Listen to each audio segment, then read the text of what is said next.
Hello and welcome to another Cuts of F stream. Today we're getting back into Hardline, Last Defense Academy.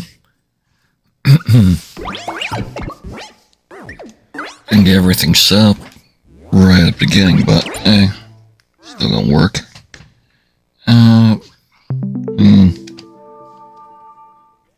Fix this cable real quick. There we go.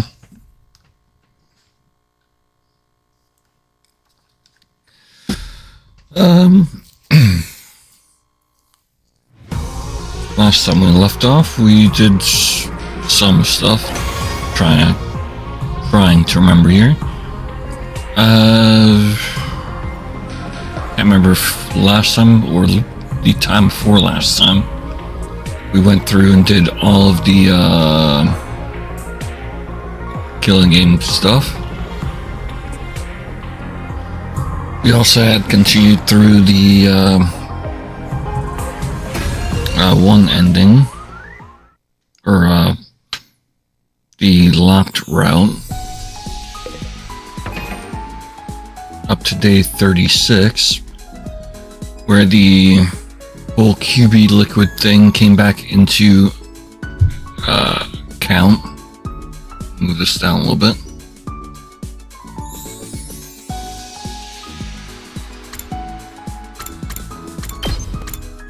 Yeah, so we are on this route here, the non-romance route.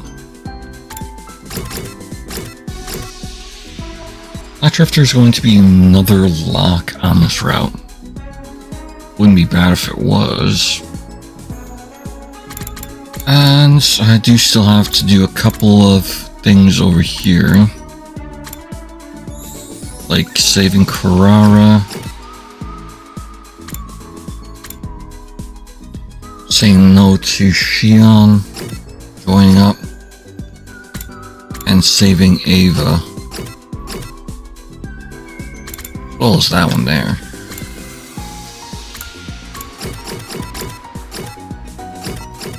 Which I might jump onto, because I know Nico got done with this whole main branch, Last Defense Academy second scenario, and then did the milk route yesterday. Oops, sorry about that.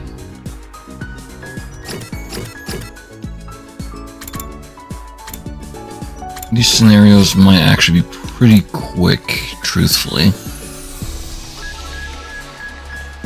At least I'd hope they are. And he might jump into those, but I don't know if he's going to.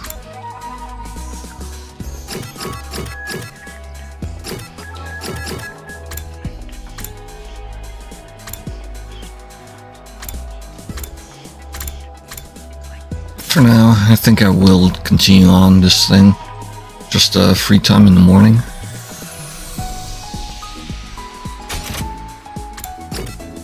Basically, Hiriko and some of the others are searching for the QB liquid.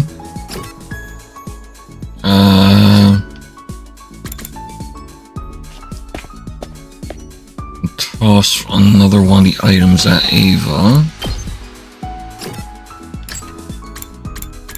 who just has these two left. Don't know if there's a what you call for that, an achievement. But she is the only one left for that, for the gifts.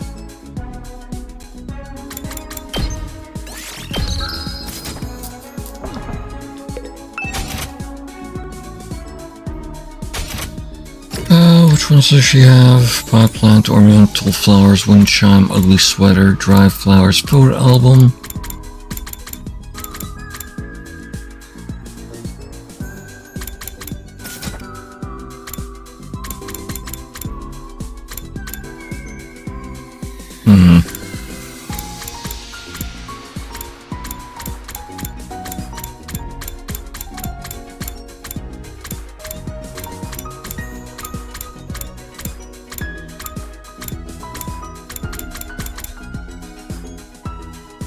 instant camera. Or I could just look up real quick.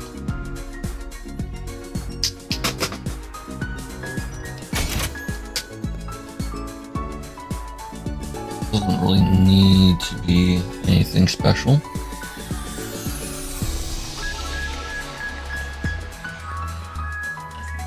I don't need the routes. Gift guide, spoiler free is fine. So mascot doll, pretty shell. All I should really need or care about.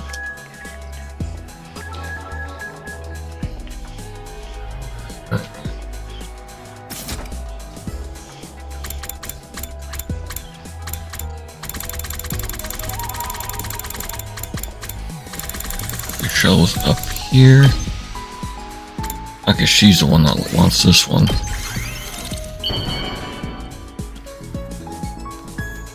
Mascot doll was one of what's called. I am not worthy of such a lovely gift. But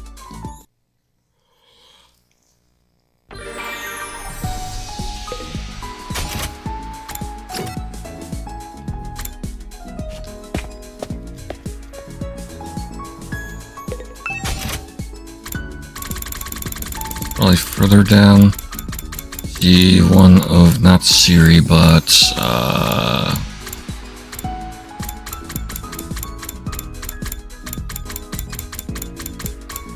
what was their name? And I still need that last one there. Girl's underwear for some reason. Right.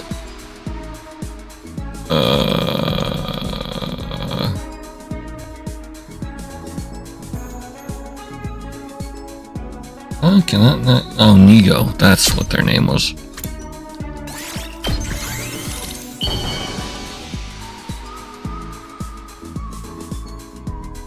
I am not worthy. At night, I'm up in the schoolyard with the exploration team, who had returned from their trip. Their disappointed faces told me all I needed to know. I still had to ask just in case. Huh? How'd it go? They quickly shook their heads. Not too bad. 6 days left. Slowly but surely, our time was running out. Oh, right. And Veshnus also stated that she's planning on absorbing commanders at this point. That was the other thing in this route. They also failed to kill Kako, but they believe that they are dead, since it made the Kui sound when they were dying, which was the undead male spawner thing.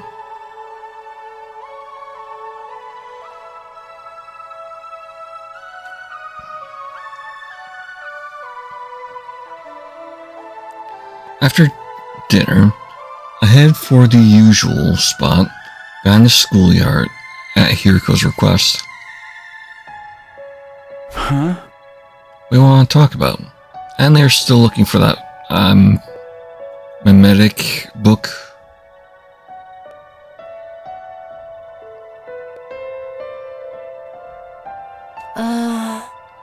Today's day 36.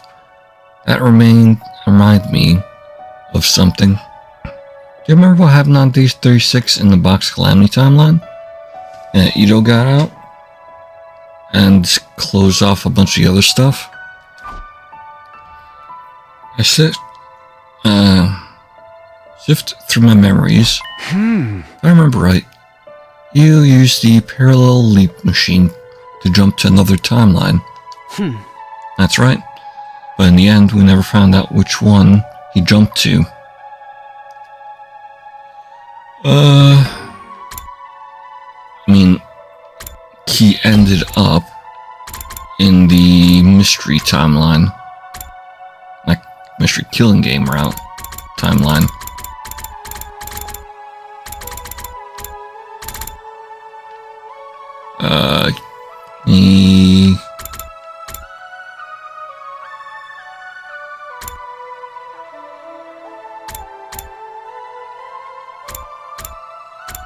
that's earlier.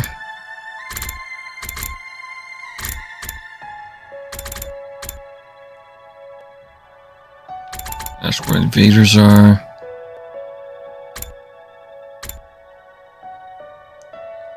Ah, here we go. After this one. For the fight, like here or here. Probably right there, actually. Is when they found beat the sponsor and killed Ito right after. And they killed Baby, yes or no. Leads to a good or bad ending.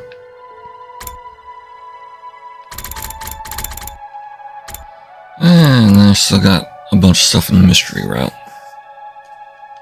Getting X wrong.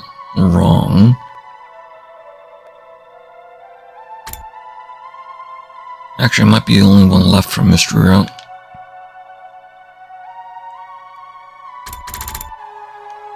But I can jump on those after.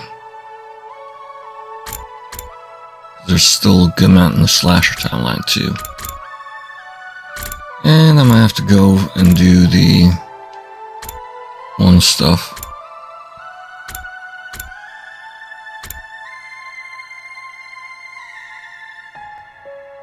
The one's coming off this branch, basically. Blessings as well later. Right, Ava's fate. And all that stuff. Huh? You're saying you figured it out? Oh. No, it's not that, but something about it still bothers me. That reminds me.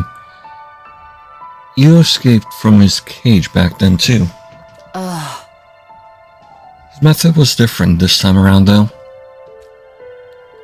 Back to Calamity Timeline, someone broke the lock to the cage for him. Someone? Did they?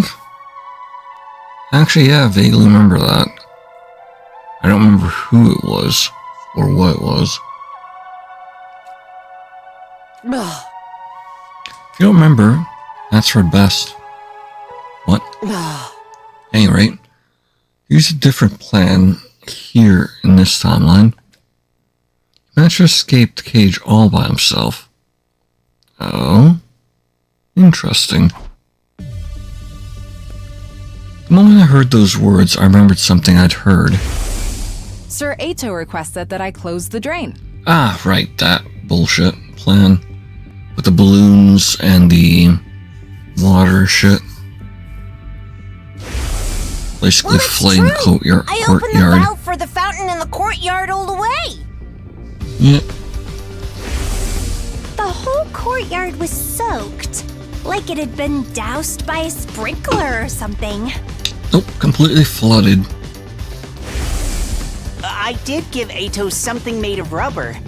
Sturdy rubber balloons. About 100 of them, actually. You idiots. So, that's what happened. Ato used the same method Ava did in the mystery timeline. There you go. And you finally pulled that together. You're just realizing that now.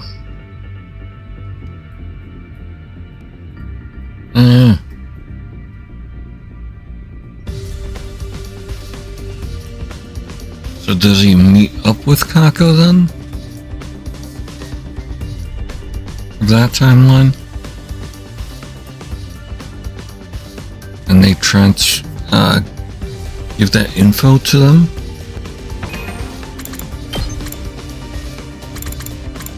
Because he could actually... well... now the mystery timeline's blocked off, actually.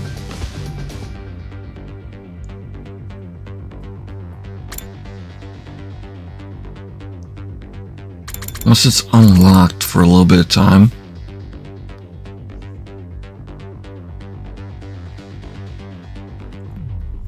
kill Kako and stab Shoma.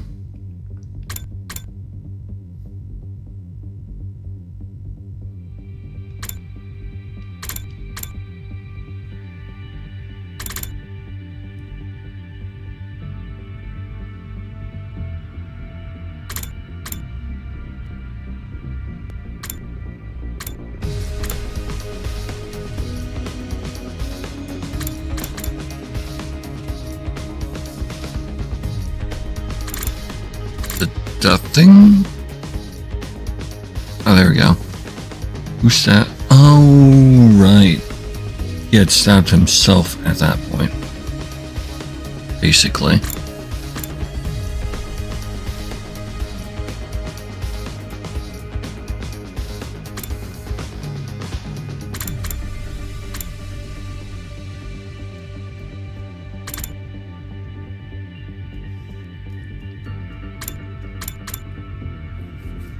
Yeah, that was used on day 75.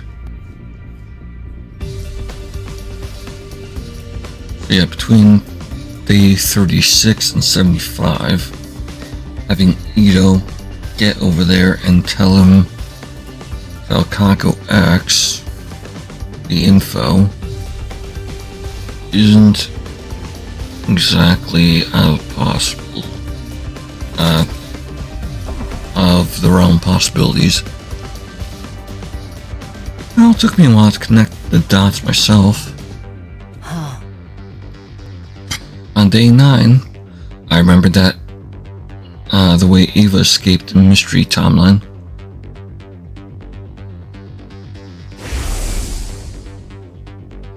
Do you remember when you suggested putting Ito back in the cage after you escaped? At that point, I was suddenly assaulted by a violent headache. Oh. Regaining some extra memories or something? I suddenly remembered what happened in Mystery Timeline. That's always why I said what I said. Not back in the cage. We have to put him somewhere else.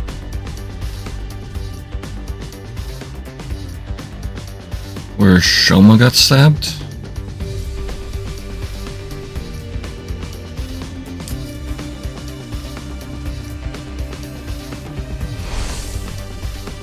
As soon as Yurko finished talking, I took off running. Where do you think you're going? Right. I could hear her calling after me. I responded without turning around. I'm going to confirm something with Eito. Oh? Confirm what? Isn't it obvious? SAD! The scandalous Atsuki disappearance. Ugh, fine. I don't know what you're up to, but I'm going with you. Wait, was this timeline that you used the balloon trick though? Right? What are you doing? It's almost bedtime. Couldn't you get any sleep? Did you come here so I could read Snow White to you? Oh, it crashed. Unfortunately, I don't have any fairy tales. So let's take a minute. Kernel security check failure. Interesting.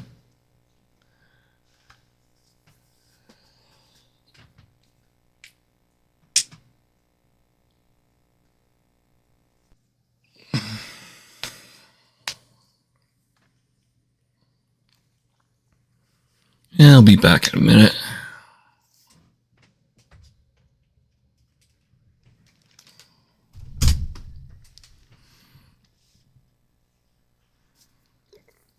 Oh, excuse me.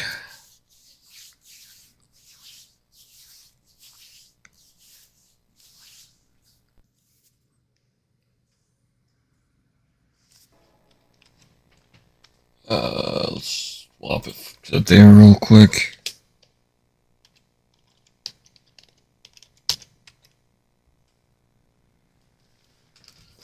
Oops. That's what I was. This is jumping back.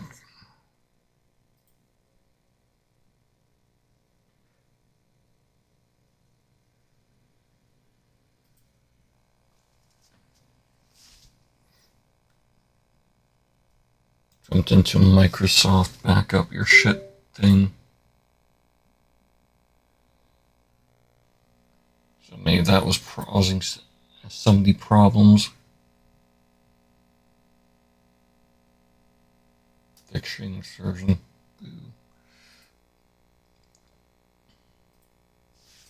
Alright.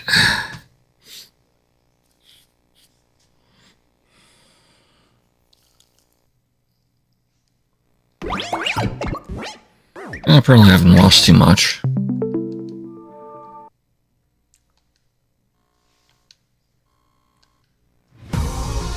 Probably just jump back to the beginning of that conversation.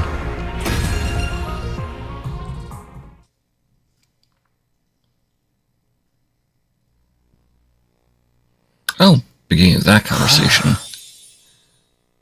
Time for bed, couldn't white. Oh, really? Drop, I'm here to ask you something. Oh, really?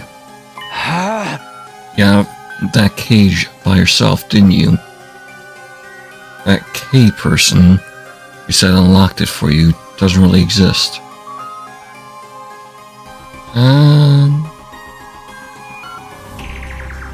Unless that Kako. What are you blabbing about, Takumi? Bottom part of that ammo pen wasn't secured in place. It's just a heavy iron cage mounted on a base. Still, it weighs 1 ton. It's not something anyone can move with their bare hands. That's why I came up with the idea of using buoyancy. The courtyard can be sealed airtight. If you drain what, the drain was sealed off, and the fountain valve was wide open, the courtyard would be full of water in a matter of hours. And what would happen if there were 100 inflated 10-liter balloons in a cage when that happened? How can he hold his breath for that long, though? Archimedes' principle states the upward buoyancy force is equal to the weight of the displaced water. 100 balloons that hold 10 liters each makes 1,000 kilograms or 1 ton of upward force, which cancels out the weight of the cage and reduces it to near zero. You barely need to use a single finger. You're easily able to lift the cage with just the slightest effort. That's how you escaped. Now, hearing my explanation, Io broke out into a bright grin. Bravo! What a brilliant deduction, detective. There's no reason for me to hide anything now that you figured that much out. And tell us, why did you invent this K person? So distrust and discord naturally? And why do you go to the infirmary after escaping? Destroy the Revival-matic? About that? You'd all be in a tough spot, wouldn't you? Listening to him was making my blood boil. You haven't changed at all. Still a liar, a traitor, an untrustworthy scumbag. Oh, I feel so terribly wounded. Maybe it would make me feel better if I told everyone about your little trip through time, so he knows that too at this point. Oh, right. He figured that out because he did mention his dead body in one of the other timelines. Apologies. On your hands. Apologize on your hands and knees. put that slow, sloping forehead of yours on the ground and scream about how sorry you are, with tears streaming down your face. Do that, and I might forgive you. I drew my hand back to lash out. Hiriko caught it before I could. Gone. Only wasted our time talking to him. Oh, you're going? Not too bad. I happen to be aware of some valuable intel that you might be interested in. Valuable? Intel? But I won't say a word until I get that apology. See you around, friends. Good night. Your turn vanished into the capsule. He's bluffing. Don't pay me any mind. Huh? Yeah, you're right. Let's get out of here. Unless he has memories of other timelines. So at day 36, I didn't think about Ito again for a while after that.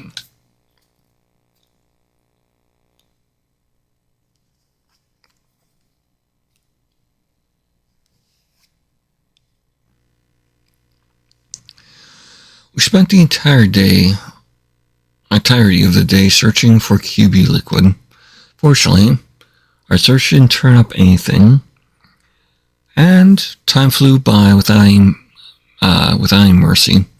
The morning of day 38 is upon us, without so much as a hint of a lead.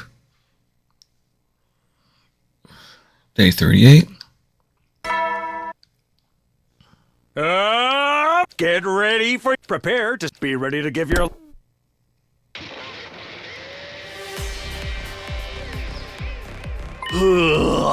Okay, catch you guys later. Hey! Be careful out there. Ah! Or don't. Be as reckless as you want. We only have 5 days left. That's right. Don't hesitate to make sacrifices. Whoever it takes to find that QB liquid and bring it back to the school. Make sacrifices? We die outside of the wall. Can't come back. Telling us he doesn't care if it comes to that. That's so heartless. Don't let that comment slide. Sure can say whatever he wants. Doesn't mean we have to agree. Right. Your biggest priority is making it back in one piece. That's an order. Understood?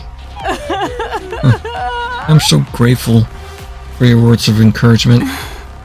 Yes, we should go now.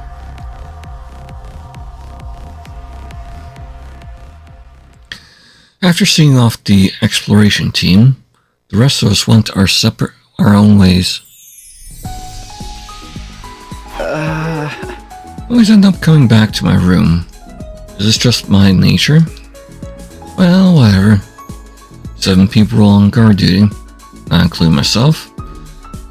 Karara, Kako, Gaku, Shoma, Moko, Durumi, Tsubasa, and Hiriko. I decided to go see what they were up to.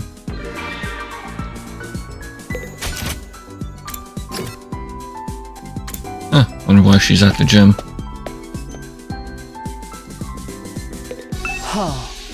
Things will go awry if we don't find that QB liquid soon.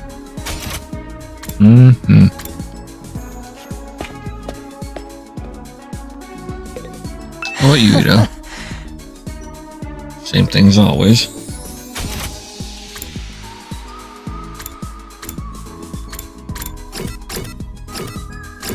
They're all just on the first floor for right now.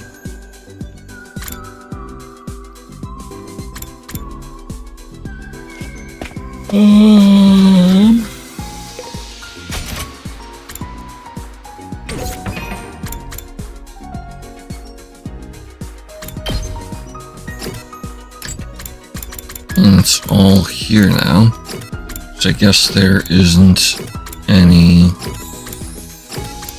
actual rewards for this.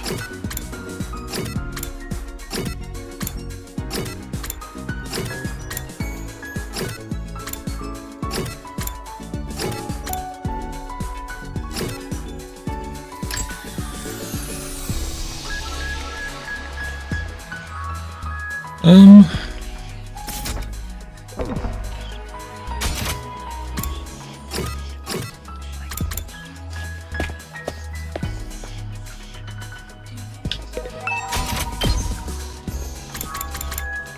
guess I can give it to Kako, or Gaku, for no real reason.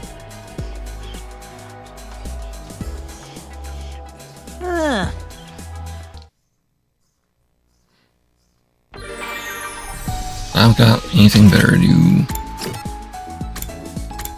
Nothing better to do. Ooh, ooh.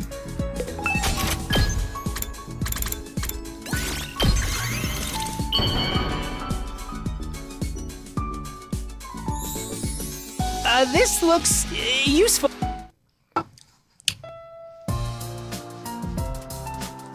The exploration team came back later. It was already past 10 p.m. when we saw them. Wasn't an uplifting beat. What were you guys doing? I was worried. Yeah, sorry about that. Well, do you find anything? All 7 members of the exploration team grinned upon hearing her question. Oh, they found it? Don't tell me. You found the QB liquid? No, we weren't quite that successful. But we got something else instead. A lead for it? An important piece of information. What information?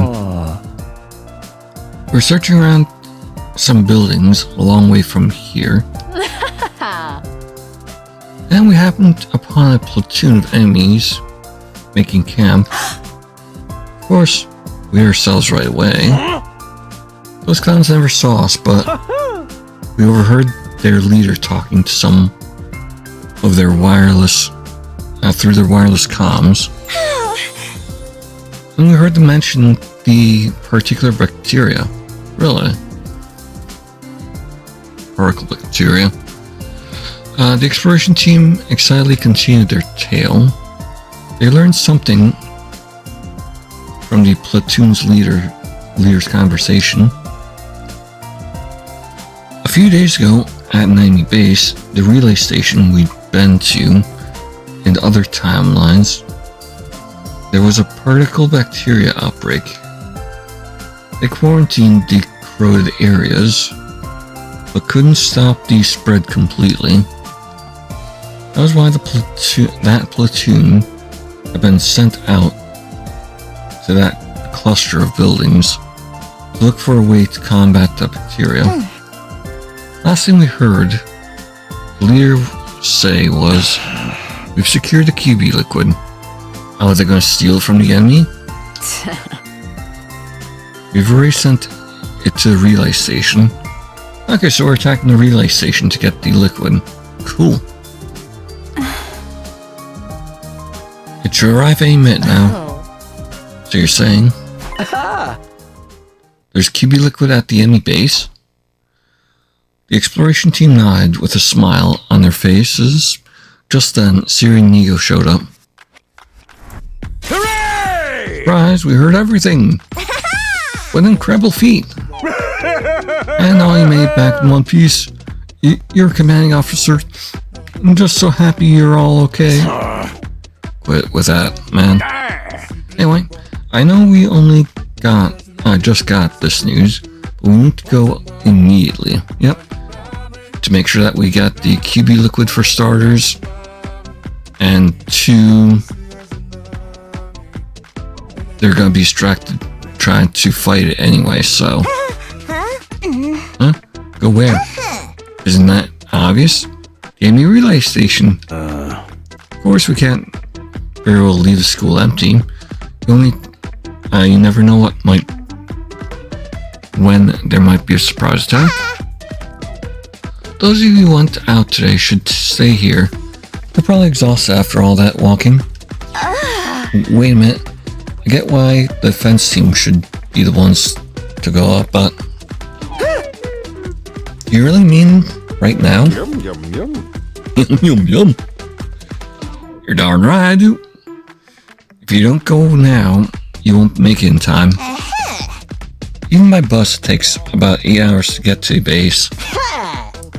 And we'd make it even if we left tomorrow. We still have 4 days left anyway. Do you think you're forgetting something very important, Maruko? The school bus right now is, ready to fall apart. Oh dang, can't use the bus because of the particle stuff. Exactly. That's why we need to the defense team to set off now, preferably sprinting. You want us to run when it would take the bus 8 hours? It'll be fine.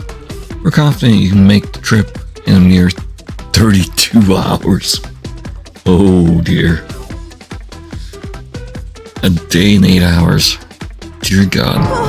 32 hours?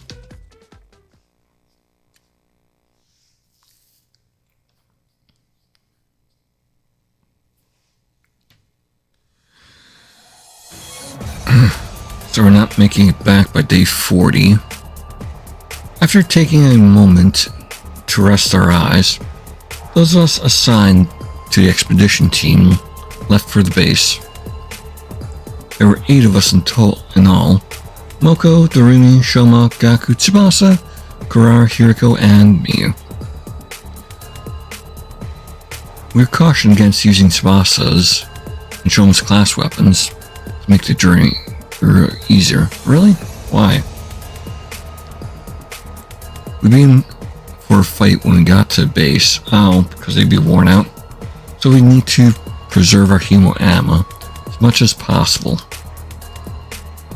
According to Siri and Nigo, class weapons weren't capable of that kind of extended use anyway. Aw, really? That sucks. The only option was to run. Night fell.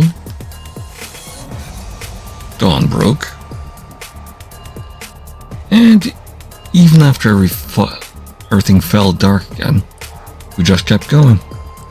Maybe that was an exaggeration, but aside from some short breaks for food, we really did just keep running. An overwhelming amount of time passed, and before I knew it, it was the start of another day.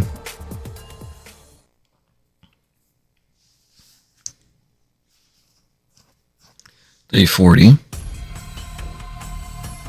Suddenly I realized the sky was light again. Must have fallen asleep while I was running. Everybody else seemed to just as dazed, constantly moving their legs, even as they grew limp and weak. Right as I opened my eyes, Hiriko, who was leading the charge, called out, "We're here." We stopped and made our way to the top of a nearby hill to survey the situation. What we saw there was...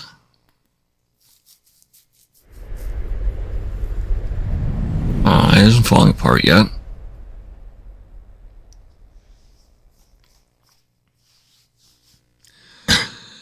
After some quick recon, we snuck into a nearby storm drain. Oh. They're using the caves as the background. Being here was really tiring, wasn't it? For real. Not even a real killing game could make me feel this close to death. Can we rest for a sec? I can barely move a muscle. No, we don't have time. You cold-blooded psycho? He's eviler than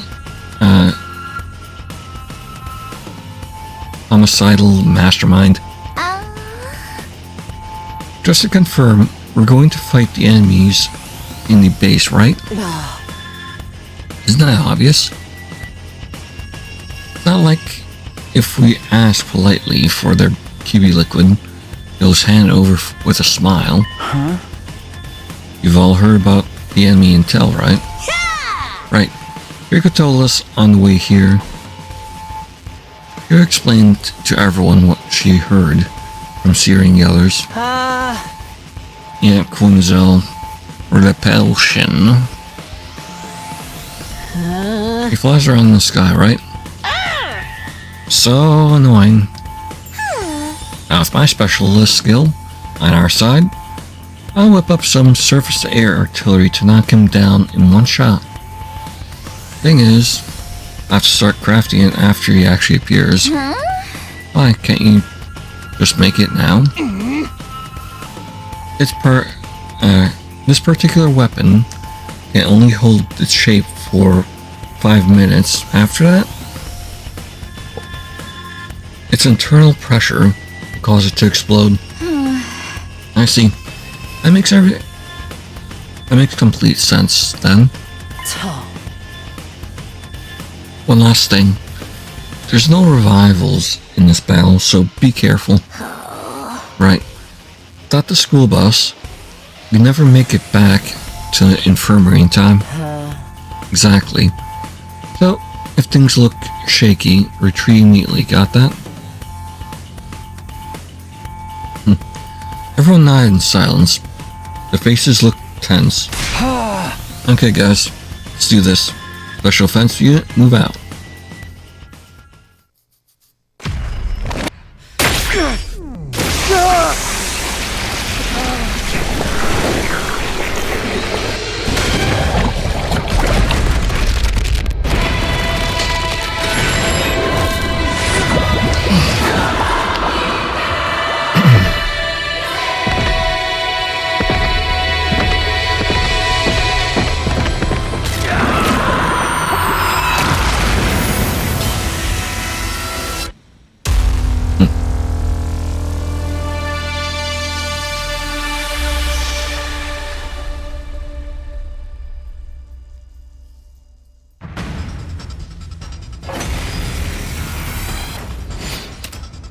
Annihilate all enemies in one turn. Player turn, skip battle. Because it'll just be the same shit on a different day.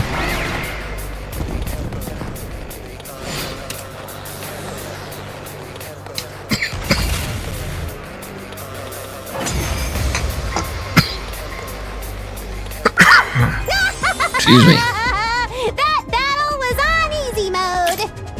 It was on skip mode. Yeah, nothing to it. It's not Just over blew yet. through it. He's coming. Him?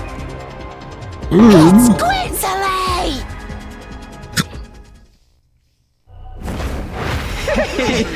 I am the paragon of repulsion, Gwenzile. I'll be sure to make it agonizingly painful when I kill you. Go ahead, scramble for your ugly lives. You won't escape from me.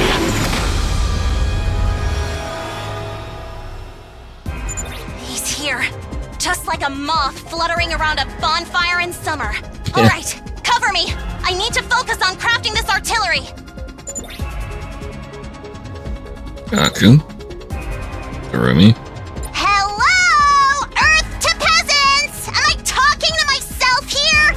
It's an honor to be tasked with protecting somebody as noble as me. Sure. Everybody, Kurata's right. See? He gets it. No, I mean, forget about honor or nobility or whatever. Just cover her. Understood. Got it.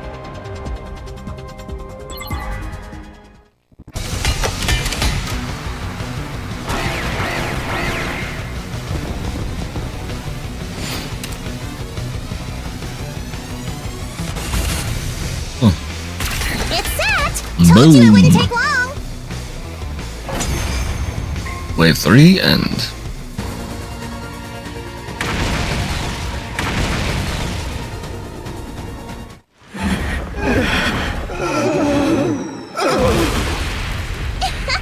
And that's how a true lady slaughters her prey.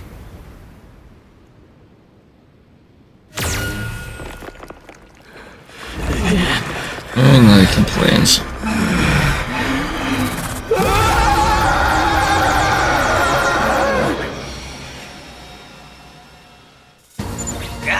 He freaking survived! Naughty Kurara! You broke your promise! I never knock him down! Less bickering, more fighting. Okay, here goes.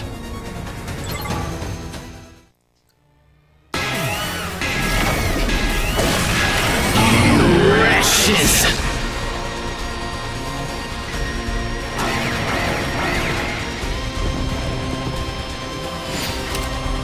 Annihilate any boss. You win.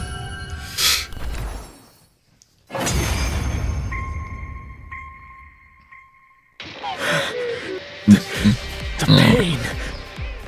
It hurts. What else would you? Why? Why would you do something so cruel? You're asking us? And why do you? Suddenly, Quinzel broke off and stared at something. A UFO! Ow, right. Distracting them again.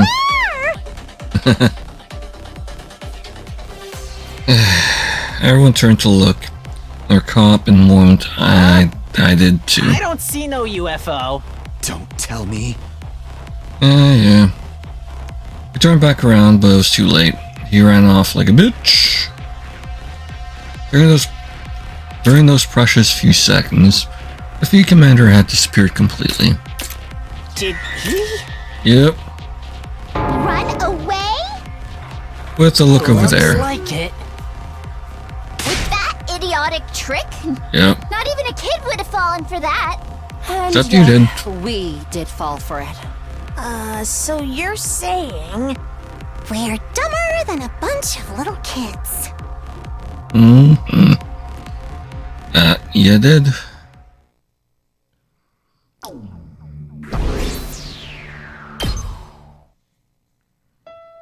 I found it! It's here! Joa's voice echoed throughout the base. We all followed the sound. Joa did it. Joa, do you really find it? Yes, in the storage room in the back. Then, let's see it. As Gaku urged Shoma, Shoma pulled it out from behind his back. No doubt about it. That's a QB liquid. Or that's QB liquid. Yahoo! We did it! So we can use this to get rid of the particle bacteria, right? Yep. Completely and thoroughly.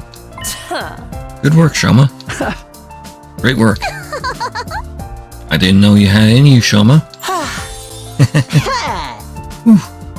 Now I can take a break. I don't think so.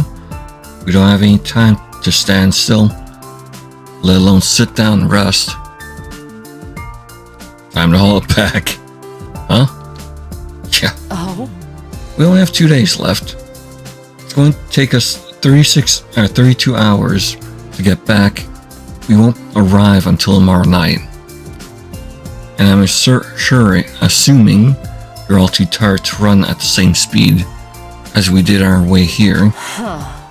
That means we'll all be racing against the clock.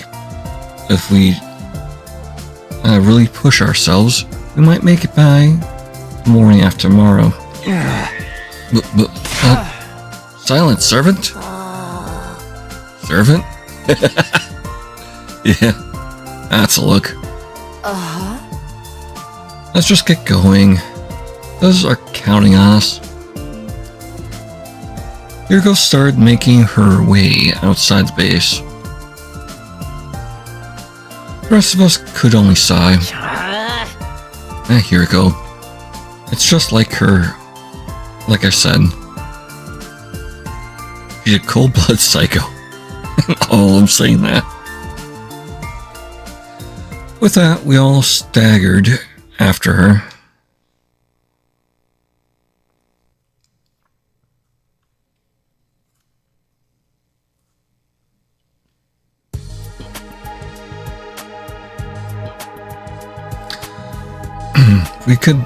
All we could do was drag our exhausted bodies back to the academy, one step at a time.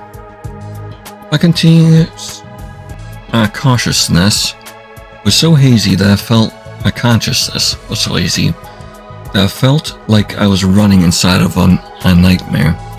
My legs were out of strength. I imagined they were just two withered ancient tree trunks attached to my body. Morning finally came. The sun set. And even as night came again, we never stopped. What were we doing at that point could hardly be called running. Even walking would have been too generous a description. My body felt like it wasn't mine anymore. It was like I was having an out-of-body experience. Suddenly, I heard a voice. The date is about to change. I had no idea who said it. For all I knew, I might have said it myself without realizing. Feeling blurry and hazy, we crossed over into a new day.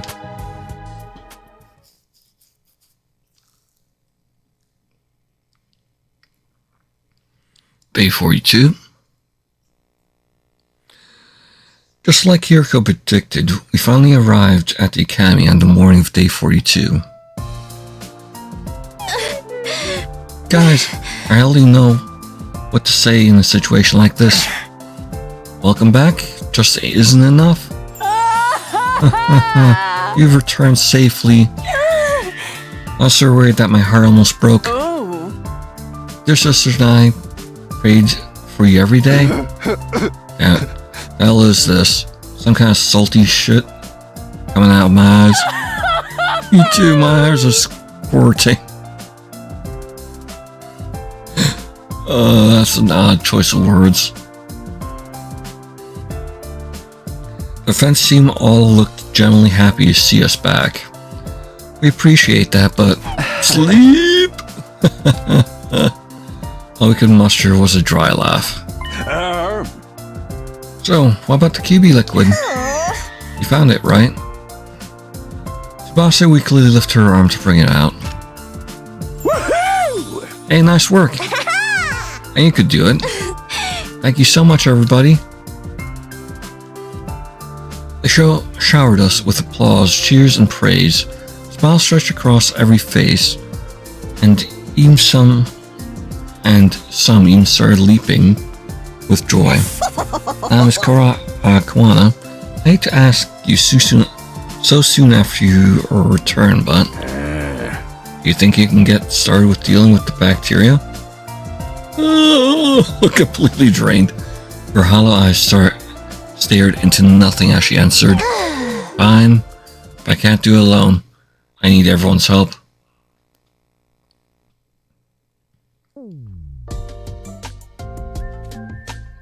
God. Ooh, looks like we made it in time. Good thing the school has replication machines. As in nanites, or just reproducing the liquid? Thanks to that, we managed to synthesize. Okay, yeah, replicating the QB liquid of undiluted QB liquid. We divided the QB liquid among ourselves and sprayed it all over every last inch of the school. Of course, we gave the school bus in the parking lot a thorough going over as well. Managed to clear out the particle bacteria. There's no chance of it spraying now. But how about the bus? Still a corroded mess. And I guess I just have to figure something out. You gonna repair it? Not today. Yeah, I did this kind of thing plenty at Grandpa's garage. What a relief. Yum, yum, yum. And now, Kawana, if you don't mind, I need you to... Someone kick Sirius hard. Kicked Sirius as hard as they could before he could finish his demand. Hell yeah. I will, Siri, sir. Nico ran over to comfort his fallen superior. Okay, it wasn't Eva or Takamaru because they're fucking stunned. Wasn't Hiriko or Shoma. It wasn't Karara. Could have done such a thing. I looked around to find the culprit, only see that everyone else was looking at me. Oh, you Takamaru, Takumi did. Hell yeah. Apparently, I was the one who kicked him. It had all happened unconsciously. Sorry, Siri. I'm just so tired I'm losing my sense of reason. He doesn't appear to be listening, I fear. He's out like a light. Is everything okay? I mean, with you, Takumi? Isn't the bomb inside you supposed to go off if you even lay a finger on Siri? It's probably fine. I agree. After all, Takumi and I have laid something on him. Wasn't a hand, but it wasn't a finger.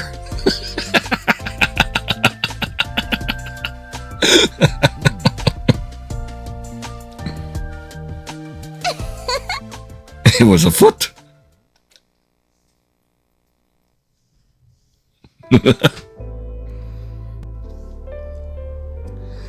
After that, we immediately parted ways. The others head back to their rooms, but Hiriko lingered behind to speak to me. That's right, we solved our particle bacteria problem, in this timeline anyway. And we should give some QB liquid to Hunt timeline too. Next time the blood space waves will be high enough, is day 45. We'll be able to leap then between 5 and 11 a.m. Wow, as early as fuck. We'll still be a while until we can get to Hunt timeline. Hope the damage hasn't spread too badly by then. Oh. Me too. But there's something else we have to do first. Are we talking about the Metem Psychosis book?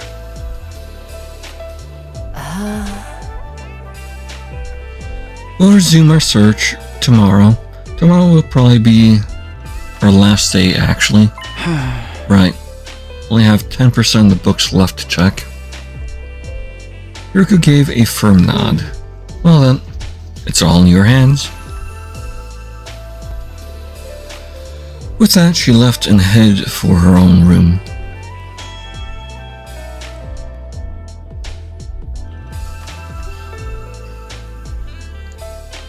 I staggered and wobbled back to my room. When I lay on my worn-out husk of a body, down, I was greeted by an intense drowsiness. I have no idea what happened after that. A second later, I was completely unconscious.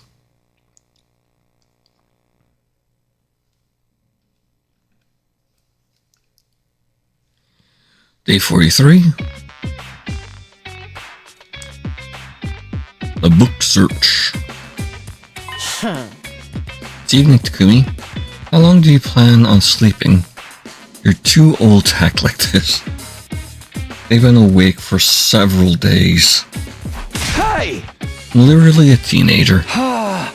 And in case you forgot, we ran 2 marathons, fought a battle in between, and had to hose the school down with QB liquid as soon as we got back. I'm dying from lack of sleep here. Keep it down. We're in a library. Who cares? No one's even here. I'm here. Are you blind or something?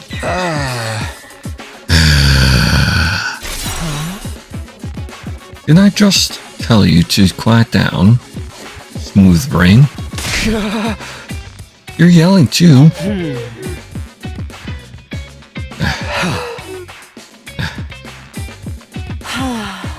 Glad to see you're doing okay.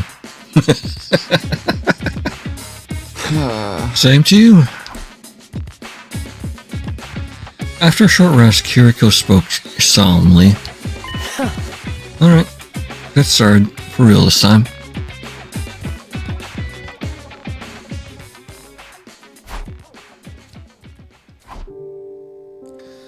We spent what felt like an eternity there in the library, in silence. My head was empty and capable of independent thought. We were just staring at the light of the lamp dangling from the ceiling, transfixed. I had no idea how much time we had passed, but then I heard the announcement. Nighttime. Bedtime. Heady, soldier. Make sure you get some serious R&R. Well then. Silence washed over the cold, vast space once more. Neither said a word. Continued to stand there, stunned. After some time, Hiroko finally spoke. Let's head back. I tried to answer, but my mouth was too dry to move. There's no sense in lingering. The book wasn't here after all. Yeah. It might be out there, somewhere, beyond the wall of fire, but I have no idea how to find it, or how we'd find it. There's no libraries or bookstores out there. It would be like trying to find a needle in a haystack. Does that mean going to have to give up on the book and find another way out of the loop? With that, Hiroko slipped out of the room. I felt something dark in the pit of my chest. I couldn't even muster a sigh.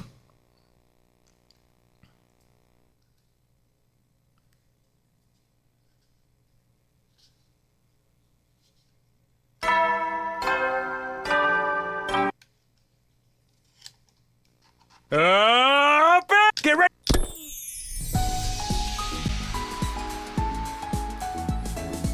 I wasn't over what happened yesterday. Like one lump was still stuck in my chest. But we still had more than 50 days until day 100. We'd be sure to find a way to break out of the loop by then. I firmly reminded myself of this fact and decided to walk around the school like normal. Free time.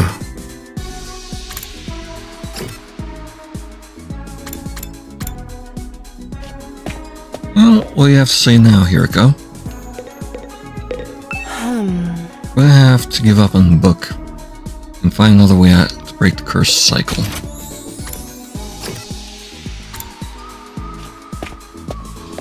Well, whatever. Let's give out that candle some more.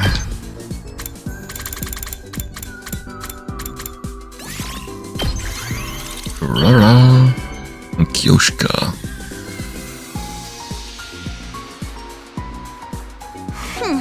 It's...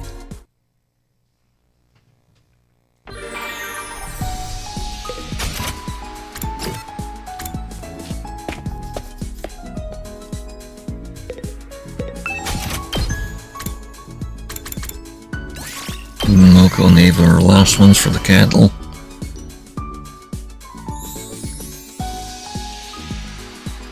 This is fairly interesting. So says the Holy Jumanji sword. The sun set and the scenery turned dark and dusky.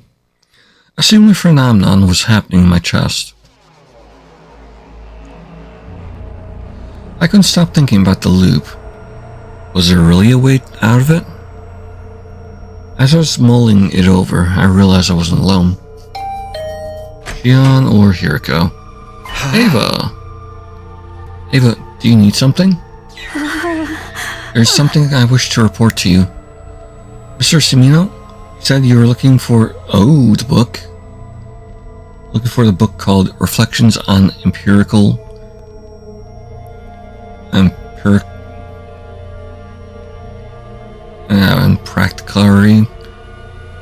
metempsychosis. Correct? Yeah, I did. What about it? I think I may have figured it out. Where that book is, I mean. What? I was just talking to Mr. Gonzaki. Somehow we end up on the subject of Mr. Atsuki. Oh, did he take the book as well?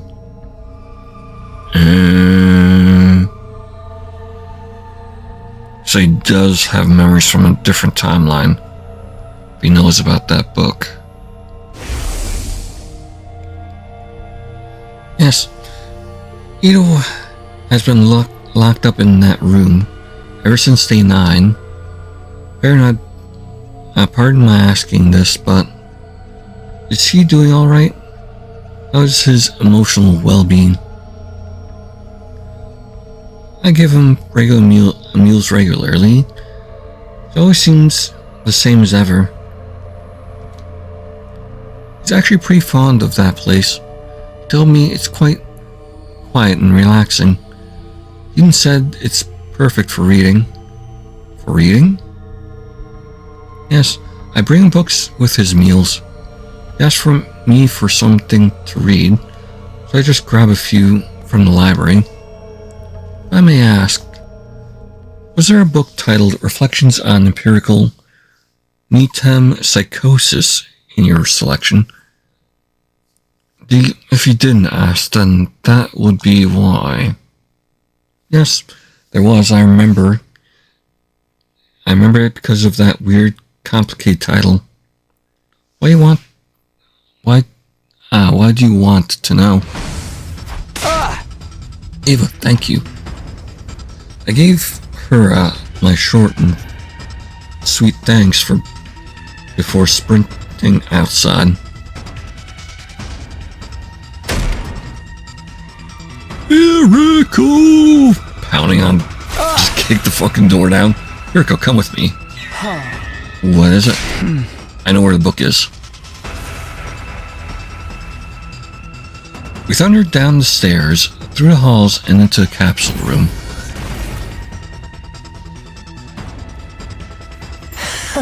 Let me guess. You finally figured it out? Where'd you put that book? I've got it right here. He pulled a book out from his jacket, and ripped it.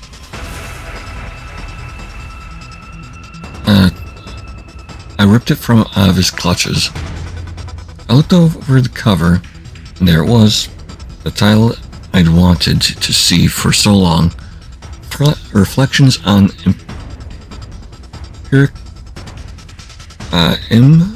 imprecatory metempsychosis. Unfortunately,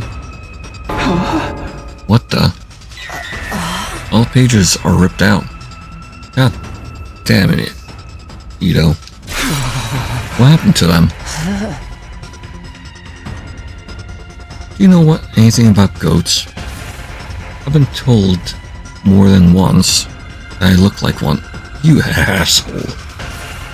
Do you seriously eat them? Don't tell me. That's right, I ate them. Motherfucker. Gave me so little food. I was so hungry. I couldn't help myself. Erica and I searched the room from top to bottom. We didn't risk Ito, just in case he was hiding anything on him. But there wasn't so much as a single page, not a single paragraph of the book remaining. Did you read it? Did you? You did, didn't you? Why do you think I asked if you had finally figured it out? There's information relevant to our situation in there. You knew we'd show up for it eventually. Isn't that right? That's all. I gave you a hint on day 36 as well. I happen to be aware of some valuable intel that you might be interested in. So So there was information about time loop in that book. Tell us everything. What exactly was written in there? In it. Have your hippocampi rotten away? I said I wouldn't tell you anything until you apologized to me. And not just Takumi, but including you too now, Hiriko. That's that's called joint liability. Why don't you get on your knees and put your foreheads to the ground and lick the floor while you grovel? We're so sorry, Ito. You don't deserve this. Then maybe, just maybe, Hey! there's no way we're doing any of that. Well then, guess we're done here. I'm going to have to repeat these same pointless hard days forever and ever.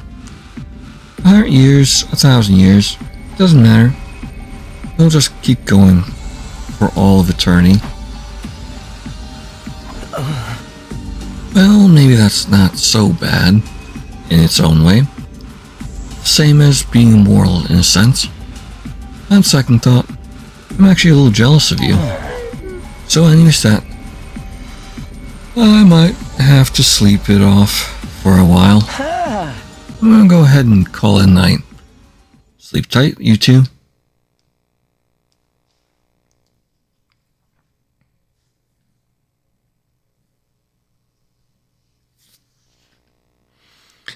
It was still before dawn. Hiriko and I come to the lab for the first time in a long time. Right, early in the morning, 5 a.m. to 11:40 jump. To the mystery timeline. No, invader hunt. Okay, I'm all done configuring the machine. Everything's ready. Now we just have to wait for 5 a.m. And the QB liquid? Got it right here. Ask your boss to give me a little extra. By the way, what do we do about Ito? Are we going to force him to tell us what he knows? That'd be a waste of time. Torture doesn't work on his type.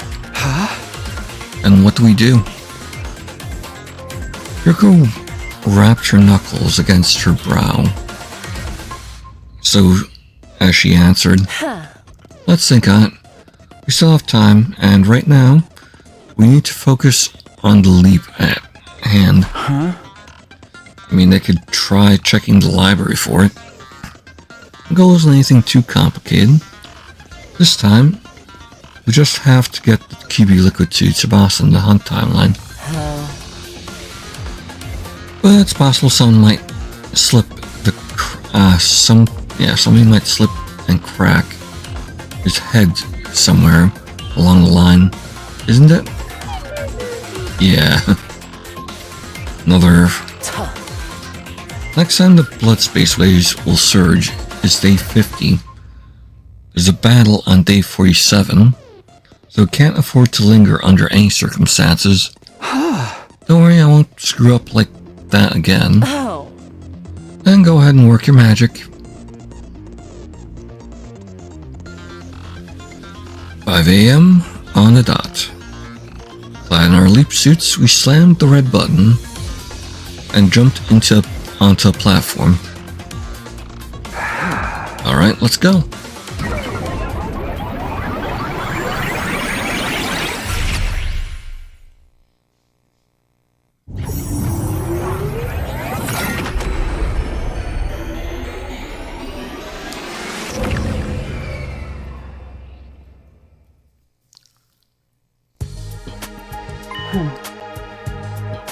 It's late out. The morning announcement hasn't played yet, but someone might wake up and come over here. Let's proceed with caution. Don't make a sound. Got it. First, we head for Takumi's IV room. Takumi 4's room. Huh? Should we go straight to Tsubasa? Looking like this. When she wakes up and screams in our faces, then what? But why do we need to go to Takumi 4's room? I need you to become Takumi 4 again.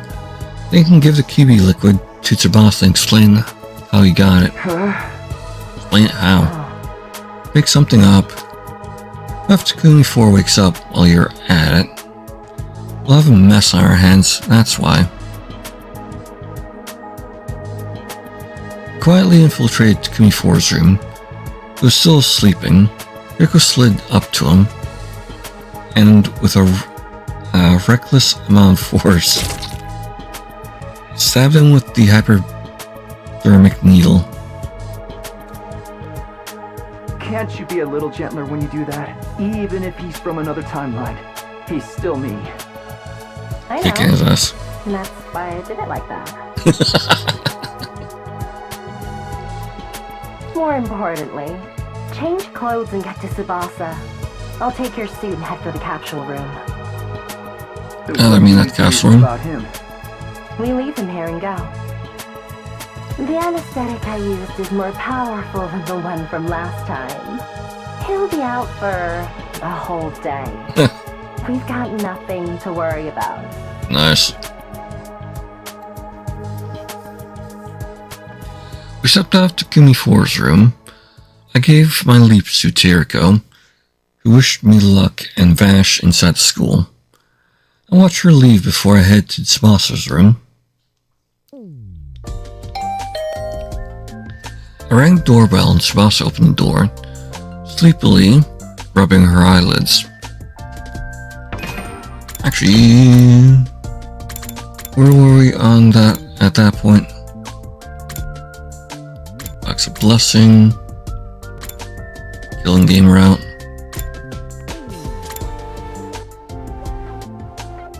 Oh, right. Hiriko died way early. Gaku died at the beginning. Kara died at the beginning of this. Shoma died at the end of the first round. Oh, so they know now that the hunt's not over.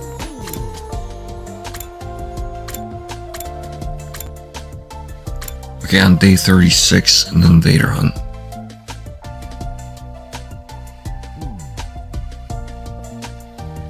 So now they know that there are multiple guys out and about. 47, where the battle is, and I have to leave Moko behind. The next major thing.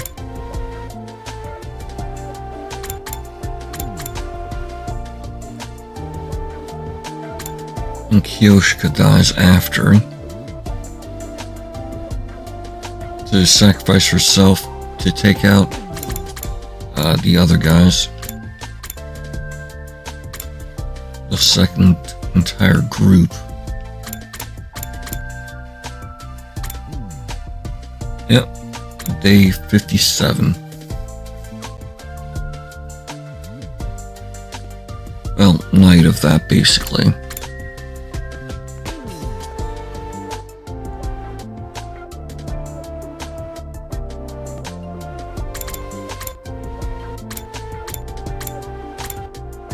After that, sacrifice Ava. Doorbell rang. Or I rang the doorbell and spoke from the door, sleeping, rubbing her eyelids. What is it? So early. Sorry, I have something to give you. I pulled a QB liquid out of my pocket and handed it to Tsubasa. No way. This is QB liquid? But how? Where do you get this? Well, I snuck out to do some extra exploring last night. I found it then. Where? Oh jeez, where was it again? It's so dark I couldn't really see. However, what matters is we can use this to get rid of the particle bacteria. Thank you, Takumi. You're so serious. You're seriously the best. What a relief. Now all of you can leave this place. on day 100 too. Huh? What do you mean, all of you? Are you going to get in the pod with us? Oh no, that's not what I meant. It's going to blow the lid off the whole operation if I kept talking. There's only one way out. Well, good luck with everything. I turned and tried to leave Tsubasa behind, but wait, aren't you going to help? I have an errand I need to deal with. Don't ask the others though, right? Wow, heartless. Much. Kind of offended. Maybe I'll just disable the shower and toilet in your room. Fair enough, Tsubasa.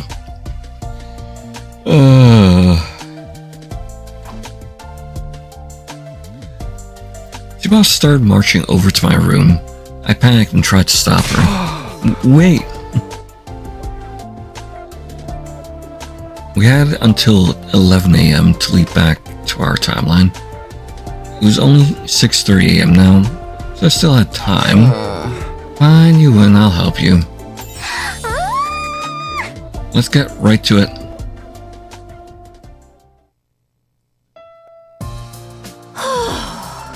Ooh, finally done. That should wipe out the particle bacteria. Thanks, Takumi. You really saved us. I scratched the tip of my nose. The side here was the only place affected by the bacteria, right? Yep, for now. But just to be sure, I'll spray all around the school after. I can use the replicator in the biolab to increase our stock of Kiwi liquid. How about the escape pod repairs? I also have to give it a shot. Looks like it's going to be a serious task, though. When I was spraying the liquid just now, I got inside the pod from a gap in the corroded external wall. From there, I saw the control system is a mess. I'll need to replace everything, including the circuit board. I don't know anything about that stuff, but it sounds like a lot of work. But there was one good thing. If we replace the control system, the circuit board, we'll be able to manually deploy the pod from the war room. From the war room? Manually?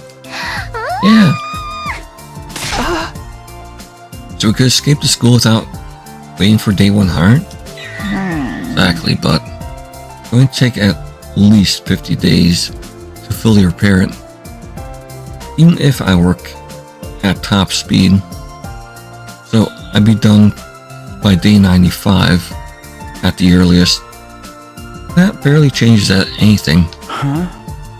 Can the others help you with some of it? There's plenty they could do. I can't really ask them for help right now. We're smack dab in the middle of the invader hunt after all. Huh? I can't really ask the members we're up against, you know? Hold on. Thought the invader hunt was over? Huh? What are you saying? I got back on track a while back. Ever since the real sponsor showed up on day 33.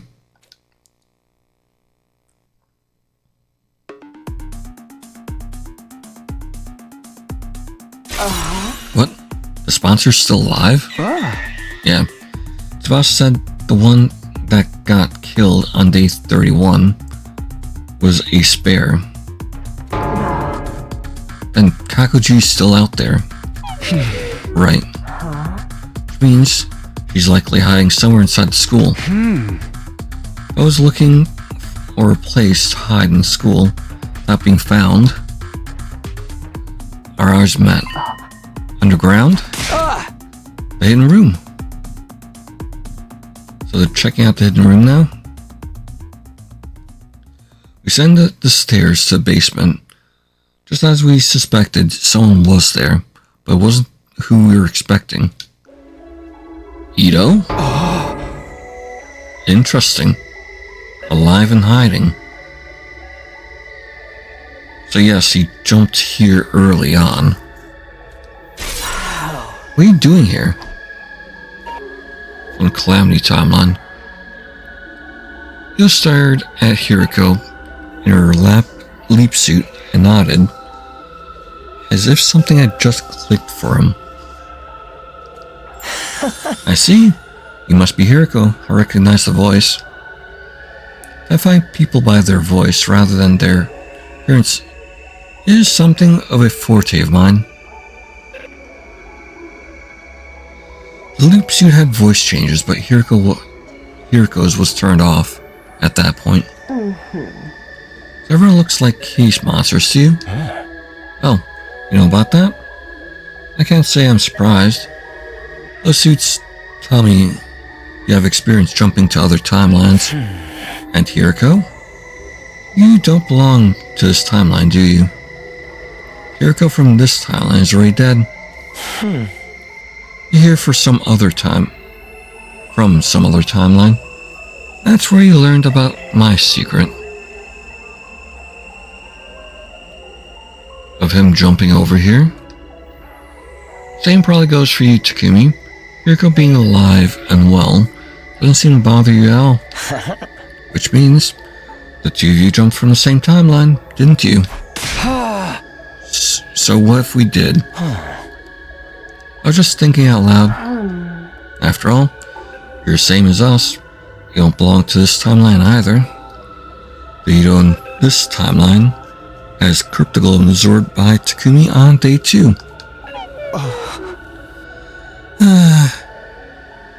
How despicably cruel.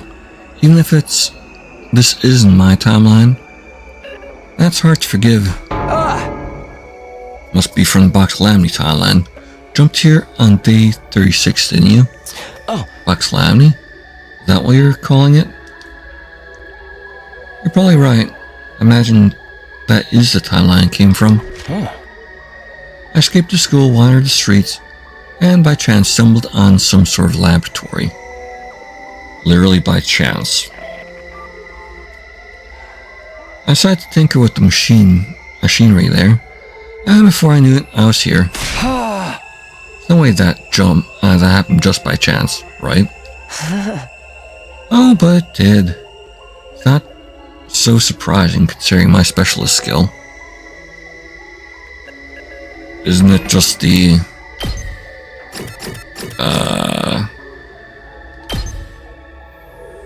oh, wait, no, there's fortune telling.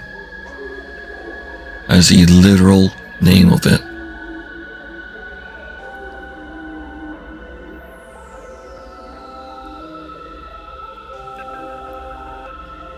So it's somewhat luck-based, I guess. Special fortune-telling? You nod slowly. But we'll say it was a coincidence. Let me ask you something. Are you the sponsor of the Invader Hunt? Huh? No matter the timeline, you're still just as dense. The Invader Hunt started on day 26. How could I sponsor the game? Well, when I only arrived here on day 36. Then the real sponsor must be Takoji. Oh, do you mean... So, do you two know who it is? Not answering, Well, so be it. I'm not interested in the sponsor anyway. Then, what are you doing here? Why are you here? I want to read. Read? Why would you do that? I always got the other copy of the book then? You don't know when someone... you don't know why someone would read? You're terminally stupid, I fear. I read to satisfy my intellectual hunger. There's so much I want to know. About humanity, about space, about the laws of physics that govern it all. And of course, about the mystery behind my own existence. You two are completely unrelated to my timeline, so allow me to confess in full. Deep down, I want to see people the way you see them, purely as a matter of intellectual curiosity. So I started reading all kinds of books to find a way to make it happen. Unfortunately, it seems there actually is some kind of glitch in my brain. So long as I have that, I won't be able to perceive people the way you do. Sad, isn't it? Shall we cry about it together? All I want is to be friends. Do you know anything about how to get this glitch out of my brain? If you do, I think I could be your comrade again. In the true sense of the word. I suppose there was no point in asking. You don't believe me, do you? Interesting, though. I'll just have to disappear, I suppose. Huh? Disappear? Don't tell me. Exactly, see you around. Very next second, pulled something out of his pocket. Threw it straight at us. Instantly, the object exploded. Undying flame bomb? Or flashbang? I didn't have time to close my eyes or plug my ears. A stun grenade? I remembered my brief realization before losing consciousness. Don't tell me they're stuck in this timeline again. Day 46. Get ready for your 46th day. Prepare to spend another day and be ready to give your life.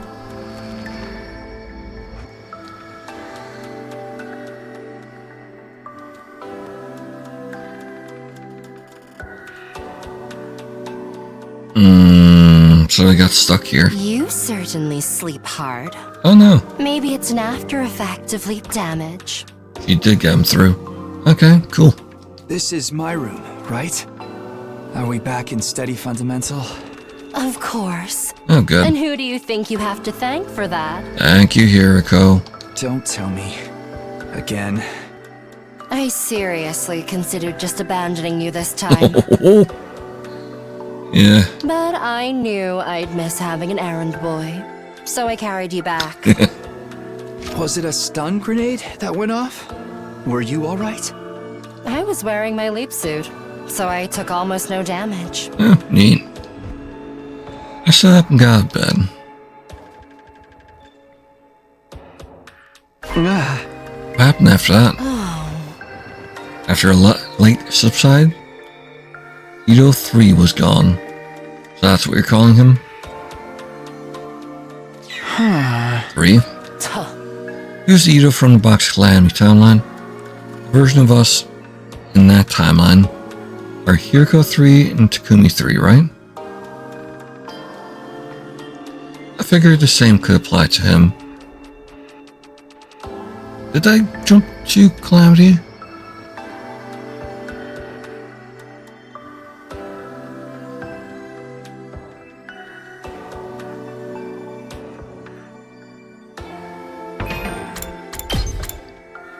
It was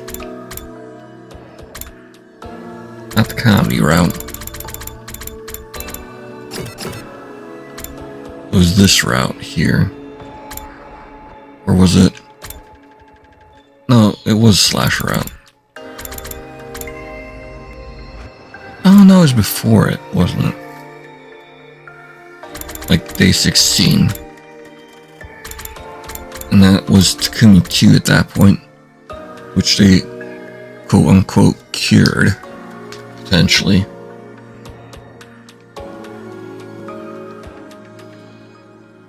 They jumped to the Retsdom timeline to get the book, or not the book, the information about the book.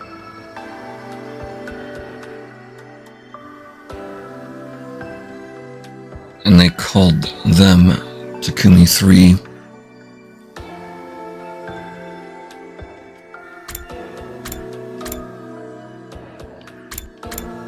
But I don't think they went back to Calamity route.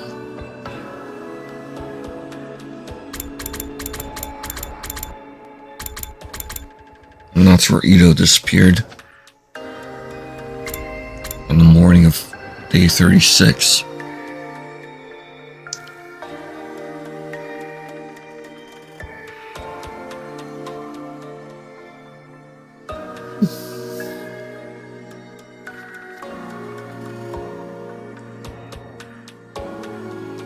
Also, they didn't call the Retsdom Takumi anything, which could be a thing too. Could just be that originally called her Kako 3 and then just settled on Kako G afterwards,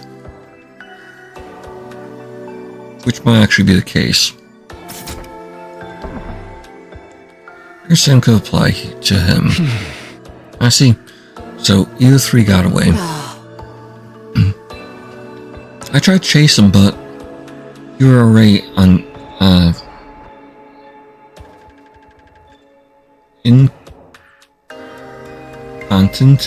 continent and laid out. Don't you mean inanimate? We're also running out of time to make the leap, so I had to give up on EO3. Rico sighed deeply. But we have to do something. Kako G's in that timeline too. That's true, but let's set aside for a moment. There's someone I want to introduce you to first. Eh? Huh? Who?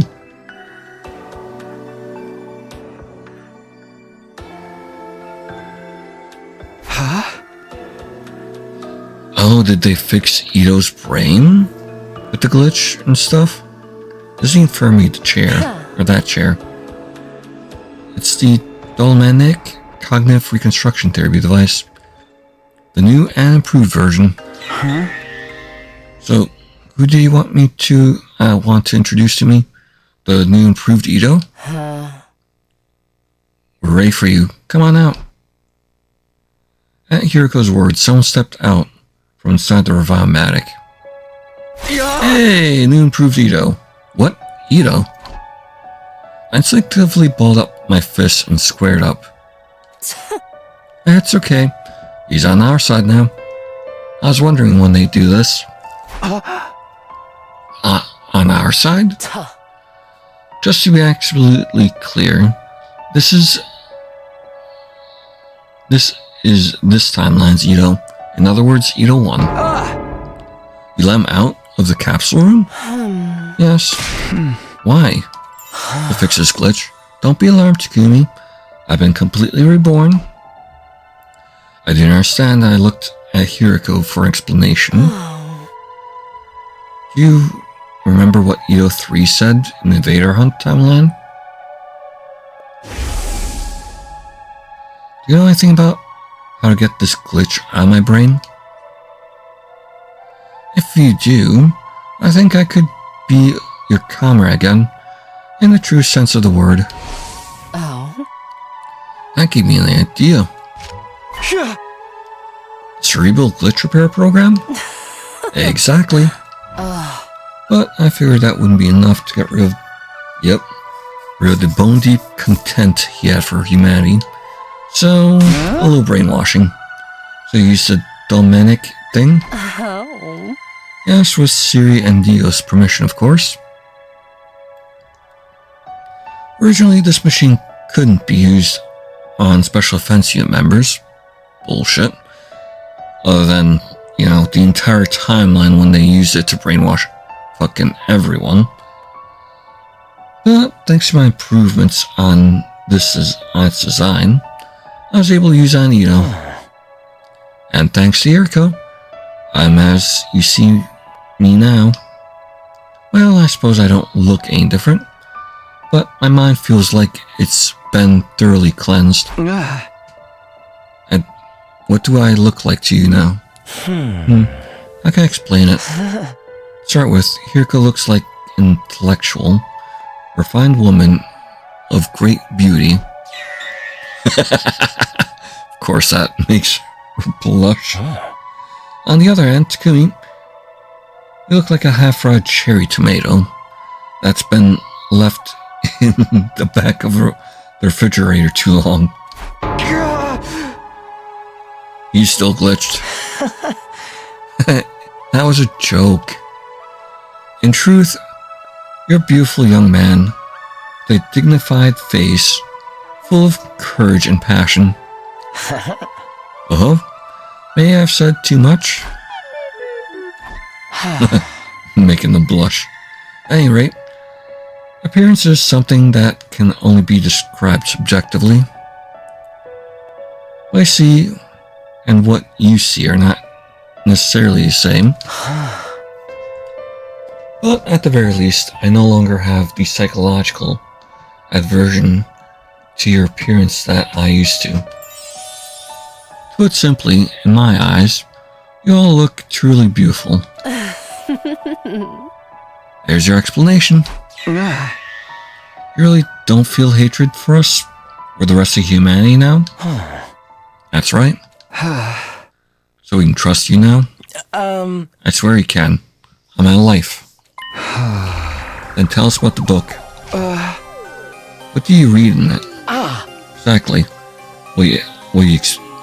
Exactly what you expect. It covers the history and explains and examples of the time loop phenomenon, as well as some scientific considerations. You want to know how to get out of the time loop. Was there anything about that? There was. You jumped into the past from day 100 to day 2, right? The loop was triggered by that first trip back in time. Once force is applied to an object, then to move in the same speed until additional external force is applied. That's the law of inertia. Without friction or resistance, a spinning top would continue to spin forever. A pendulum continues to swing from side to side, and a weighted spring continues to move up and down. Exactly what your situation is like. Enough explained, get to the conclusion. How do you break out of the loop? Best way to explain it is the example of the spring. You turn the weight on the spring. It moves down from day 2 to day 100. But can't progress any further. The storing force of the spring brings it back to day 2. So how do we cut loose from the spring? To create external force? Do we increase the weight? Precisely. Okay. So we add more of the hemo ammo to it, or more of Shion's hemo ammo to it. But how do we do that? Hey. Let me get straight to the point. All comes down to the lives of the Special Defense Unit. Their lives? Indeed. The weight here is the weight of life itself. So if we can get everyone to survive, it'll increase the weight and strain on the timeline. But that does not quite match up with the Rebel timeline, where he absorbed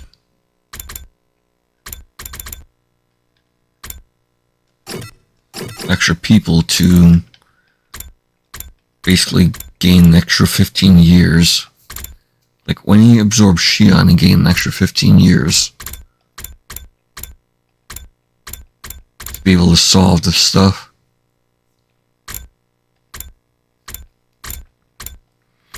And I don't know of any other timeline examples where he absorbed Shion. Oh, other than the Mystery Hunt.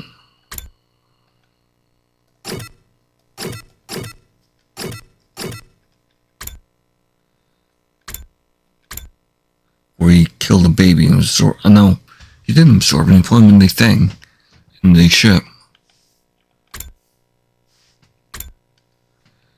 And he didn't get absorbed in that timeline. Didn't get absorbed in the slasher. Didn't get absorbed in the comedy. Didn't get absorbed in any of the other ones, really. Coming of age as well. He wasn't absorbed. He was...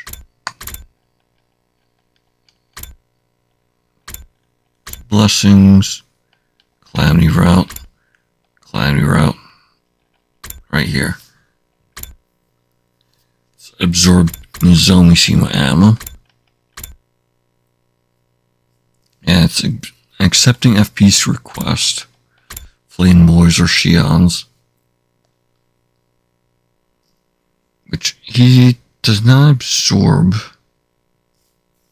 him.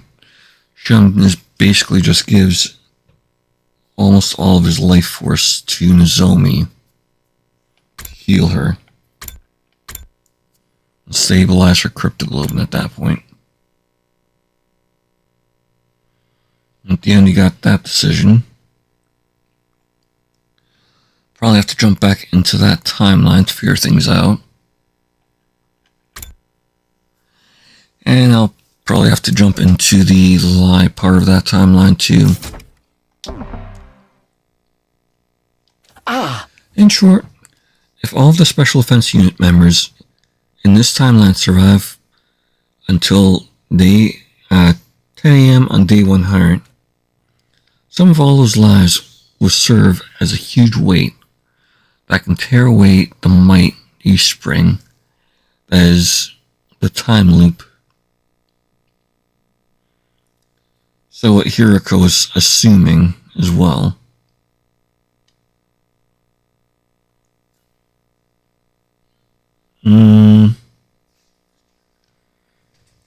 But that doesn't make too much sense either. Didn't everyone survive in the... I don't know, Ava never joined up in that in the romance timeline. That would be why.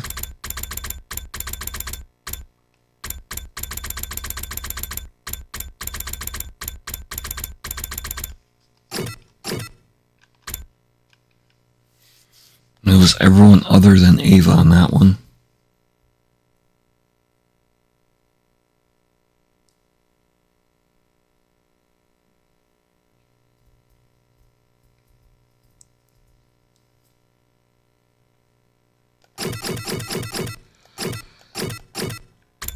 Which is a possibility, but doesn't mean that is the actual possibility.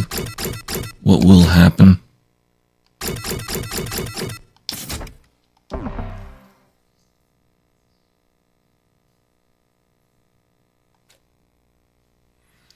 Hiriko and I were silent. 3 seconds later, I shout out loud, "Yes, we can finally break free of the time loop. We just have to keep everyone in this timeline alive. That's no problem at all. Everyone's survival was one of my goals anyway. Even without this information, we're going to protect everyone anyway.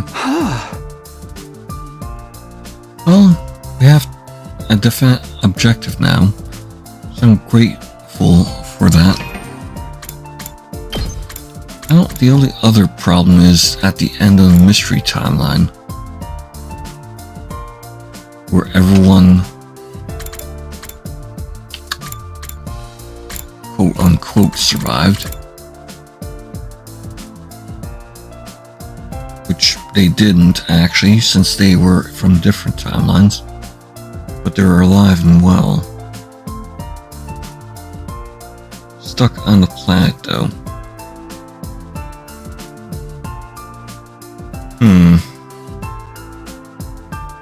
Probably isn't that simple.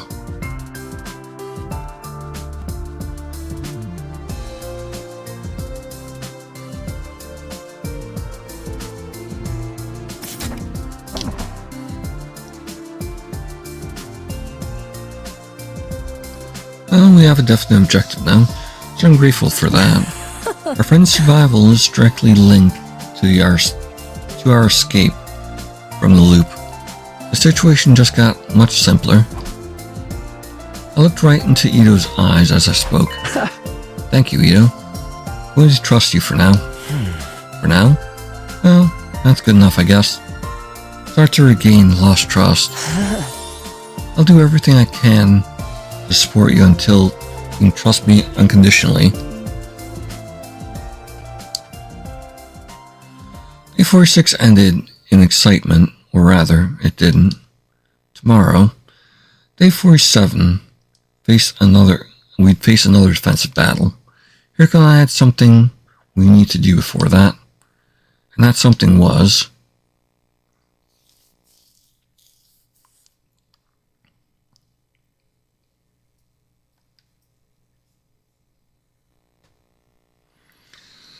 Everyone gathered in the war room before the morning announcement played. Just checking one last time. Are we really going to let that whack job Ito fight with us? We spent 3 hours going over this last night. We heard your arguments against it, but in the end, you all agreed to it. Well, you two sounded so confident. You were so passionate, it was like you were spitting fire. It just felt right to trust you. Gutter dweller like me is permitted to say so. It does seem different from before somehow. That's right.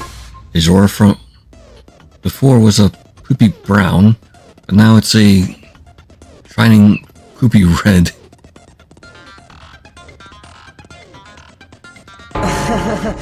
Thank you. Although I'm not quite sure if that was a compliment. Besides, you heard what Siri said. Right. He does anything, even a little threatening, but detonate the bomb inside of him. Oh, did I say that? You did, sir? Oh, sure. I'll take your word for it. I was so sleepy then. I don't really remember.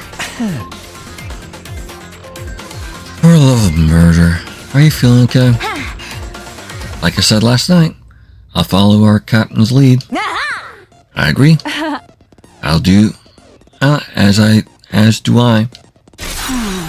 I personally am quite opposed. Huh? Introducing a new character now will just take attention away from me. Jilly Eva. I want everyone's praise and adoration. I want everyone to fawn over me.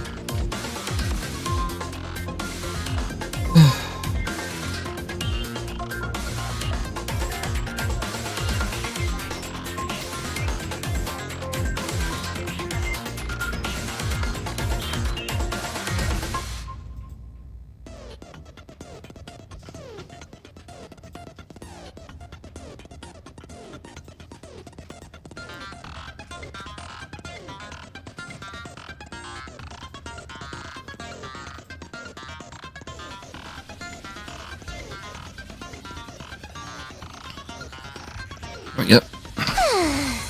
I'll toss you a frisbee later. I'm on board. And that face. That's perfect. I'm gonna be right back. I'm gonna grab something to drink real quick. See you guys in a little bit.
Alright.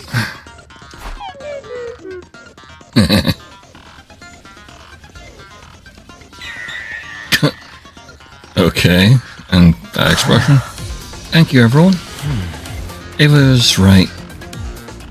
I am like a new character on the battlefield. But I'll give it my all to fight for you, and maybe you'll fawn over me after the battle. You flashed a carefree smile. It was infectious. Soon all of us were smiling. Aha! Well then you will be here any moment now. So, you go. If you will. I got it. I'll cue music. Oh, is it this one? Tommy.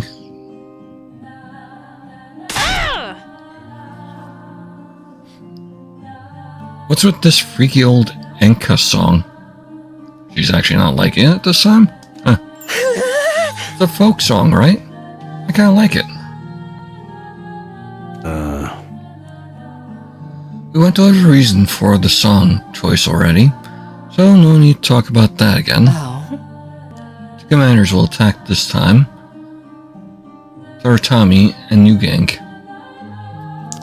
The former multiplies sound waves. She'll try and pull us into a hallucination by playing frequencies inaudible to human ears. To prevent that, we have to play a particular piece of music that includes waveforms in antiphase to hers. Oh, okay. That's the folk song we're hearing now. By playing this song in advance, any sound waves will be cancelled out, which means no hallucinations. Isn't that right, Siri? Perfect recap, Shizuhara. Couldn't have said it better myself. As we discuss our strategy... Intruder alert. Defense mode initiated. What the hell? Ain't they kinda early? Thought you said the enemy would attack after a morning announcement. That is weird. We're well past wake-up time now.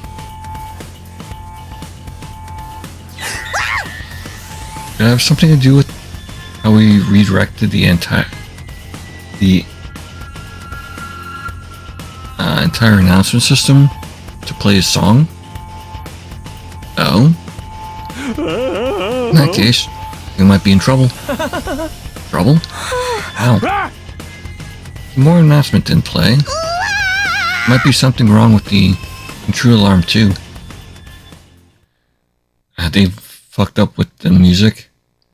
Yeah, they're already bashing down the door.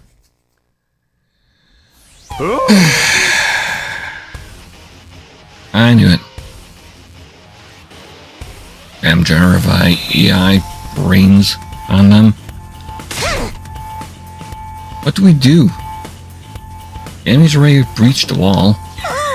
We need to do something quick. Takumi? Got it. On that firmly. Everybody, let's do this. Special defense unit, move out. And for the first time, every single unit, individual, for the special defense unit is out here.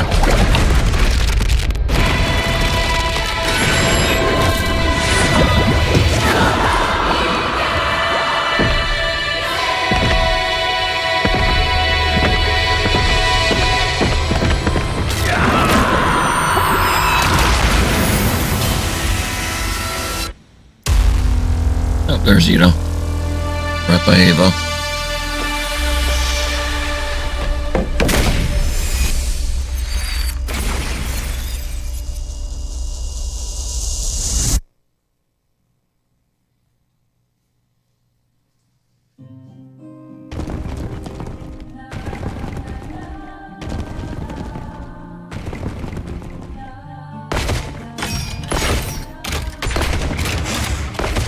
Could be easily skippable.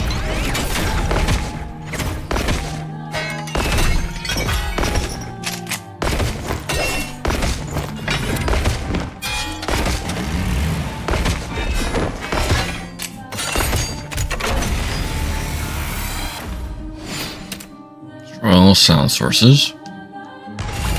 But skip battle. Don't need to waste time on this. Nice! Now you won't have to worry about those auditory attacks! Yep. I'll just turn off the music. Well then, everyone, the rest is up to you! Wallop those nasty invaders! Hell yeah.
Rails.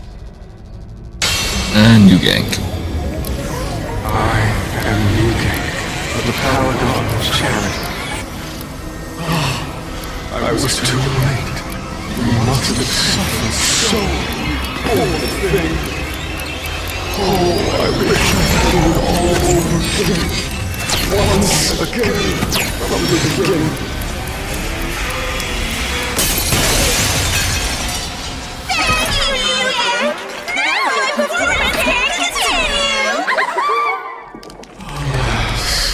Every time I step onto the battlefield, I am filled with nothing but the deepest regret.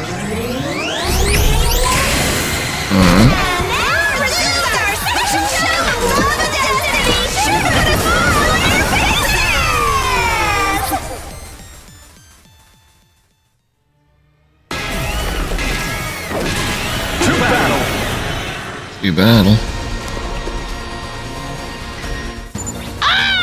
Just when I thought we'd finally put that first one in her place! Yep. That must be the time reversal we heard so much about. C-Ray and Nigo warned us about this, but it's even more a pain than I could have guessed. We'd best save ourselves some trouble and take out that New-Gank first! If we don't, this battle will never end. All right, everyone. Let's show these guys what we can do and end them! This is my specialty! A show especially for you!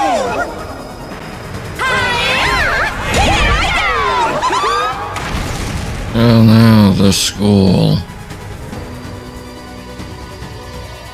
Everyone, this is horrible. The school is...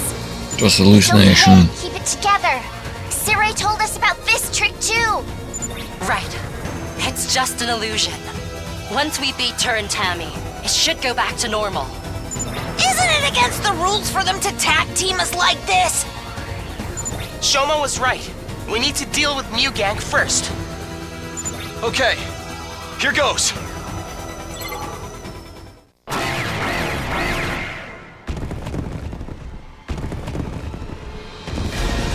Time to stomp 'em out. Do. You win.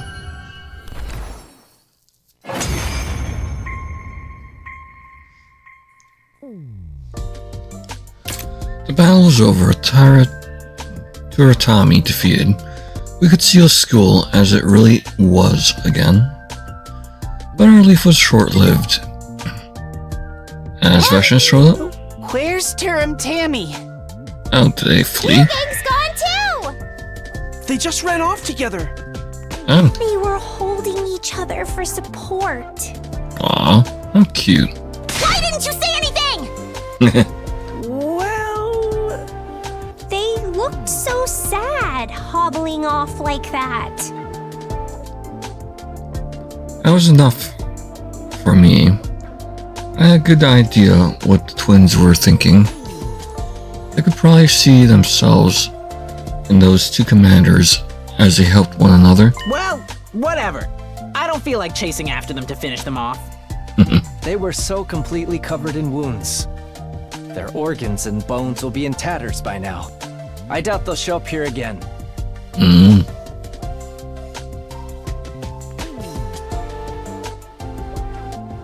Then is it time for the usual? I think so. Apparently. All right, ready and go! Special Defense Unit, best in the world, indestructible, undefeated.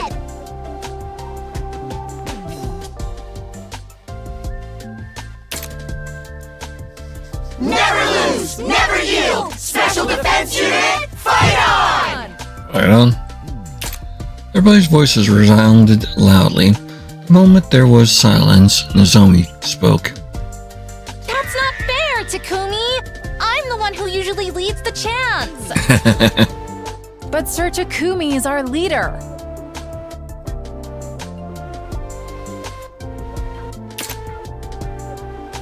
He probably should have been the one saying it the whole time. Fine. I'll let you do it from now on. But a little advice? You have to do the ready and go! Like you really mean it. Put some spirit into it. Such detail. I didn't know she put so much thought into it. Everyone giggled as they looked at Nozomi. She blinked innocently a few times. By the way, when does the fawning I was hoping for start? Mr. Aotsuki, did you really contribute to the battle that much? Ooh. Ava Jelly. Come on, I definitely did. Didn't you see? Well, you'll just have to wait. Our next defensive battle is in 10 days. So I suggest you start training for that. Now that's unfair. I watched Io slump his shoulders in disappointment, and everyone burst into laughter. It was truly one of us now. There was no way he'd betray us again. Bashful but bright smile on Io's face was more than genuine, enough to convince me of that.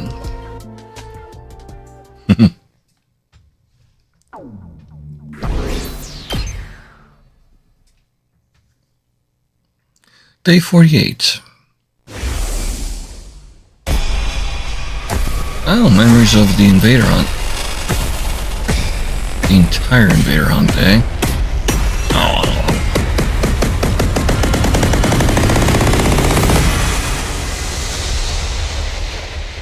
Oh, even the bad ending for it.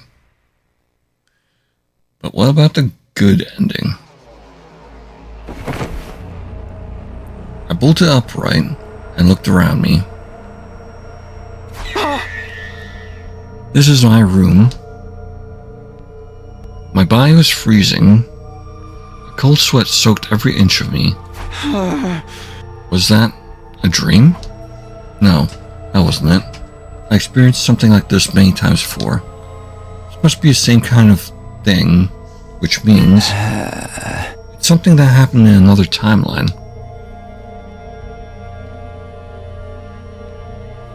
I headed over to see Hiriko and gave the rundown of what I had just remembered. She nodded in silence and led me to our usual spot. Huh. Surprised there was an unlock for that. I don't think there was anything story lock wise. Ending 100 and those endings. Yeah, there's no story lock on that. So it'll be spoilers for anyone going through that. Oh. Actually, I had a vision of the same events just before I woke up. Eh? But that's not possible. What I just saw was from the Hunt timeline where you were dead.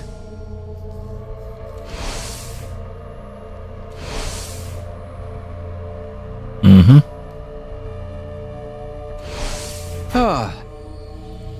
Lost you on day 30 of that timeline.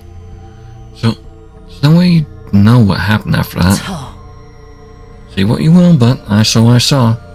Interesting. Was another version of Hiriko in that timeline then? If so, when and where?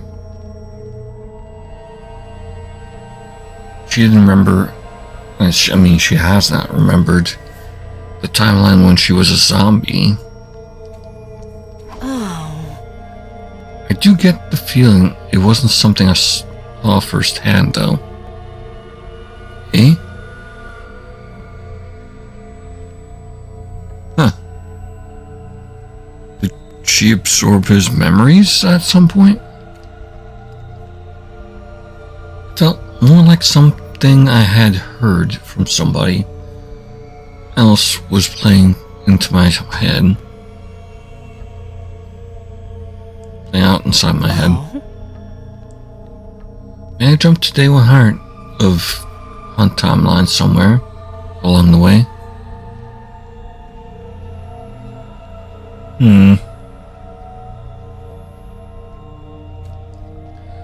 Then someone told me what happened in that timeline, and after that, my consciousness jumped back to day 2 and lost the memory. And you just regained it now? That's one possible explanation anyway.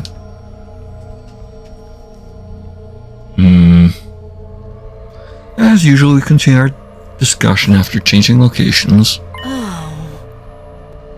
What's more important are the specifics of what we just saw. Yeah.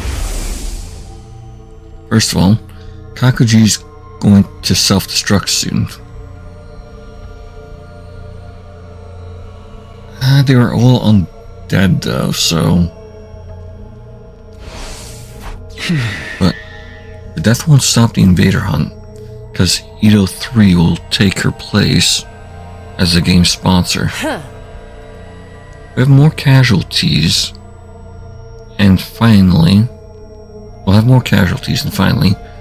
on day 93, the survivors will launch a last-ditch attack against Veshnes, and all of them will die. Okay, so they just know the bad end for that. Because he tries to take the baby's cryptoglobin to escape. Wish I could help them, but do you think there's anything we can do? Give it some thought. We still have 2 days until we can leap it again.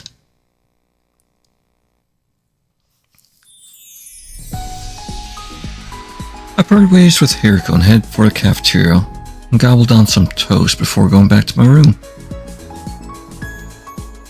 Huh? Okay. Much as I am worried about the Invader Hunt timeline, I still have things to get done in this one.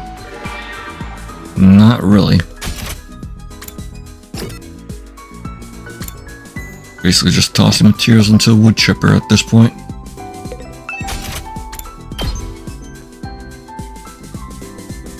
It's impossible. Fucking hated the Splatter movie. How about you, Takamaru? Do you hate Splatter movies? Oh, for me? Thanks, man. Nice, man. Sure, have fun. Like I was showing off the plumbing for a second there.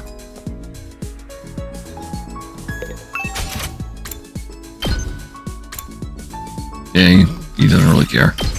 Hiriko, how about you? You might be fine with it. Surprisingly thoughtful of you. Yeah. I won't lick a gift horse in the mouth. Not love, but at night we got a report in just after dinner. Spouse had finished repairing the school bus. The moment we heard the news, we made our way to the parking lot. There we saw hell yeah. Wow, Tsubasa, this is amazing. You got the wheels back in perfect shape. Actually, isn't it even shinier than it was before? She upgraded, I'm sure. Girl could get jealous. What moisturizer do I need to use for that kind of dewy shine? Sheen? Frankly, I'm stunned. You completely killed it. Oh, this was nothing. And perhaps you'd be willing to fix a rotten heap of junk like myself. And that's above my pay grade. Kosha stopped salivating over the muffler. You deviant. What? Why is she salivating over the muffler? I swear I wasn't looking.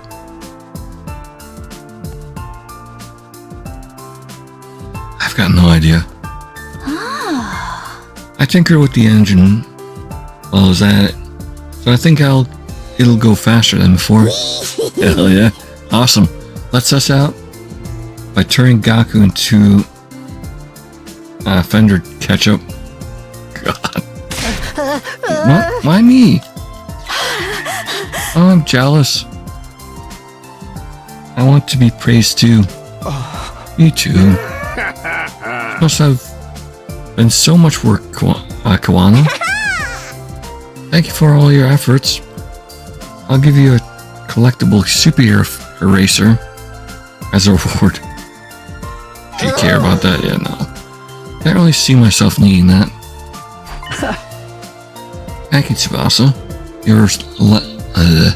Thank you, Tsubasa. You're a lifesaver. Come on, guys. Good work deserves to be praised. I'd like to offer you my thanks as well. You Chihiro? Make me blush. Continued to shower praise on Tsubasa until late. All that time, laughter echoed nonstop throughout the parking lot.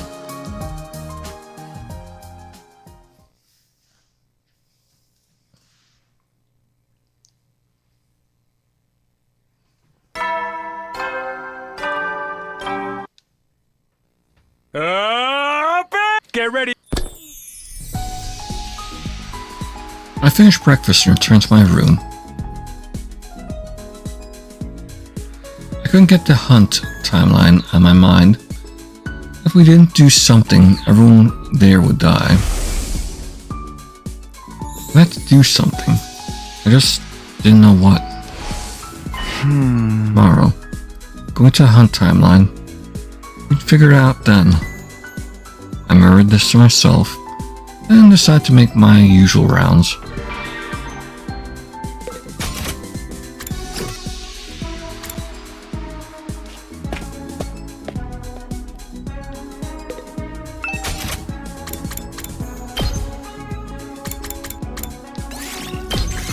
What about you, Ito?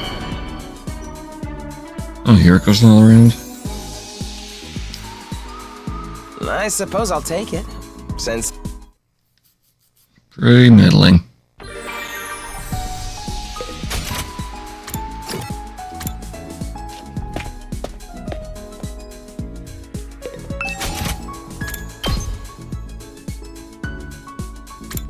And here it goes, still not around. Gaku, how about you? Do you like splatter movies?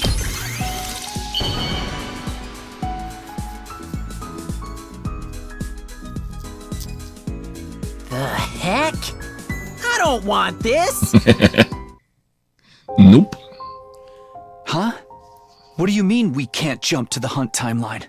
It's blocked off now. Oh? You didn't see me around the school during the day, did you? Yep, that's what she did.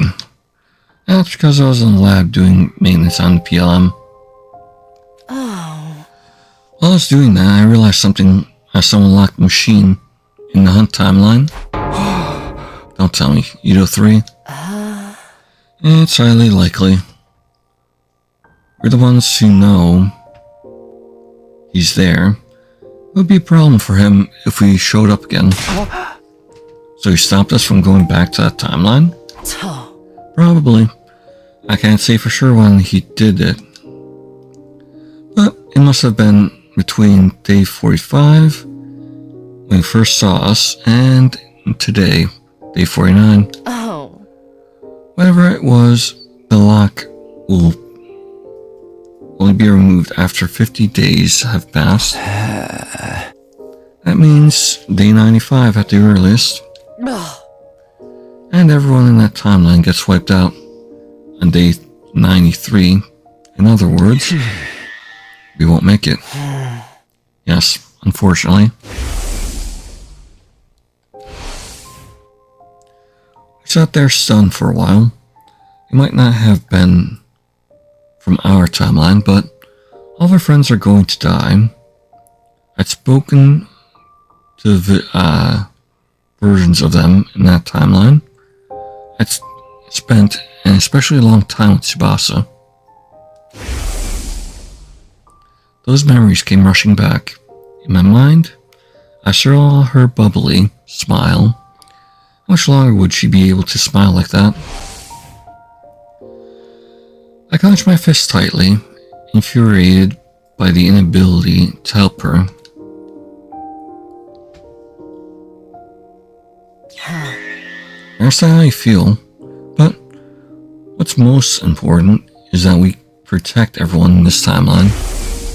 In short, if all of the Special Defense Unit members in this timeline survive until 10 a.m. on day 100, the sum of all those lives will serve as a huge weight that can tear away the mighty spring that is the time loop. Don't get me wrong, I'm saying this only because it's our way out of the timeline. I'm not saying this only because it's way out of timeline. I know, our priorities are still the same.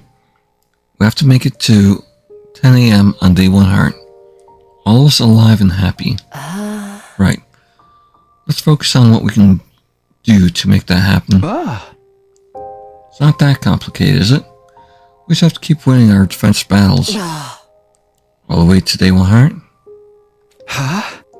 Yeah. Are you saying there's some other way?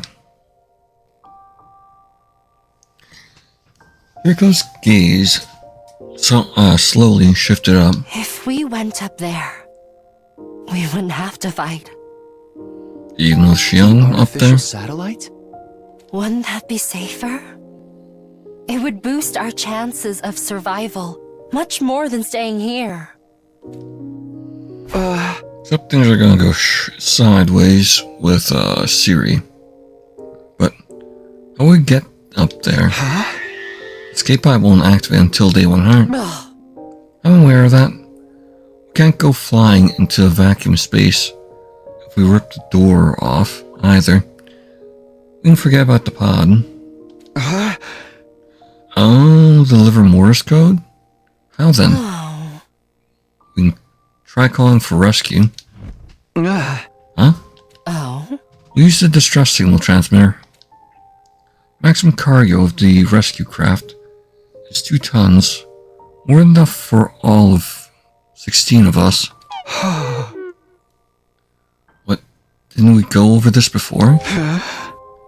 We didn't put 9 of the deliver Morse codes from Team 1 to boot that machine. And those codes only show up when a unit member is truly dead, so that would mean at least 9 deaths. Wait, hold on. Are you suggesting that what I think you are? I think so. Of course. Nobody has to actually die. We can just get the codes from other timelines. Yeah, apparently.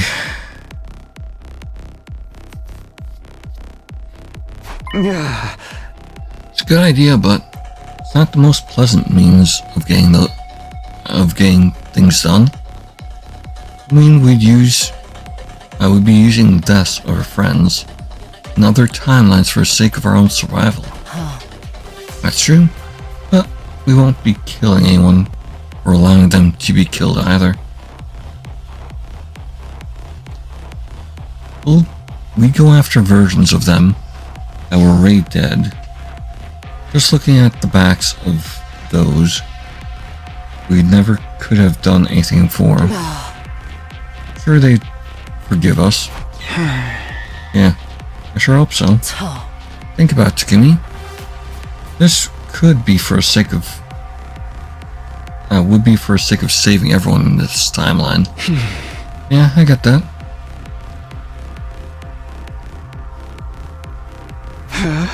Alright. Whose Livermore's codes do we need? I already saw 5 of them in the mystery timeline. Igawa didn't have one. Gaku, Tsubasa, Shoma, Kako. Who's number 5? Oh, Ito. Let's review them first. Tsubasa, her Livermore's code was 2, right? I sifted through my memories of the mystery timeline and gave her a firm nod. The other 4 were in Kakoji's scrapbook. Ito's 8, Gaku's 0, Kako's 9, and Shoma's 3.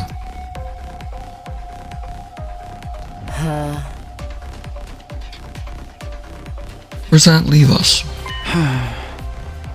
There's 5 people left from Team 1. Darumi, Ima, Takamaru, myself, and me. Anyway, we need to find just 4 of those Livermore's codes. Then we can activate the distress signal transmitter, and the 16 of us can go onto the rescue craft. Once that's done, we'll all go to the artificial satellite together. Oh, and that's why they're in the zombie timeline. They're trying to get the Livermore's codes off these zombies.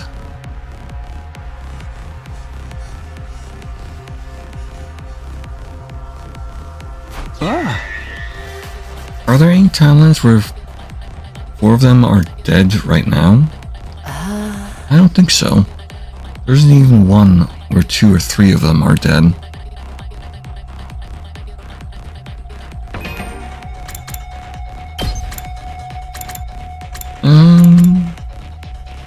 Casual. Killing game.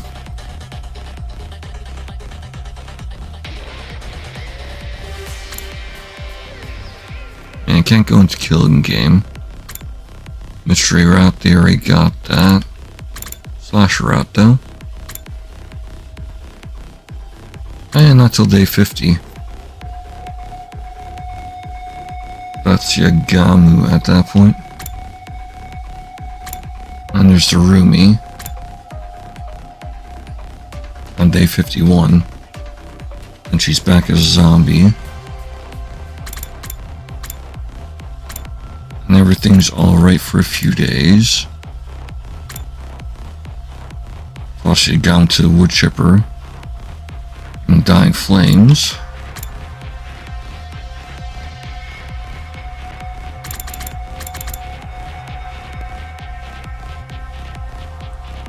And 69 goes sideways. And Kiriko dies. Then Ima dies to Kako. Nozomi goes missing and dies. They search for Nozomi. And they have to kill her.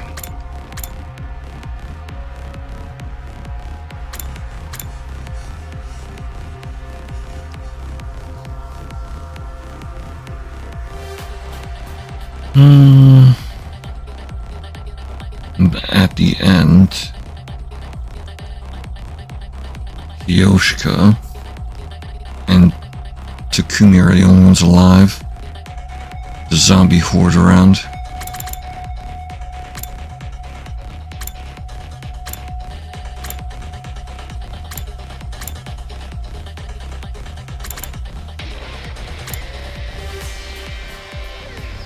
Almost dead by day 87.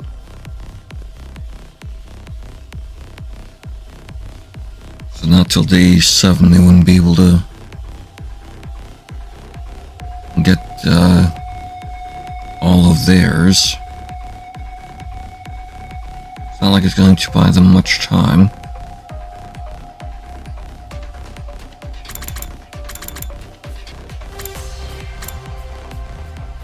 And 97, Takamaru's dead. And then Fiskaku, next chance he gets. And then, yeah, everything is sideways.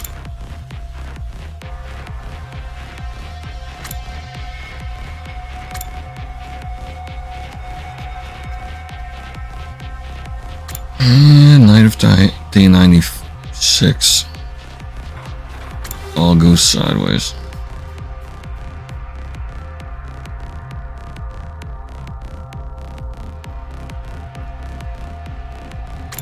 Oh, right, there's the Calamity timeline?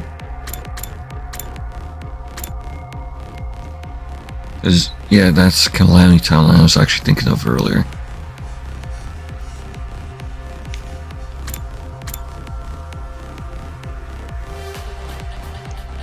And Darumi's dead in that one.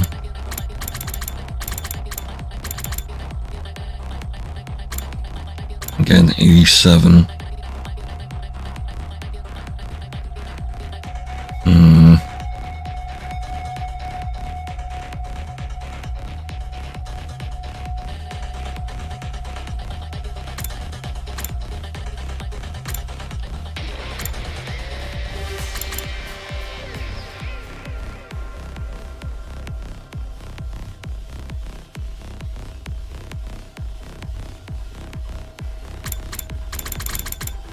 When did Ima die in here?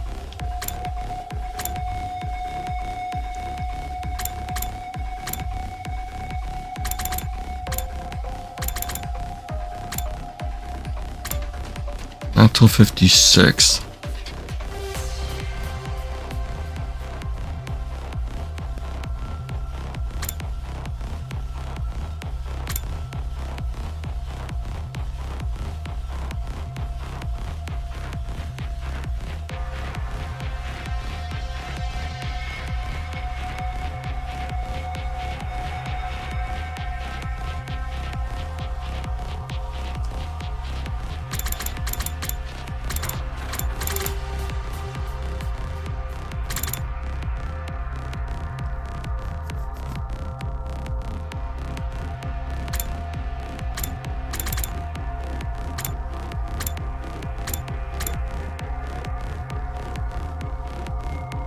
Well, Takamaru got vaporized in that one. Can't really do much in there.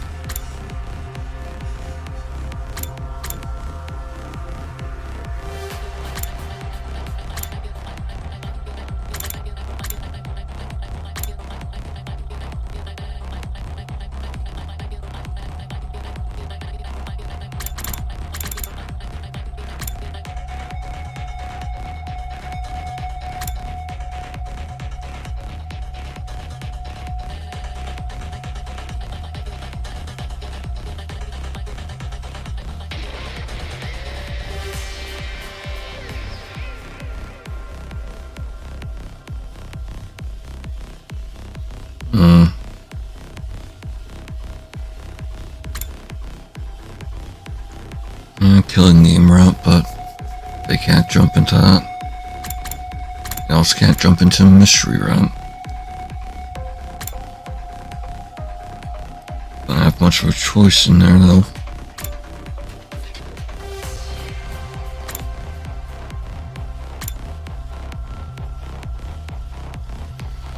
I mean, if they went down day 51 or 2.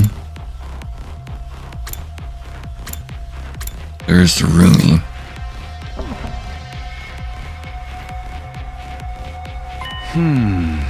So we'll just have to check different timelines one by one. Indeed. Should probably go find the Rumi's Livermore's code tomorrow, right? On day 50. Well, night of day 50, technically. You remember, don't you? She's killed in the battle against Veshnis in some timelines. Oh yeah, that's also the other option. Drained completely and modified.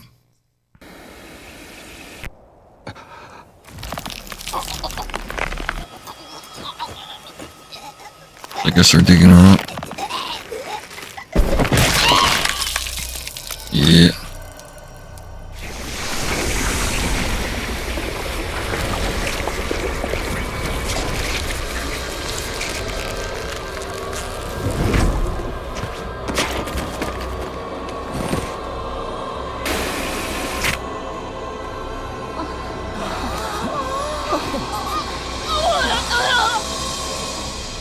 So they actually remember that timeline. We jump into the coming of age timeline, which branches from that event.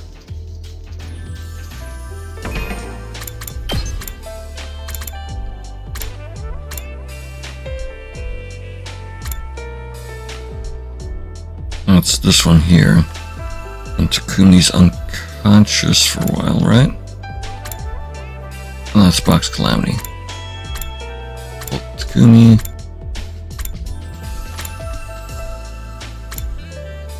Here's coming of age.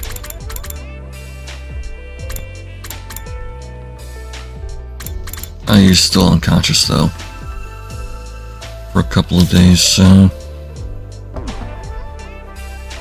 Coming of age timeline? You don't remember it? So I doubt there's any point in explaining. It's a timeline that plays out like some kind of teen drama.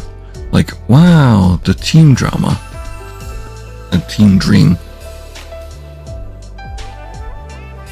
You know what I mean? I had no idea what she was trying to tell me. Yoko started, and I stared into the distance. Eyes narrowed with a kind of wistful yearning.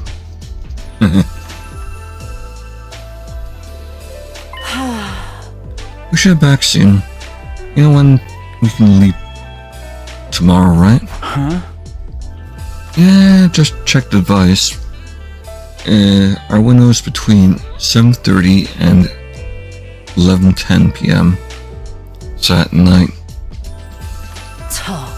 We'll head to the lab in the morning.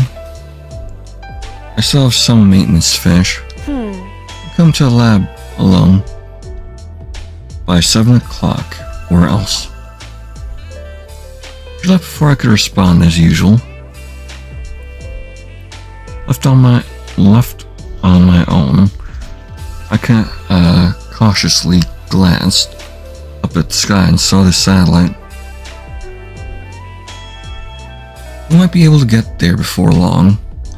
All we need was 4 more Livermore's codes. As I thought about it, it's not hard to calm the thumping in my chest. I stretched my hand for a satellite and clasped my fingers into my palm, as if I could somehow catch it in my grasp.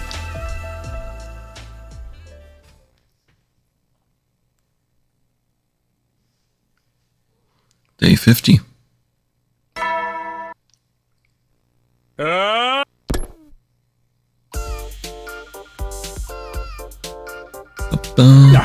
Okay. Does everyone have one now? Or except Miss Shizuhara. Kiriko, yeah. Oh, right, the badges. Oh, that's fine. She went out to explore early this morning. I gave hers before she left. Just a lame metal, right? I might be allergic to this cheap metal plating. When was recycling day again? Damn, that's mean. You can't throw them out? Yeah, guess you didn't notice. You've just been bestowed medals of great honor. Out of my ass. Hey everybody. Why don't we have a party tonight? A party? That's to celebrate the halfway point. Now you're speaking my language, bro. I'm up for that. Me too. Count me in. One after another, everyone expressed their approval of the idea, except you have to leave early that day. Well, Takumi, I was unsure how to respond. I wouldn't be there at night. That night, I had to jump to the coming of age timeline. But I couldn't come out and say that, so yeah, of course. I'll let Hiriko know about it too. That settles it. Tonight we'll have a halfway to 100 party. Sounds good. But the name's kinda mid, ain't it? How about we call it a hump day party? The jokes to be had. Let's see what they've come up with joke-wise. I'm picking up what you're putting down, Miss. That kind of sounds kind of fun. Sure, why not? Siri, Nico, you don't mind, do you? Yum, yum, yum. Well, the next offensive battle is on day 57, so okay. I'll grant you special permission. But no freaky grinding and throwing it back. No freaking, no grinding, and no throwing it back. Yeah, Kyoshiko. Don't bring your sword to this one. I would never freak or grind with the Holy Jumanji sword.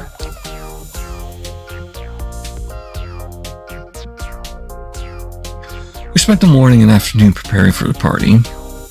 I knew I wasn't going to be able to participate. I was also in no place to refuse, so I helped out too. As the day wore out, the sun sank steadily west in the sky. It was 5:40 p.m.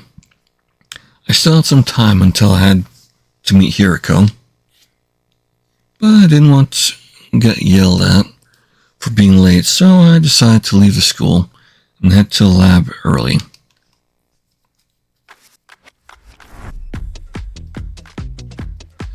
I stepped into the entrance hall. Siri and Nogo were there, almost as if they'd been waiting for me. Another late night with Shizuhara. Miss Sumino. You know the rules about relationships between students. No heavy petting. That's not what's going on. We'll be back before the day is over, so there shouldn't be a problem. What about the hump day party? You're not going to attend? No, sorry. Do me a favor and come up with an excuse for me. You're a loose cannon, pal. Although I admit you're the one keeping our operation running smoothly. We've yet to experience a single fatality, and you managed to get Mr. Atsuki to cooperate with us. So for now, we'll let you Raja's behavior slide. Normally I'd have to execute you for this kind of stuff, you know? I'm so sorry. And so grateful for your generosity and understanding. Didn't mean that at all. Still, I never would have guessed the cerebral glitch repair program could be used like that. Managed to fix Atsuki's defect and successfully used the manic therapy on him too. Sounds like Series Ohara's handiwork more than yours, but it was still a brilliant idea. You're the one who created the program, sir. I think you're the true brains here. Oh, is that right? I mean, of course. Only a 300 IQ genius like me could ever make such a thing. Sure, 300. There you go. The thumb drive you gave Hiriko must have a copy of the program on it, right? I never made copies. Oh. So she was lying about that. Me neither. Actually, I don't recall giving Miss Hiriko any thumb drive in the first place. Aha! Yeah, the only one ever. There's only ever one of those. What does that mean? That means that they're not... Unless she snagged it from a different timeline. The unoccurred. In the comedy route, technically? Or the slasher route?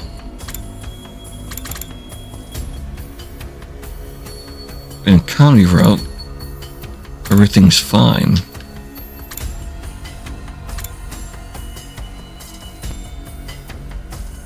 And slasher route, he's still Takumi G.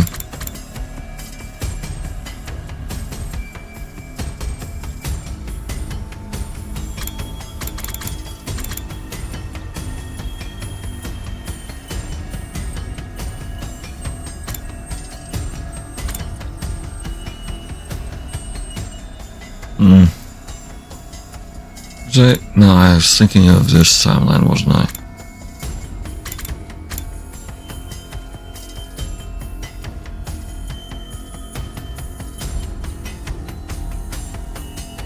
Right, it was this timeline.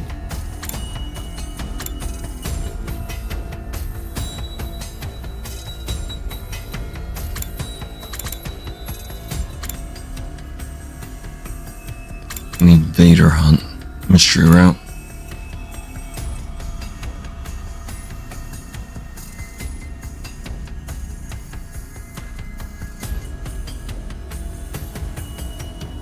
He would still have the key data in him.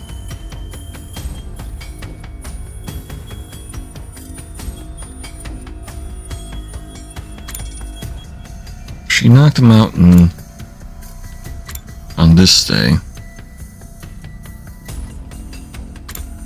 And cured him.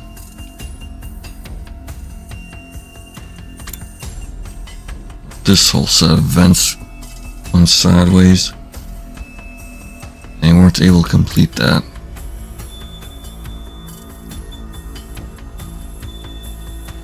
And when that time ran by,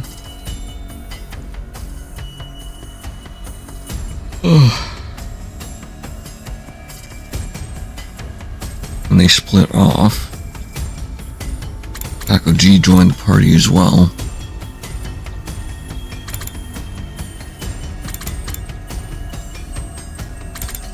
There's long gaps and not remembering anything.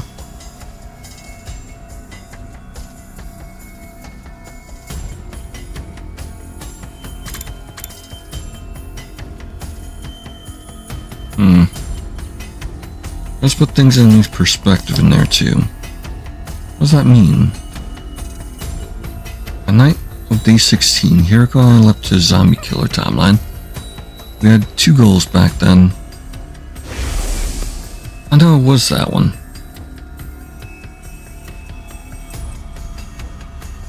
Preventing the death of Hiriko 2.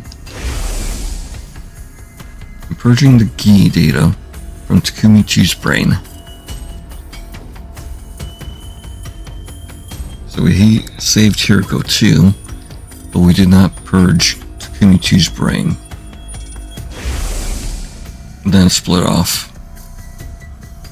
Succeeded in saving Hiriko 2, but failed to capture Takumi 2. I got cornered by him, fell out of the bathroom window, and got knocked unconscious. Oh no, in the Kami timeline, she did knock him out afterwards and cured him.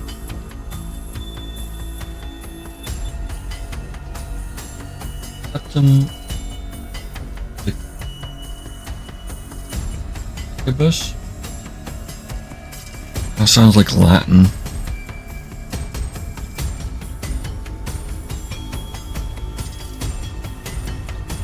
And got knocked out unconscious. Next thing I knew, it was day 17. When I woke up back in my room in this timeline, Hiriko told me, Treating Takumi too. That's been taken care of too. Sure.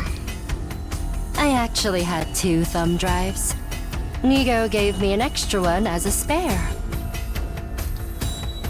I gave it to Hiriko too. I revealed myself to her and explained everything. She injected Takumi too with anesthetic and used the repair program I'd given her to treat him. Could be she lied to me. She never gave Hiriko to the thumb drive, which would mean that in that timeline, Takumi 2 is... He's still infected with the Gi data. And he said that out loud.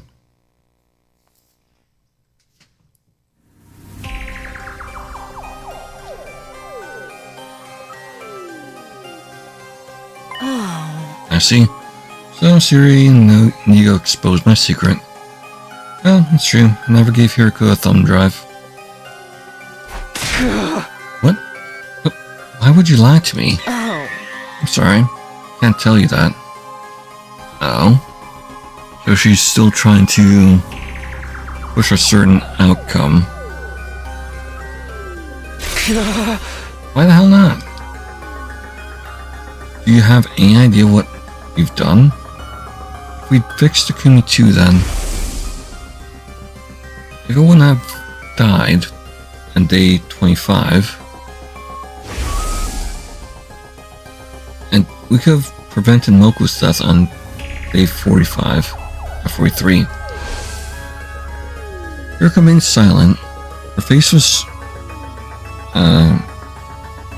screwed up slightly, and she was staring at her feet. Fine. Can't tell me why. That's all there is to it.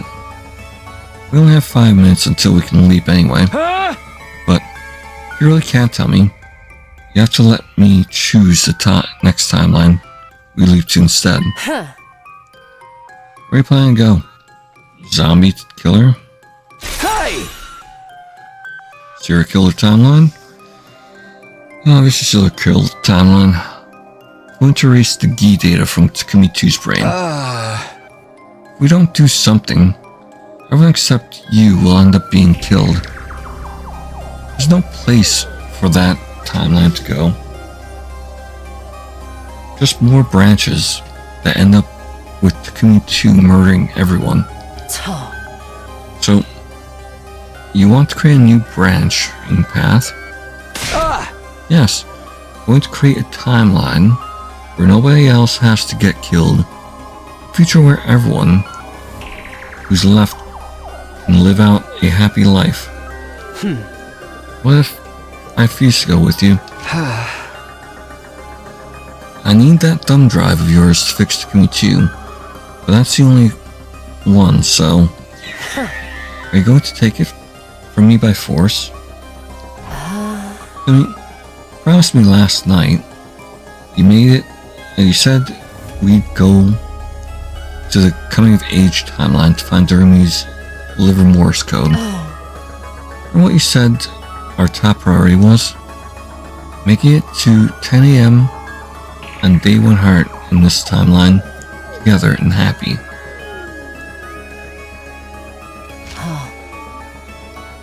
Surest way to do this, is to find those 4 liver Morse codes and call a rescue craft. We have a greater chance of survival if we go to the artificial satellite. As a result, we'll finally be freed of this time loop.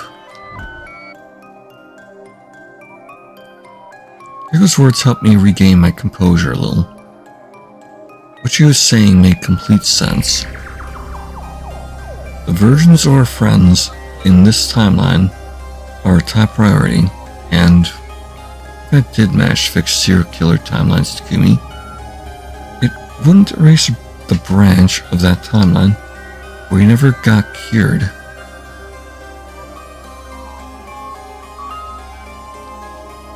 The timeline where Takumi 2 killed everyone would still exist somewhere in the blood space.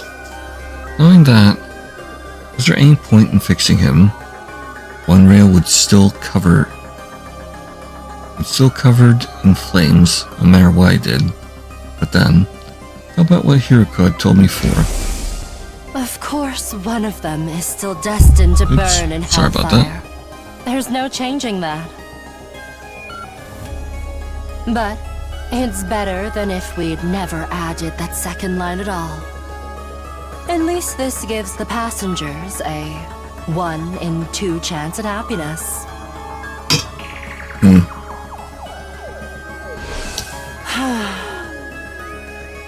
I sincerely apologize for lying.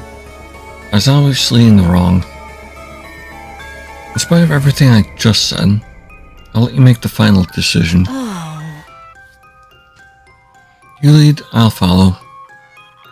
I'll keep my mouth shut and cooperate with whatever you want to do. I thought about it.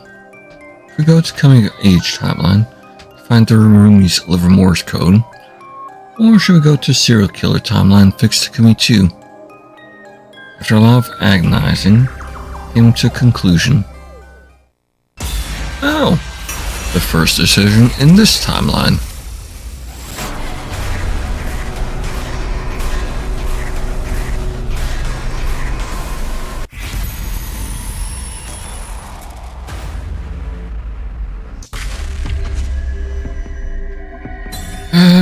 Serial killer, actually, because Rumi might still die in that one.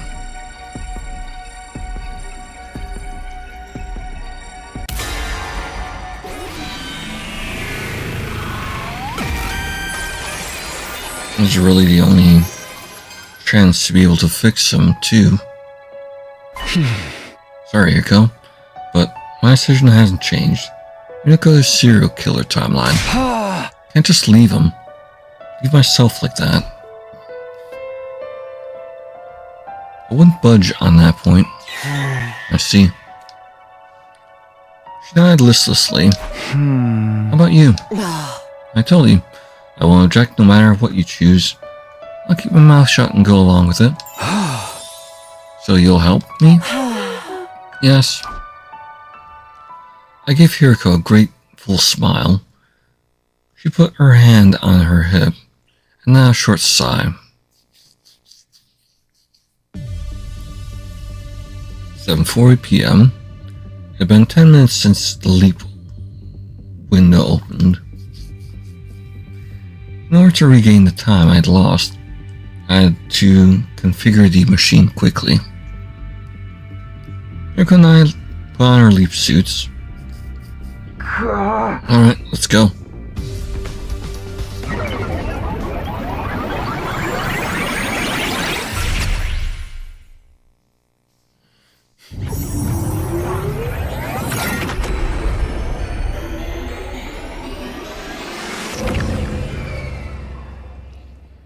So, which one of the 2 branches is it?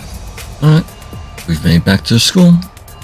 Yuriko spoke in a clear, calm voice. If it's a zombie one, we can still get the Rumi's Livermore's code. Are you sure you're okay with this? I'm the type to adapt quickly. I don't waste time worrying, unlike somebody I know. Well then, we're to fix Takumi too, but where is he? I might know. Today is day 15, the day of the halfway party. So he's in the cafeteria with the others. Yeah, but can't just walk in dressed like this, can we? So I had another idea. I see. They left the party poppers behind in the rec room. So Takumi 2 went there to collect them from Gift-O-Matic. Yeah, if we wait here, we can rush him when he arrives.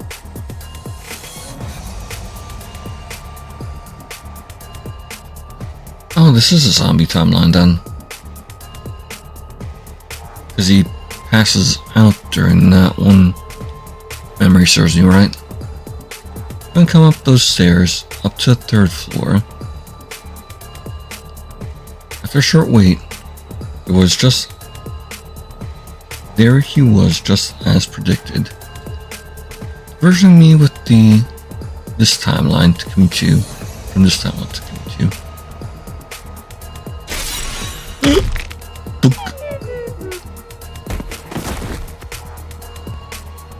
Kumi-2 took a solid punch to cut from Hiriko and went down.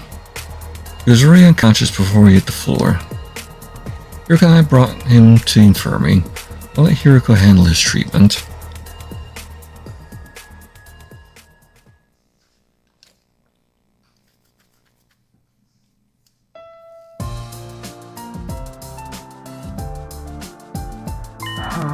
Alright, this treatment is finished, all thanks to this. Cerebral glitch repair program. Then the key data is in his brain. The brain is, yep, it's been completely erased. That means I won't hurt anyone else in this timeline. I mean, you got zombies to kill. Indeed, we back to the harmless dimwit, Takumi Sumino. We all know and love. Her insults didn't sting in the least. If anything, they're music to my ears.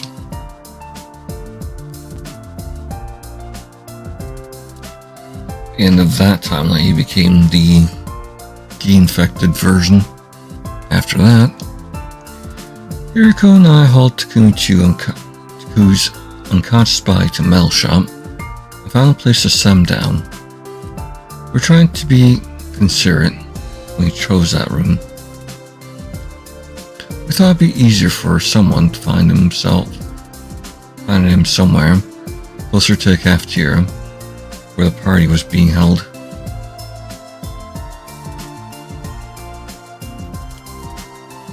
That was the end of Takumi 2 problem. Hiriko and I quickly returned to the lab.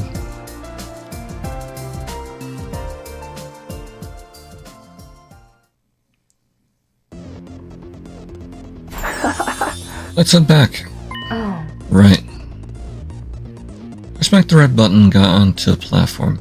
Hiriko followed suit. No. Here we go.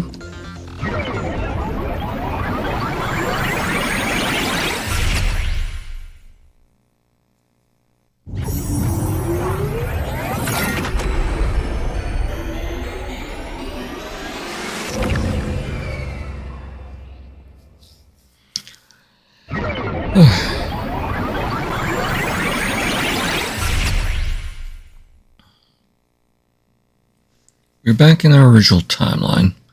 Immediately, I was overcome with intense palpitations. The world was spinning around me.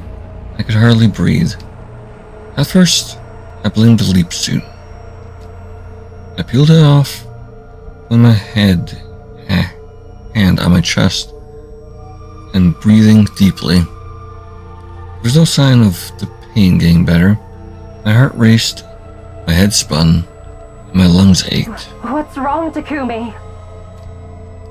Just as Hiriko rushed to my side, I lost all strength and fell to the ground.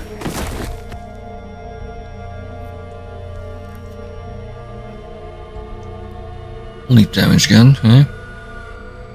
Suddenly she was holding me in her arms. You're okay, Takumi. Stay with me. I want to scream to her that I wasn't okay at all. I couldn't make a sound. I couldn't breathe normally. All my air was gone, as if someone had sucked it out with a straw. Don't tell me. Still supporting me in one arm, Hiriko reached for the leap suit on the ground. It was one I'd been wearing. She examined it closely and had a hole. Before long, her eyes widened and she gasped. A hole. There's a hole in it. There it is. But why? How? Nothing happened when we jumped into that timeline. Looking closely, it's starting to fray in a few spots. Did one of these spots get torn open? It doesn't matter what caused it. Takumi, this has to be... Leap damage. Leap damage. I squeezed the words out of my throat. Everything around me was getting hazy. The very next moment, my consciousness fell apart into 1,000 pieces, vanishing without a trace like dust in the wind. Is that an ending? Or is he going to be wound up back in his bed? 71! That's a leap. We're at 50, right? Yeah, day 50. So 21 days have passed. Damn.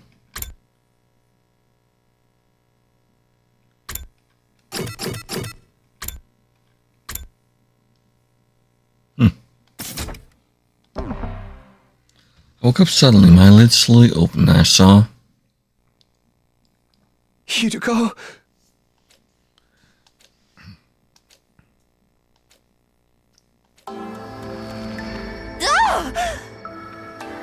Go? I flew upright, tracked by the sound of her voice. Well, I tried to, but... fell out of the fucking bed. I couldn't get my muscles to cooperate, and unceremoniously rolled out of bed instead. Are you alright? With Hiriko's help, I managed to get to my feet. My legs trembled like a newborn fawn's. I have 4 questions. What day is it for starters? What? 4? So suddenly? Just answer me. What day is it today? Yep. She continued after a deep sigh. You're not going to like this. Say 71. 71? Yes. Been that cold for 20 days. Wow, okay. Next question. Why did you just scream like that? Isn't it obvious? You suddenly woke up after 20 days. I was starting to think you might never open your eyes again. Sorry for making you worry. I wasn't worried. Besides, you should see how worried everyone else is. That's right. I need to tell them that you're awake. And 2 questions left unanswered. Hiriko's about to run for the door, but I was quick to stop her. Wait. Huh? Not done. Still have 2 questions left. What are they? What are battles? They must have attacked while I was out. They attacked alright. On day 57 and 63. But, as you can see, the school's still standing, but without you and won. Thanks. That's some good work. That hardly sounds sincere. Don't tell me you felt like I feel like you missed out. Or do you not like that? Do you not like that the team proved it could win without you? Hey, come on. Never mind that. What's your last question? Oh, well, this is a vague one, but did anything change while I was asleep? Change? No, nothing changed. Did you find anything out, though? Any new information? Oh, I did have one thing. It's about deliver Morse codes. There's no point in collecting them. Really? Why? Because does that distress signal terminal is destroyed or something here?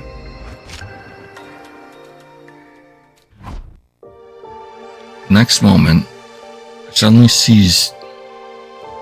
was suddenly seized by a violent nausea. It surged up from deep inside of me and ripped along my throat. I couldn't hold back. Ooh, I spewed liquid all over the place. It was sticky, shiny, fresh blood. Color of ripe cherries. Takumi, you... I'm fine, don't worry. No.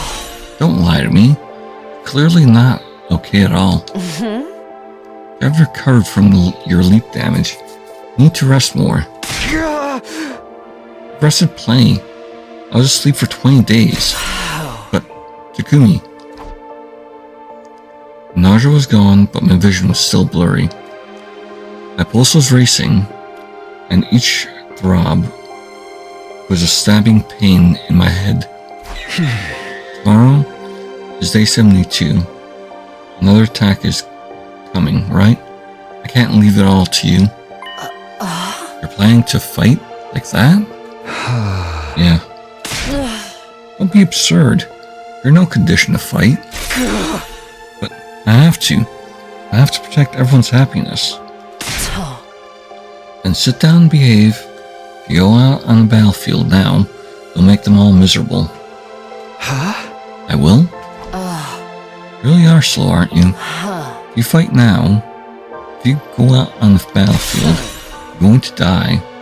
Do you hear me? You leapt twice with your skin exposed. You know you were wearing a leap suit on day 50. Got a hole in it. You know what that means, right?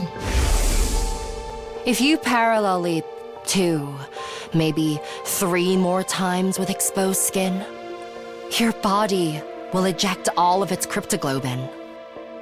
I already ejected some of it, barely. That means no more revivals. You'll die, and you'll stay dead.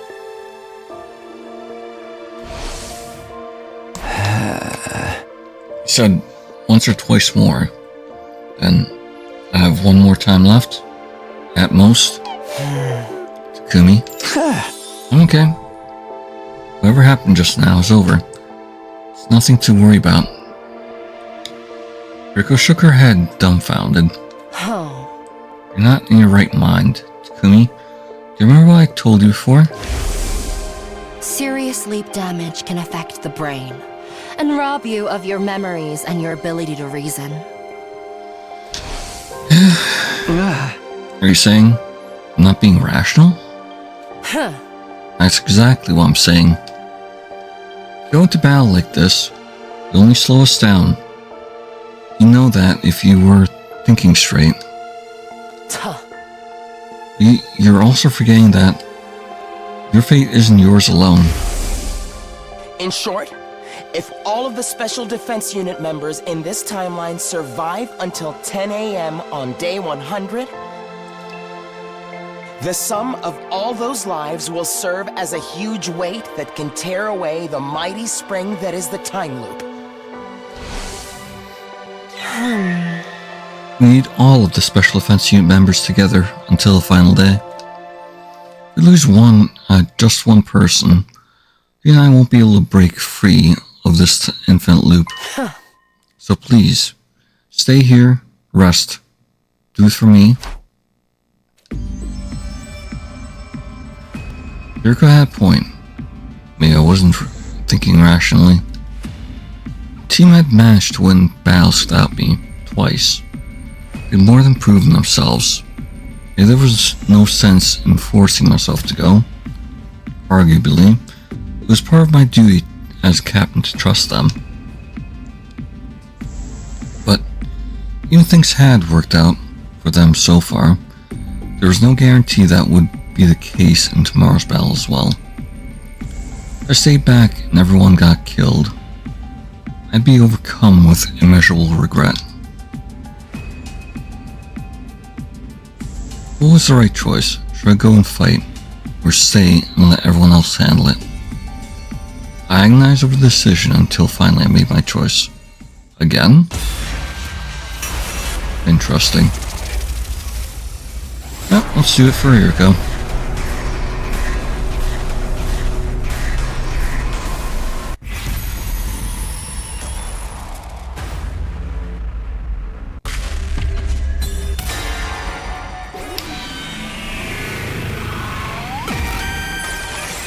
To your future. Huh? Fine. I won't go. You made a wise decision. But it's not because I don't want to die. It's only because I don't want to get in your way. Plus, it's very likely that all of the extension of the battle would make this illness worse. Or exertion of the battle would make this illness worse. If I really do end up dying, you won't break free of the time loop. You're doing this for me, too, aren't you? I nodded. Thank you. Glad you decided to be reasonable. Get some rest tomorrow. Please. I'm an expert at getting rest at this point. Yuriko smiled at my little joke before she left. It didn't take long for everyone else to show up in my room. Must have been a shock for them to see me awake after I'd been unconscious for so long. They cheered, they cried, they danced happy dances. Once all of the emotions settled down, they carried me outside and tirelessly threw me into the air over and over again, until they accidentally tossed me over the fence, and we started up the romance route again. Such a bunch of lovable idiots. Heat welled up in my chest, but it made me feel all the more frustrated. I wouldn't be able to fight for them tomorrow. I wouldn't be able to protect them. I'm supposed to be their captain, their leader. I couldn't help feeling overwhelmed with regret.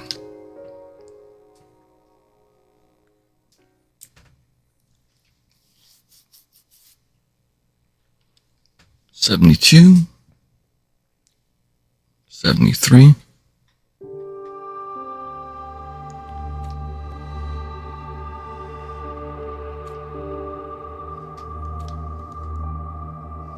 Good morning. Well, good evening. And welcome to day 73, actually. I had absolutely no memory of the previous day. I wasn't even sure how or when I fell asleep that day before that. I asked Yuriko what happened, and she explained. Sleep damage again. If you take it easy for a while, the symptoms should subside. That's good, at least. How long is a while, exactly? More than 2 or 3 days, I can tell you that much. Yeah. And yesterday's battle? It was trivial. Nothing but cannon fodder. Alright, they are on cannon fodder at this point. Oh, I'm glad it went well. You don't sound like you mean that. Are you upset? A little.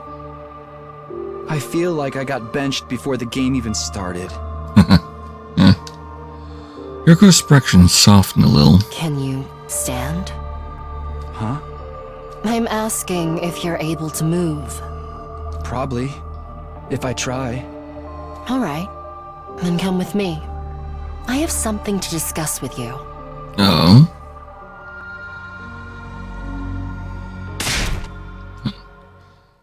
What went wrong? We went to a wrong timeline? The zombie timeline? Keep it down. What if everyone hears you? Wait a minute. So you're saying on day 50, we didn't go to killer timeline, but the zombie timeline? Yep, that's what I thought. I called it. That's right. When did you realize? This afternoon, went to inspect the PLM and noticed when I was checking the logs. That's why the zombie timeline, Kumi was normal. Yep.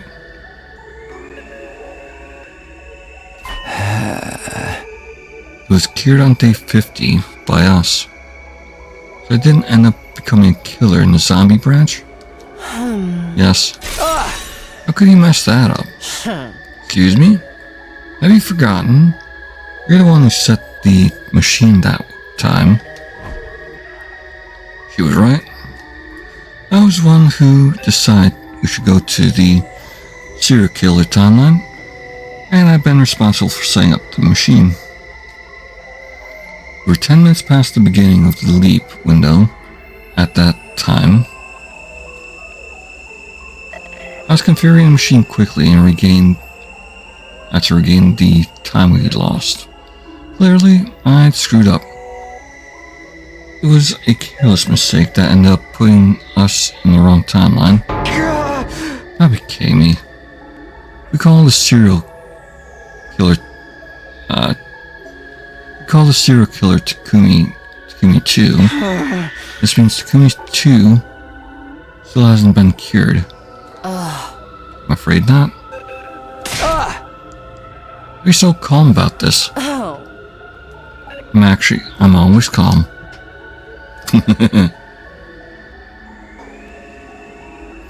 We continued our discussion as we changed locations. Yuriko, when are the blood space waves going to surge next? Use the device and check for yourself. It's tonight? 12:05 a.m.? Just a little past midnight? Technically. That's tomorrow, day 74. Hey! Not arguing the details with you. So, what do? We leap. Where?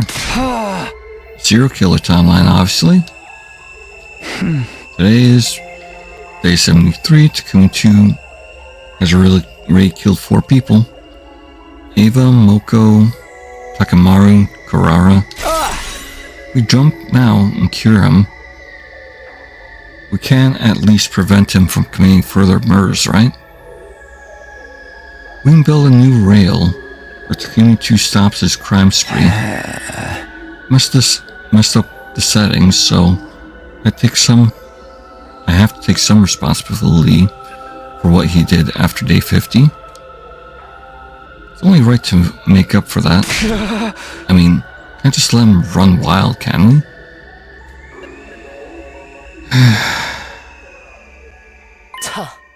I understand where you're coming from. Unfortunately, there are 2 reasons we can't go fix him tonight. 2 reasons. His leap damage. And first, look at the device again. When does the leap window close? Oh. Yeah. No. That's not happening. 30 minutes after. Exactly. We'd only have 30 minutes. Even if we ran full speed from the lab to school, that journey would eat up all of our time. It's not possible to heal Takumi 2 and make it back. Then, what if we just stay there? Have you lost your mind? We have no idea when the blood space waves will surge again. There's no telling when we'd be able to come back. And even if time wasn't an issue, still wouldn't be able to fix Takumi 2. Too much time has passed since the Gi awakened. Gidea will have already eroded every last nook and cranny of his brain. The program will no longer be enough to remove the glitch. Yeah, fair. That is fair, actually. This is why you need to give up on the idea of making him better. Is that clear? You 2 can't be healed. You can't be healed. The words repeated in my mind like a haunting echo. Just then, somewhere in the maelstrom of thoughts, came an idea. All this means is that I need to kill Takumi 2 myself. Yeah, sounds about right there. Crazy ass idea though. But the other thing is that you'd be stuck there. Day 74. 12:05 a.m. I found myself in the lab alone. Wasn't sure how I got there. That reminds me of something Hiroko said. Serious sleep damage can affect the brain and rob you of your memories and your ability to reason. Yep. Memory issues aside, my reasoning still seemed intact to me. Except it's not. Not really. I was being completely rational. If I let Takumi 2 continue to run loose, more of our friends would end up dead. Can't cure him, need to get rid of him. That was the rational conclusion I'd come to after calm and careful consideration. That's right. That's why I came here. To kill myself.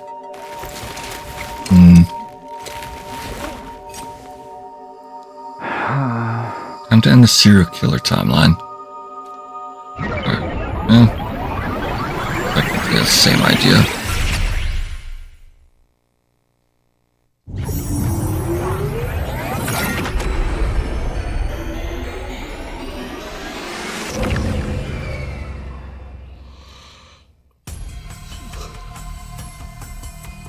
.30 a.m. By the time I made it to school, the leap window had long since closed. It looked like I'd be staying here for a while. Well, that didn't concern me in that moment. I was too focused on fulfilling my goal.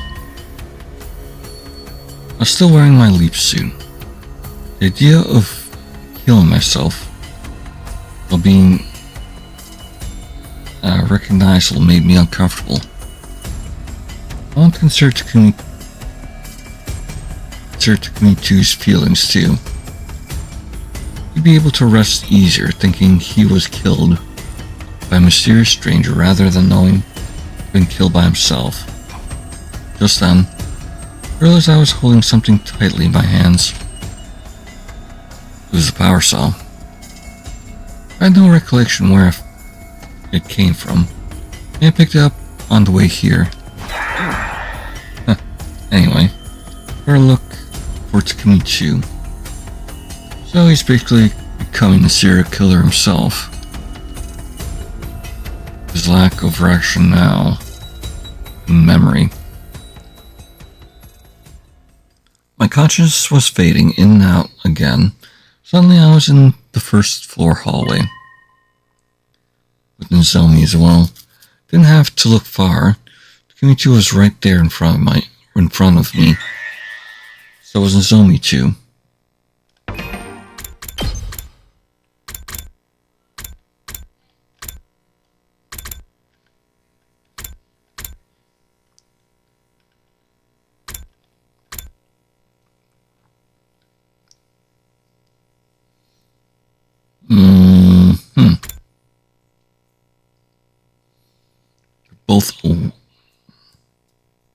We're both good on that one.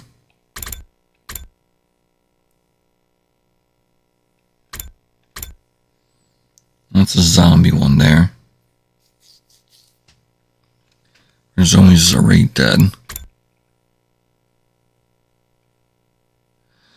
Oh, this is the side where he was spending time with Nozomi? Huh. Wonder how long that goes on for then. Guess I'll figure that out soon here.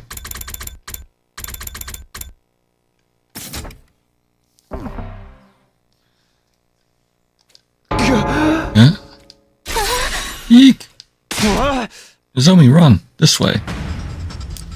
The moment they spotted me, their faces contorted in terror. They began to run. I couldn't let them get away. I hefted my power saw and gave chase.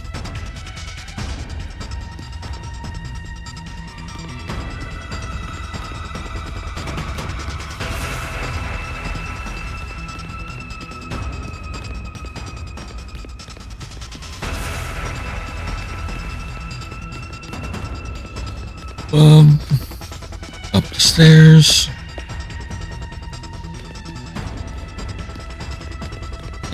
Don't get to actually see them.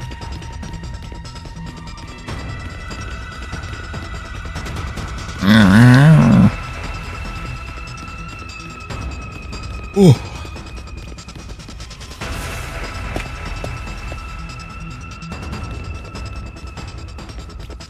Third floor.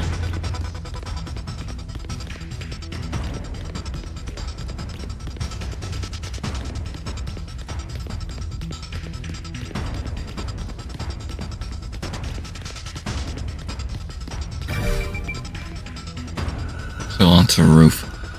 I finally cornered Takumi 2 at the top of the staircase. As I slowly closed the distance between us, I raised the power saw and then...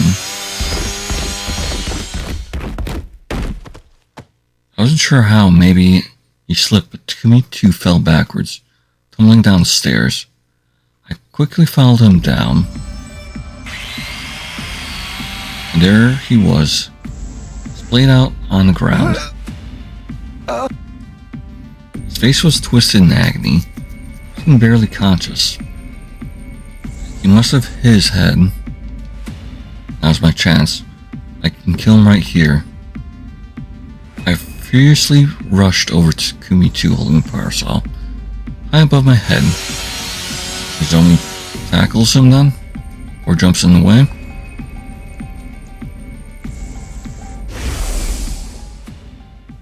I just can't do it. Kill myself? How? How could I possibly do that to myself? I lost my strength, lowering the power saw. It slipped out of my hands and clattered to the floor. Suddenly, Takumi 2's eyes flew open. There was a sinister light in them. As soon as I saw it, I knew what it meant. It was the key. The key was awake. It really was inside Takumi 2's brain. In fact, Takumi 2 was no longer with us. It made more sense to call him Takumi G, while the G had control of his body. Next moment, Takumi 2 swiftly scooped up the power saw from the floor.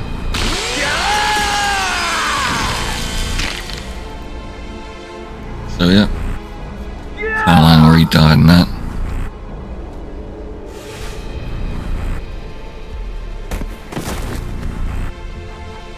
My back slashed, I fell to the floor. I could feel how horribly deep the wound was, but strangely, it didn't hurt. Maybe my spinal cord had been severed, preventing the pain from reaching my brain. After that, Takumi G made a series of strange decisions. He removed my leap suit. Then, he dressed me in the replica class armor, made with the Gift-O-Matic. I wasn't sure what the purpose of that was. It just happened that I was in class armor. He got into a position beside me. Then, as if to further torture me, mercilessly shred my back with a power saw.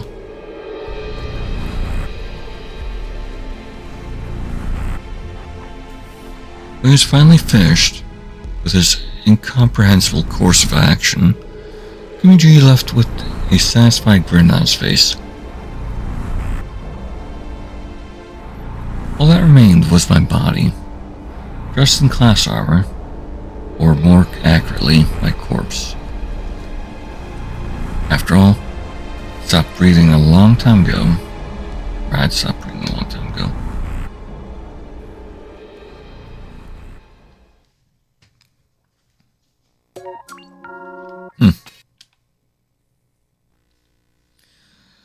A form of suicide. Let's stay from fundamental route then. SF route. That's ending 60 though. Interesting. We still got time. And that's from not joining the battle after that.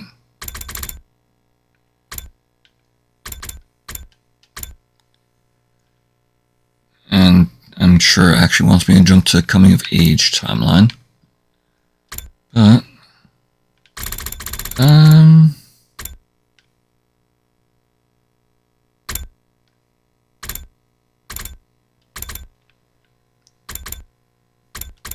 probably save the rebellion route for now.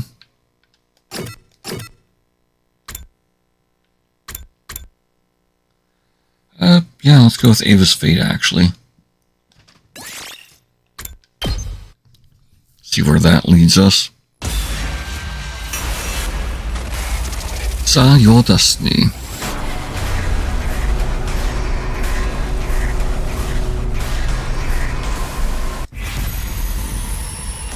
Side Ava's fate. Protect her.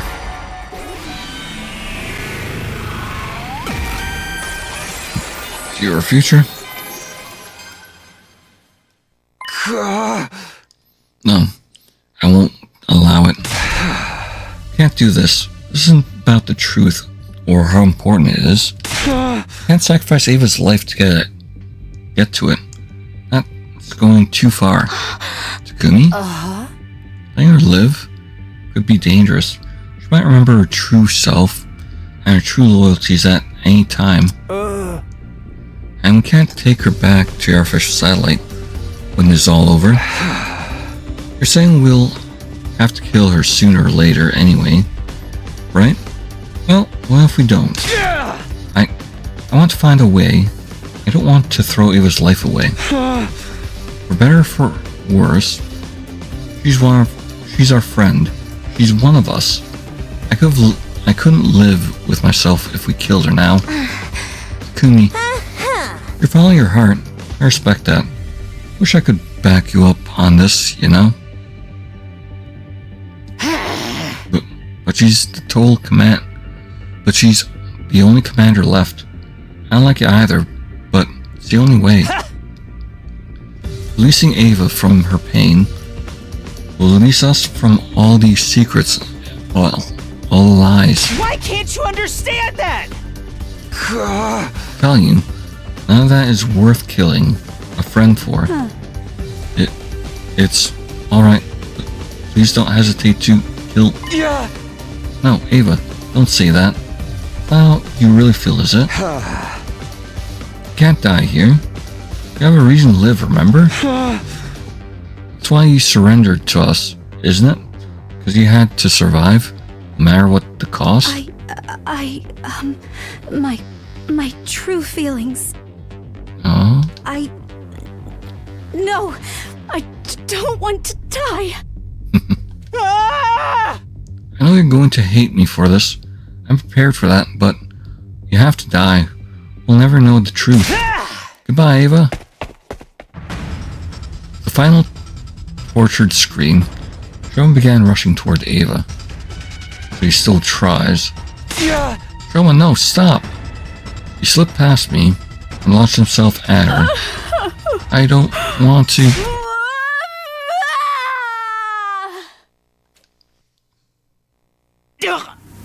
Oh. And she kills Shoma. Alright. Shoma! And with him dies the truth, I'm sure.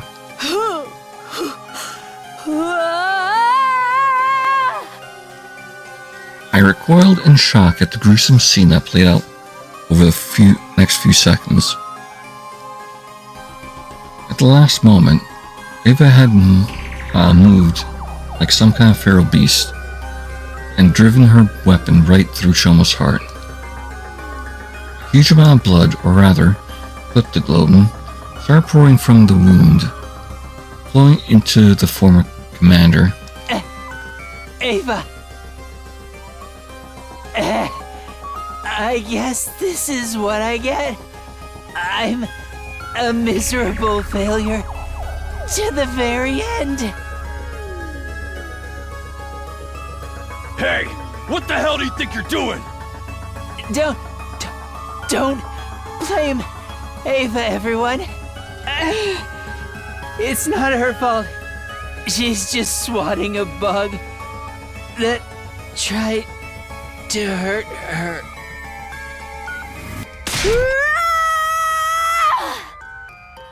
Ava, please! You need to stop!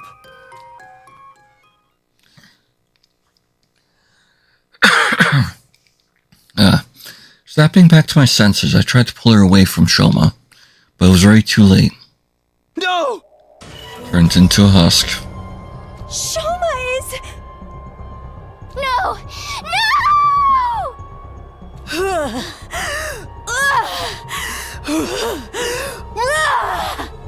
Everyone, restrain her!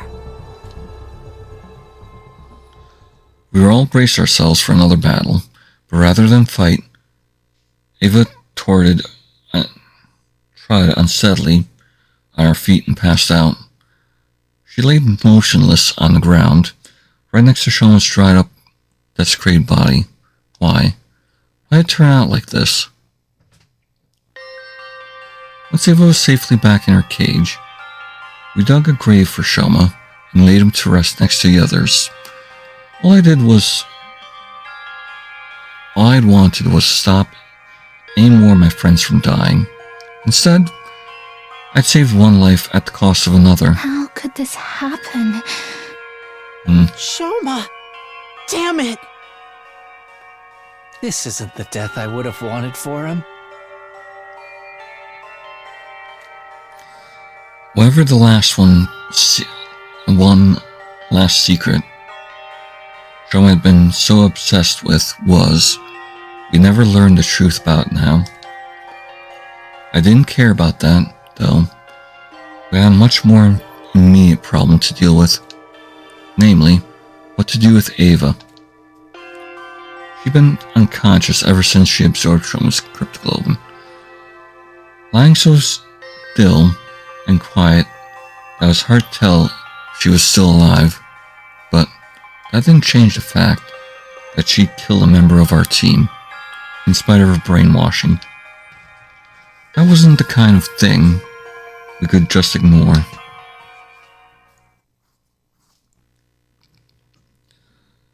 I spent a restless night worrying over what would happen next, until finally, Day 64.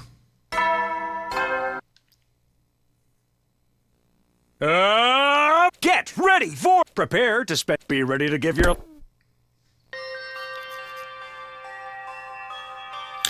I was awake now, but the living nightmare I experienced yesterday hadn't gone away. This was cold, hard reality. The reality where Ava killed Shoma. How had things gone so far off track? Why couldn't I stop the people close to me from dying? I can't sit here moping. I still need to talk to the others and figure out what happened about this. Or what to do about this.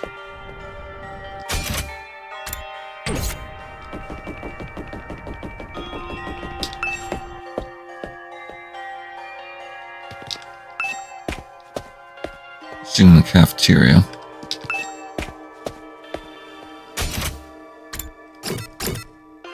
Yeah, I can't go to Courtyard. Alright, cafeteria. Oh, it's garage. Mail shop. Cafeteria.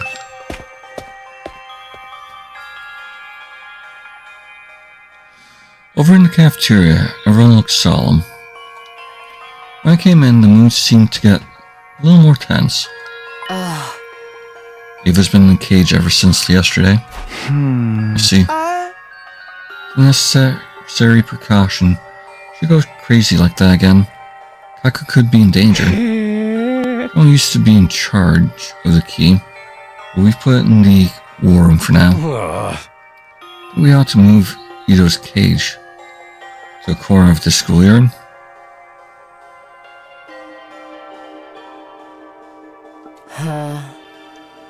I think so. Leaving him near Eva, the way she is now, would be asking for trouble. Yeah, probably safest choice right now, especially with Siri still out of action. Is there any chance Tsubasa can fix Siri? She hasn't really been able to assess the damage yet. She's been too worried about other stuff. They went ahead and killed Shoma and Siri. Even I've got to tip my hat to her. Shoma's the one who attacked her first. You could probably rule killing him in self-defense as self-defense. Technically, Soul War was self-defense, at least from Ava and the other Futrons' point of view. We all knew that, but this wasn't the time to point it out. It was a fact we still struggled to come to terms with. Yeah. Self-defense? How about that? It's never really been one of us. Hey. She used to be our enemy. She only fought us because we brainwashed her. I mean, we all saw what she looked like when she killed Shoma.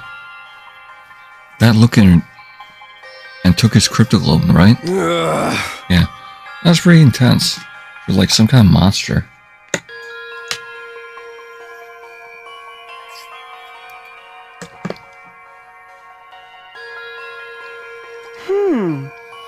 And it would be a good thing to put her back in her cage, isn't it? Or it's a good thing to put her back in her cage, isn't it?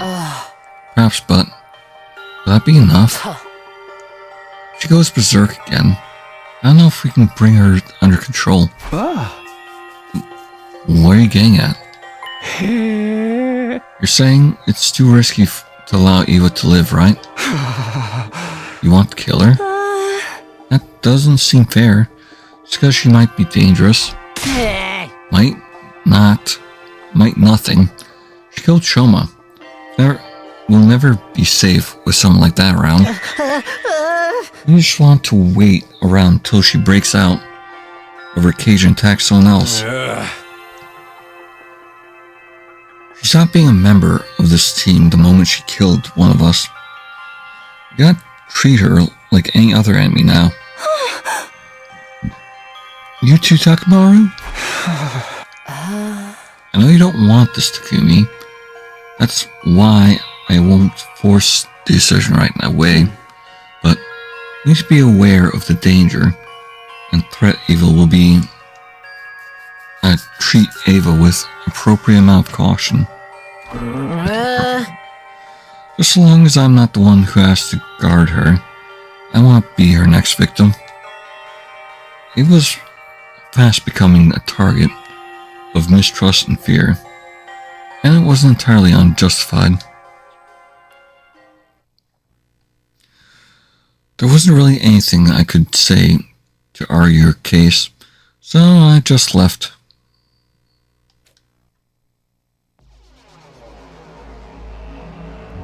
The whole special defense unit was avoiding Eva now, and not just her. They also started to look at me differently. I didn't have to ask why. I was the one who insisted on saving Ava from Shoma. My instinct, my incessant,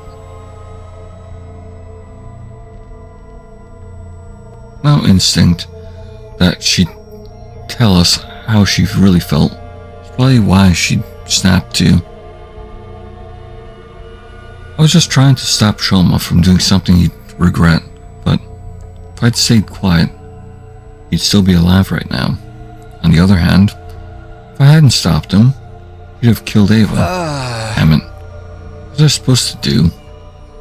I knew there was no real answer to that question, but that just made my remorse stronger. I stayed in my room for the rest of that day. My thoughts continued to torment me long into the night. Day 65. Get ready for prepare.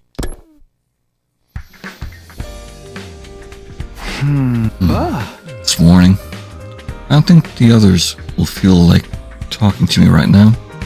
At least not until we settle the issue, what we're going to do with Ava. I wonder how she's doing.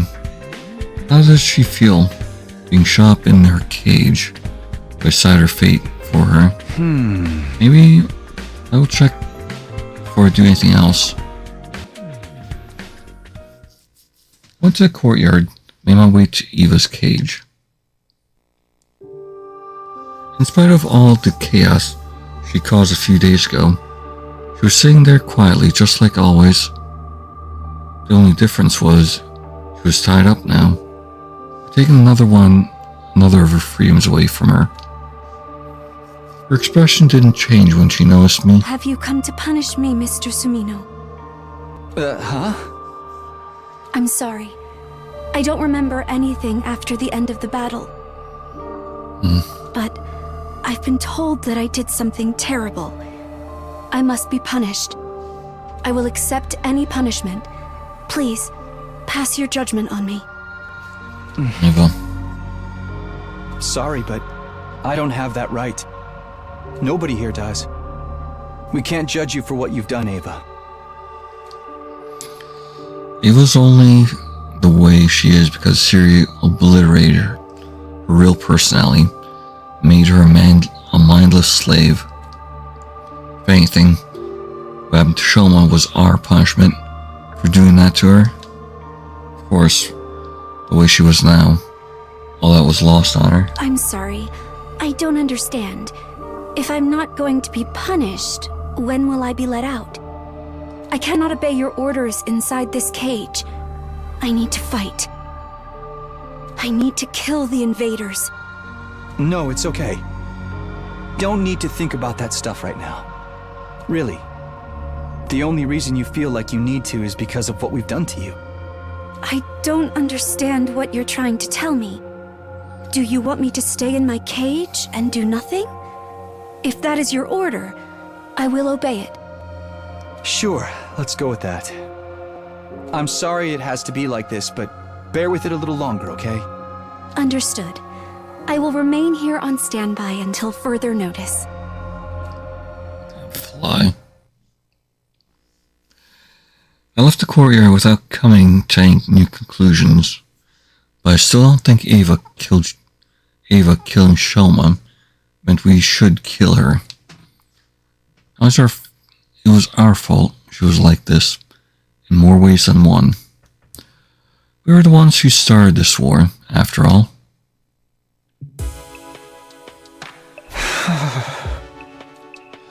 Shoma's death had brought a lot of stuff into focus. Stuff I'd been trying not to think about. Namely, what we'd done to Ava. How we were trampling her dignity, treating her like a thing instead of a person. This was war, and humanity's future was on the line. I knew that, but did that really make it okay to do something so cruel to a living thinking person? No, it absolutely doesn't. What we're doing isn't right. Despite my worries, I somehow managed to slip into a light, restless sleep. Day 66.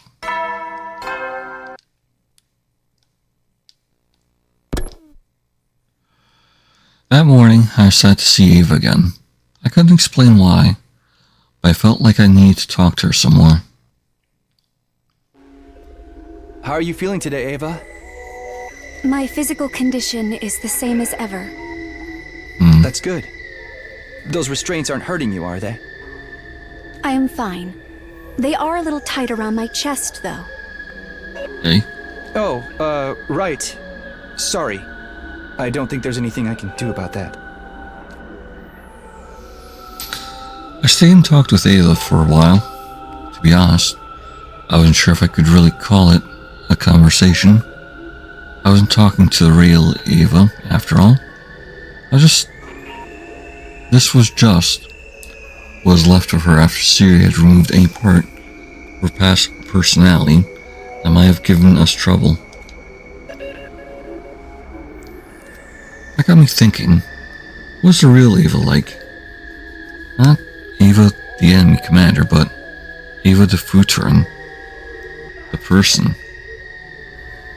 What had her personality been like before? What kind of life did she live? Who were the people she cared about the most? Ava, did you have a family before? Somebody you wanted to protect? I was just thinking out loud. I wasn't really expecting a reply, but my question had an effect on her.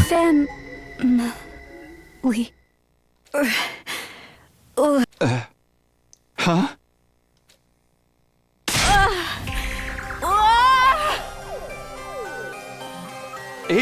Ava, what is it? What's the matter? Stop it! No! Ava, please get a hold of yourself.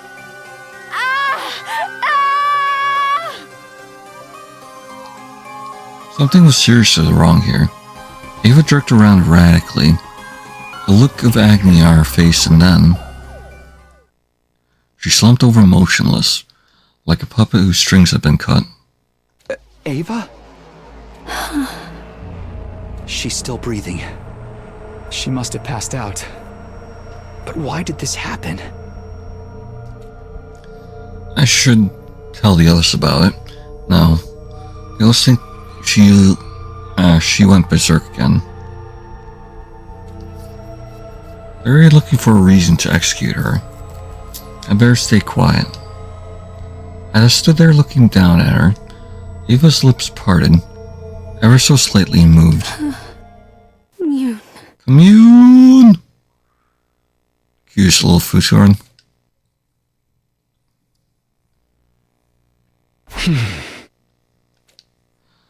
I stuck to my decision and didn't tell anyone about Ava's strange behavior. When she woke up again, she'd gone back to normal. Well, normal for her. But I couldn't stop thinking about what she'd said when she passed out. What was it again? Commune? Could that be someone's name? Seems like asking about her family was what triggered that weird reaction. If she mentioned Commune, if she mentioned Commune after that, then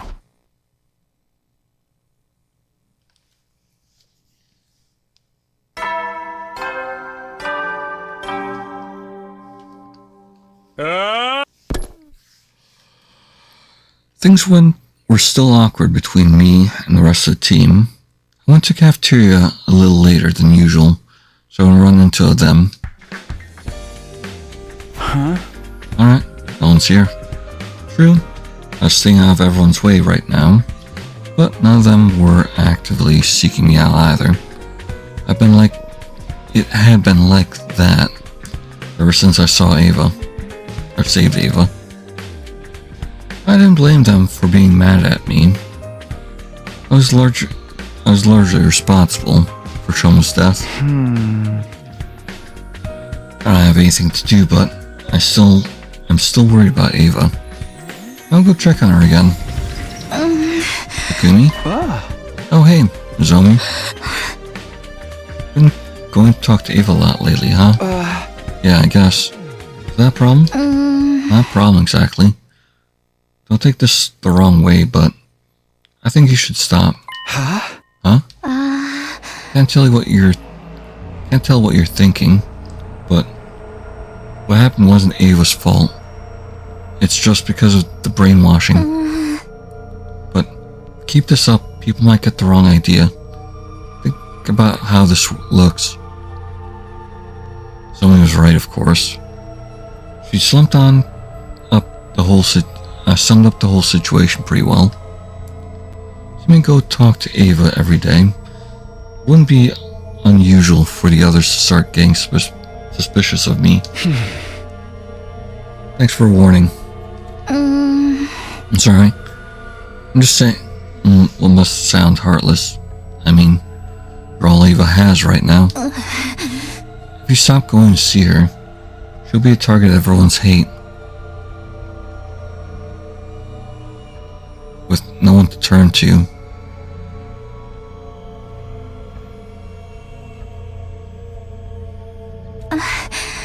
But I'd rather that happen than see everyone turn on you.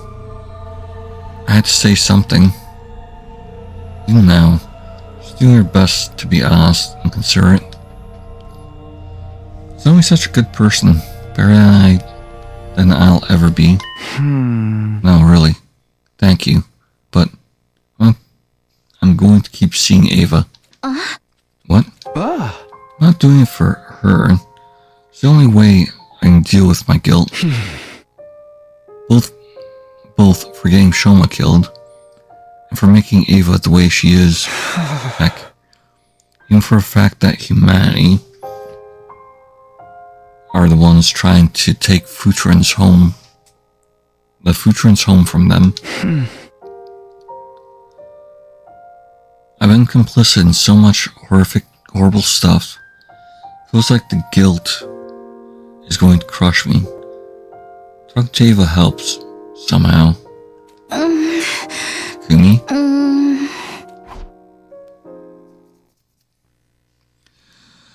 Our conversation drifted into an uneasy silence. I turned and left the cafeteria. Zomi didn't try and stop me. I went to the courtyard to talk to Ava again. As usual, she answered all my questions with a dull, motionless look on her face. In spite of that, when I talked to her, the miasma of guilt choking my heart felt a little more manageable. In the end, I was still using her, just in a different way from before. It looks like it's getting late. I'd better head back for the day. Understood. Goodbye, Mr. Sumino. She looks kind of restless. Is she trying to tell me something? Ava, is there something on your mind? Mr. Sumino, why are you being so nice to me? I'm just a possession for you to use as you see fit. I don't want to treat you like a possession anymore. Right. Even if it's not by your own choice, you're still an ally I entrust my life to on the battlefield. And we've done something truly terrible to you. That's the reason things have ended up like this. But for what it's worth, I want to do whatever I can for you. For me? My words would probably have run false if I were speaking to the real Ava. If I really cared about her, I would have released her and let her go back to her own people. Since I couldn't do that, I was trying to make myself feel better by offering something else, a token gesture to help lighten my guilt. Ava, I know it's probably pointless to ask, but is there anything you'd like to do? Me? I want to kill invaders. Of course. No, I mean, outside of battle. There's gotta be something, right? Is there, say, anyone you really miss right now? Same way I miss Karuha. You said someone's name last time. Commune. Do you know who that is? Commune. The moment she heard the name, Ava's face went pale.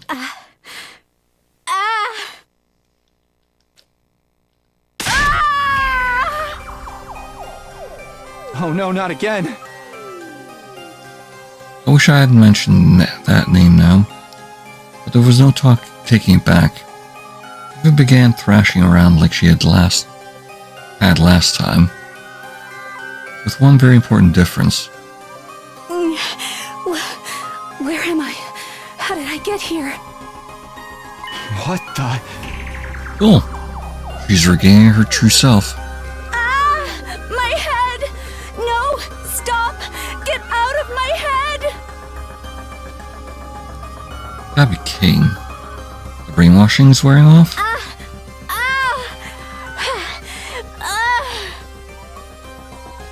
The look in Ava's eyes had changed.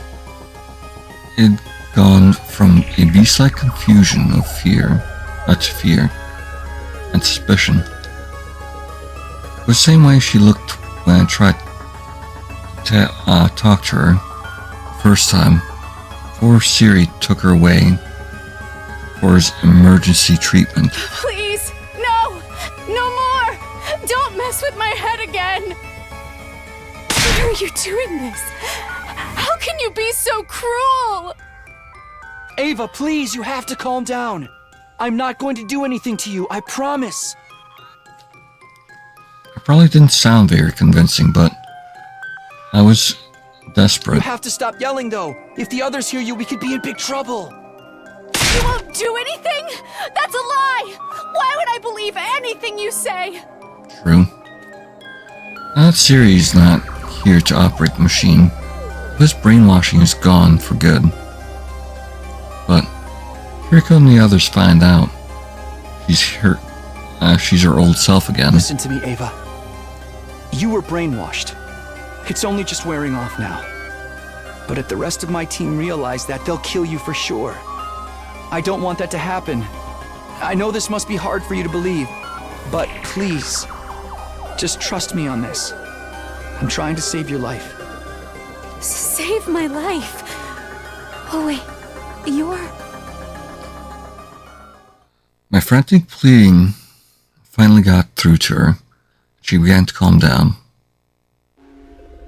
She's no longer looking at me without outright animosity, but that fear and unease in her eyes hadn't gone away. I think I'm starting to remember.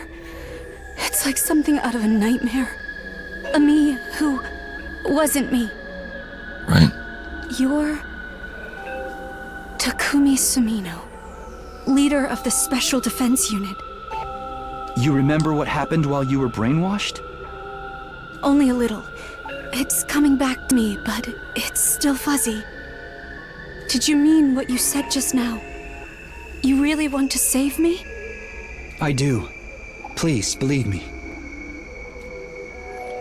It was such a subtle change that was easy to miss, but Ava's caution seemed to ease up a little. After you took me prisoner, your commanding officer, Sire, he brainwashed me. Yep. Now that I've broken free of it, the risks of letting me live outweigh the benefits. Yeah, basically. It's like you said. If the others find out, it could be the end for me. Yep. She's still afraid, but she's thinking rationally. Is it a real Ava, huh? She was a commander, so I guess it's no surprise that she'd be able to handle herself in a crisis. Feels like I'm seeing a whole new side of her, though. But that begs the question. Are you really going to keep this a secret from your allies? If I can, then yes. I'll try. You'd betray your own team for me? No, I wouldn't put it that way. I'm just as loyal to them as I always have been. It's more like, even if our people are at war, as individuals, there's no need for you and me to hate each other, right? True. So, this is your way of easing your guilt for brainwashing me? Somewhat, yeah. Yeah. Well, alright. I'll do as you say. For now. Thanks, Ava. What I'm going to do with her now, though. I don't have any kind of concrete plan. I'll have to think of something. But I shouldn't stick around here too much longer. People get too suspicious. This will be this'll all be for nothing. We'll talk about what we're going to do next tomorrow. If anyone else tries to speak to you before then. I know. I'll pretend I'm still brainwashed. But don't worry. You're the only one who comes to see me anyway. She smiled sadly and reluctantly. I walked away, leaving her locked up in the cage for another day. I never expect Ava to break out for brainwashing, and so completely too. It could be a big problem. Keeping a secret like this won't be easy. Why did it happen now, though? How'd she do it? She's been acting a little strange lately, but I thought that only started at the end of her last battle. In other words, when she absorbed Shoma's cryptoglobin. Doing that make Eva strong enough to break free of Ceres programming? It's not impossible, I guess. Either way, I'm the one who made the choice to save her and set all this in motion. I need to be prepared for what this could mean for me. Depending on how I handle this, might end up in a worse position than ever. But that doesn't matter. I made my decision. I have to take responsibility for it. 1968.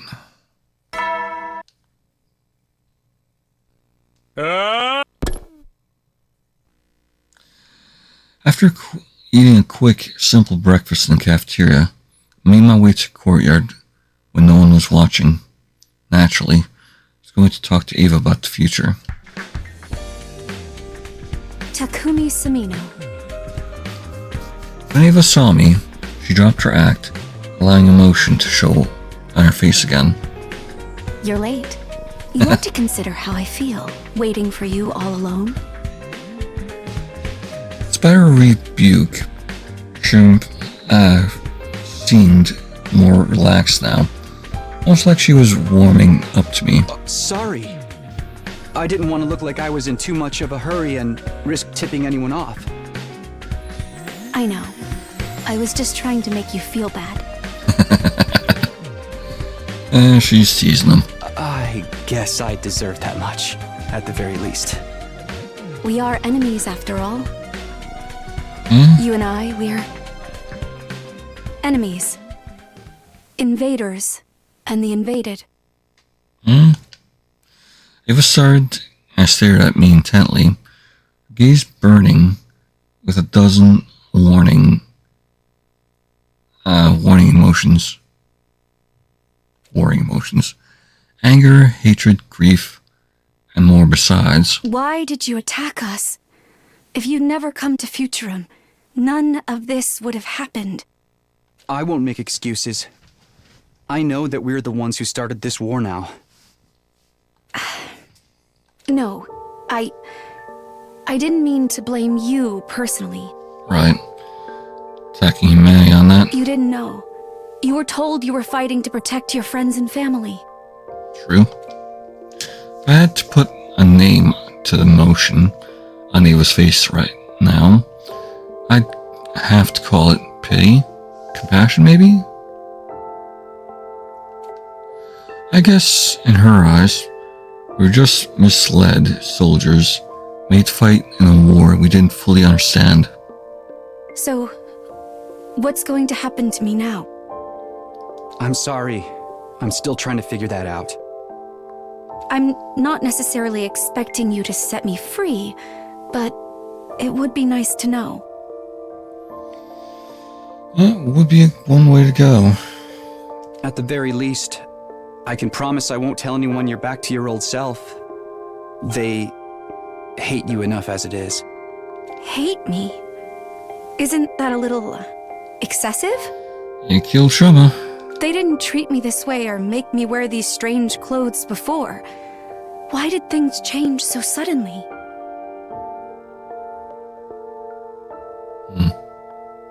Huh? Something seemed odd about Eva's attitude. Could be. Eva, do you remember a member of our team named Shoma? Shoma Genzaki. Shoma. Yes, I remember. He used to come see me in my cage and help me out with little everyday things. Now that you mention it, I haven't seen him in a while. What's happened to him? You absorbed him. I was right. Ava does remember killing Shoma. She did say her memory was still fuzzy. What now? Should I tell her? No. Shock might be too much for her, but gotta tell her something. You've gone pale. Oh no. Did he?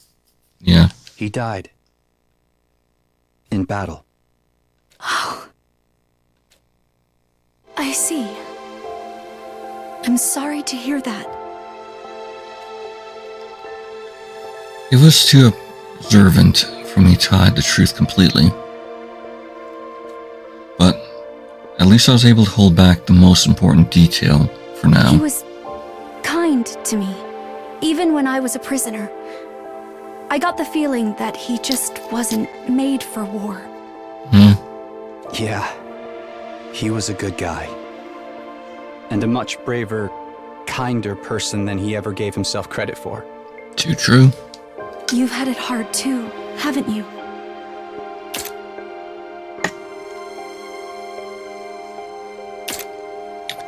Ava spoke with a kind of sympathy that I instinctively knew was sincere. Even shut up in this cage, behind enemy lines, she still found it in her heart to consider my feelings. Obviously, Shoma wasn't the only brave, kind soul around here. You're not worried about me, are you? I'm the one responsible for killing all your friends. Friends? Oh, do you mean the other heroes? We fought on the same side, but I wouldn't call them friends. They certainly didn't think of me that way. I didn't ask to be chosen by the power of God.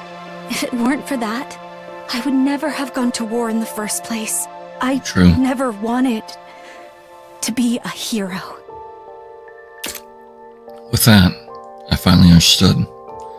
Ava and I may have been on different sides, born on different planets, but we were basically the same.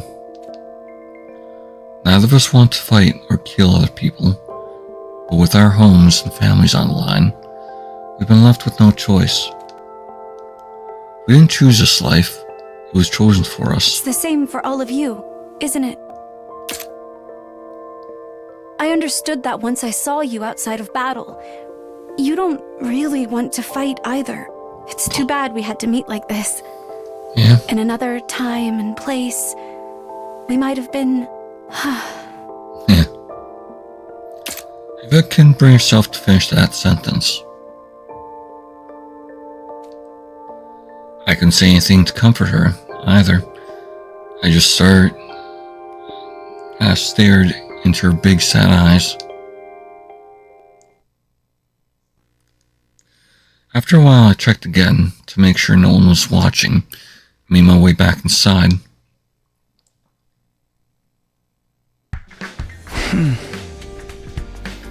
She doesn't remember what she did to Shoma. This could be bad.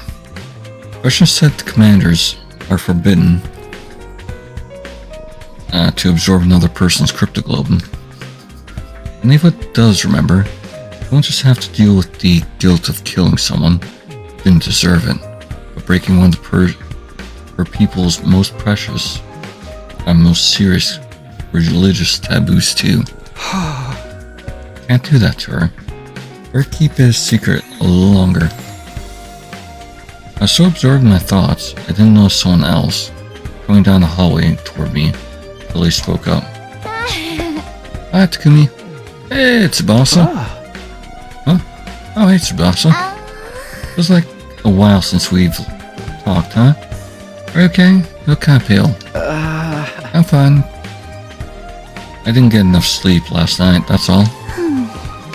Same here. But I'll step closer fixing Siri now. So, huh? So the prayers are going well? Yep. And some of the others went out to find a bunch of useful materials. And Gamu found a bunch of data, schematics and stuff on the war room computer. How long do you think it'll be until you can fix them? At this rate?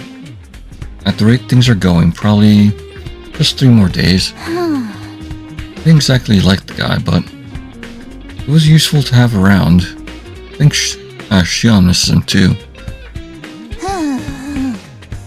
He hasn't appeared since Siri got destroyed, you know? I'm worried about him. Anyway, go ahead to the cafeteria. Gotta fuel up so I can keep working. See ya!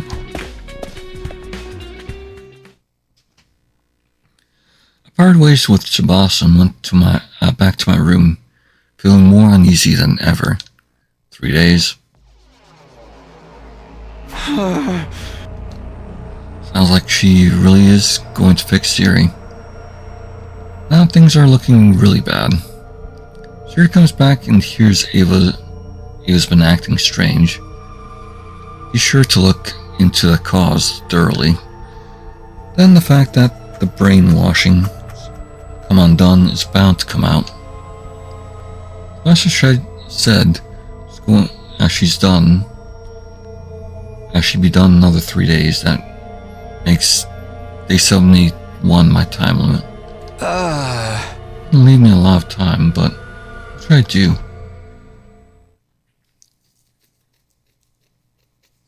Day 69.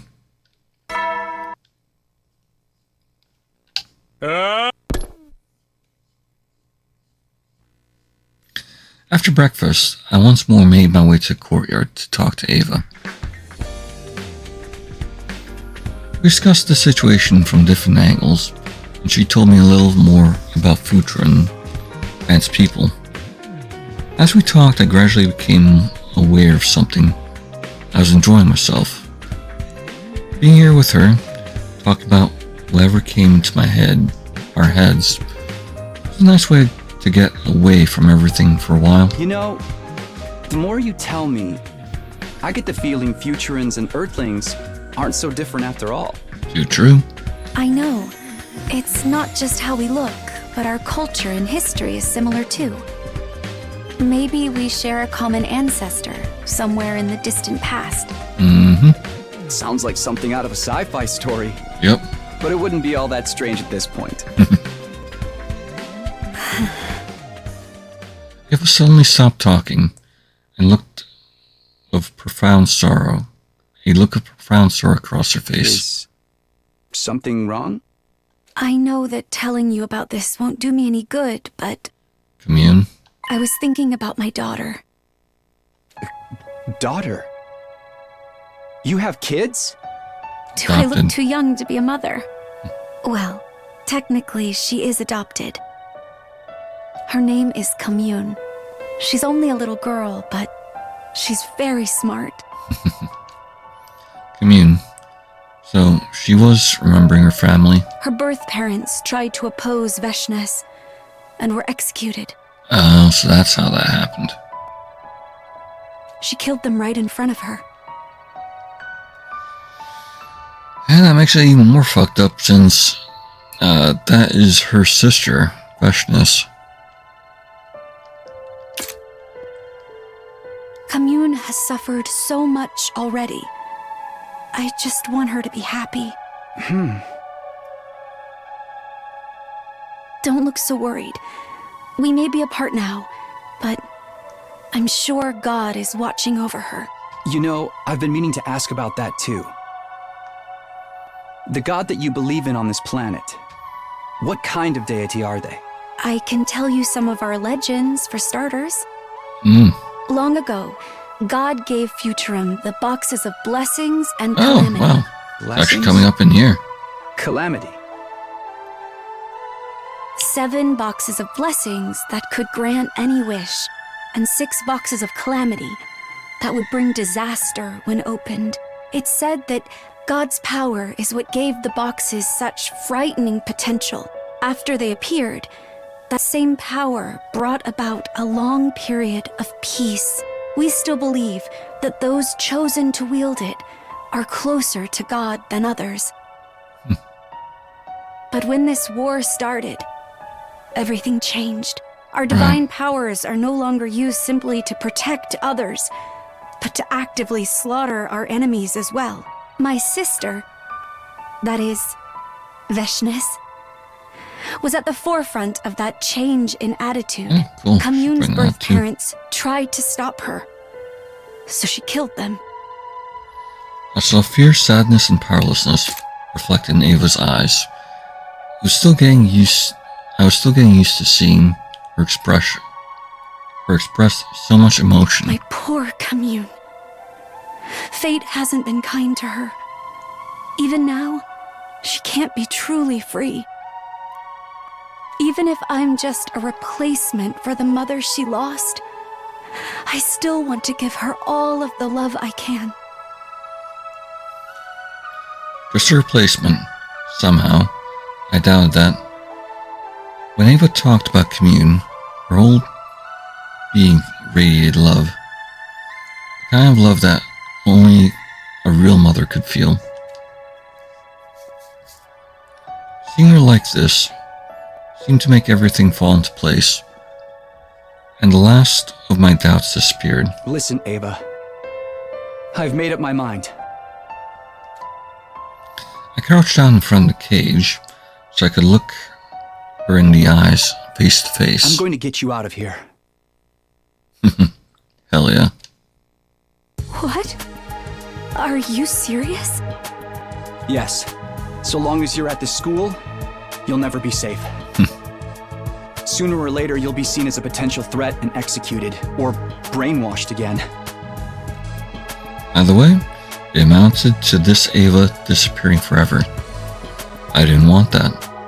And for some reason, I don't think Shoma would have either. You really mean it, don't you? But what about you, Takumi? If you let me go, won't you be treated as a traitor? I'll figure something out. Maybe I can make it look like an accident. I don't understand. Why are you willing to go that far for my sake? I didn't have an answer for her. Not one I could put into words anyway. But the camaraderie I'd felt for Ava before, the sympathy I felt for her now, the guilt at being part of an invading force, they were all driving me in the same direction. Maybe that wasn't much of a reason, or maybe it was all the reason I needed. I guess it's because this war isn't what I thought it was. Knowing what I do now, I just can't justify it anymore. That's why it's so important to me to do the right thing in other ways, if I can. That's really all there is to it. Hell yeah. And the right thing is saving me.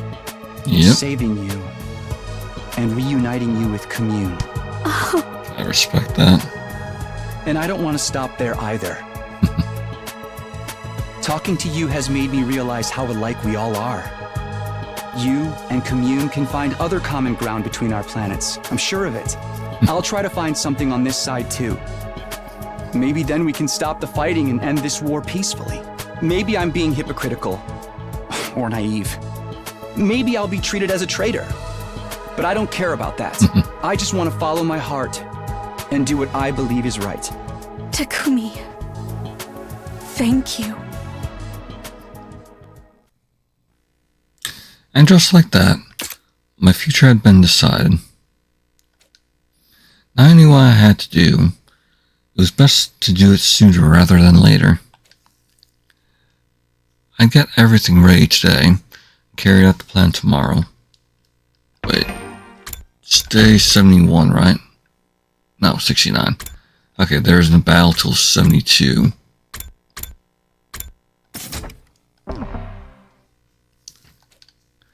On day 70, I was going to set Ava free.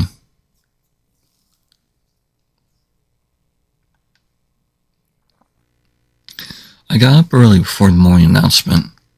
I went over everything in my mind one last time, then head to Ava's cage. First I had a small knife to cut her restraints with.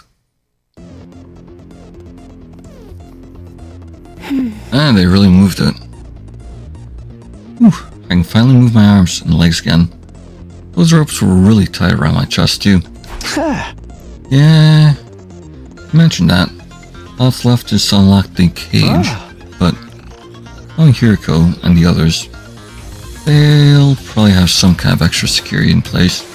Tip them off if it's opened. So when I open it, get out of here as fast as you can.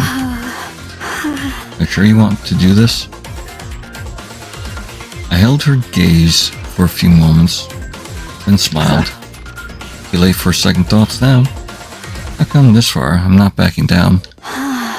Thank you, Takumi. I'm truly grateful. Peaceful negotiation might not be possible while Veshna is still in charge, but I'll do what I can for you. Whatever happens to me from here on, I'll never forget what you've done for me. Ava, I want to say something clever, something meaningful. I knew I'd never do justice to all the complex, confusing things I was feeling. Instead, I fumbled with the key I got from the war room and thrust it into the lock. Huh? What's wrong, Takumi? That's weird, it's not opening. Key won't fit. Are you sure it's the right key? Here we go. This is the right one, alright. I switched it with the dummy. Hiriko? In a flash, 3 more figures appeared and surrounded me. Gaku, Yagamu, Takamaru? Such a pity. Didn't think you'd really try and release the prisoner. How could you let her get inside your head? You're supposed to be a leader here. Didn't want to believe it either. But now we've caught you in the act. We can't let this slide.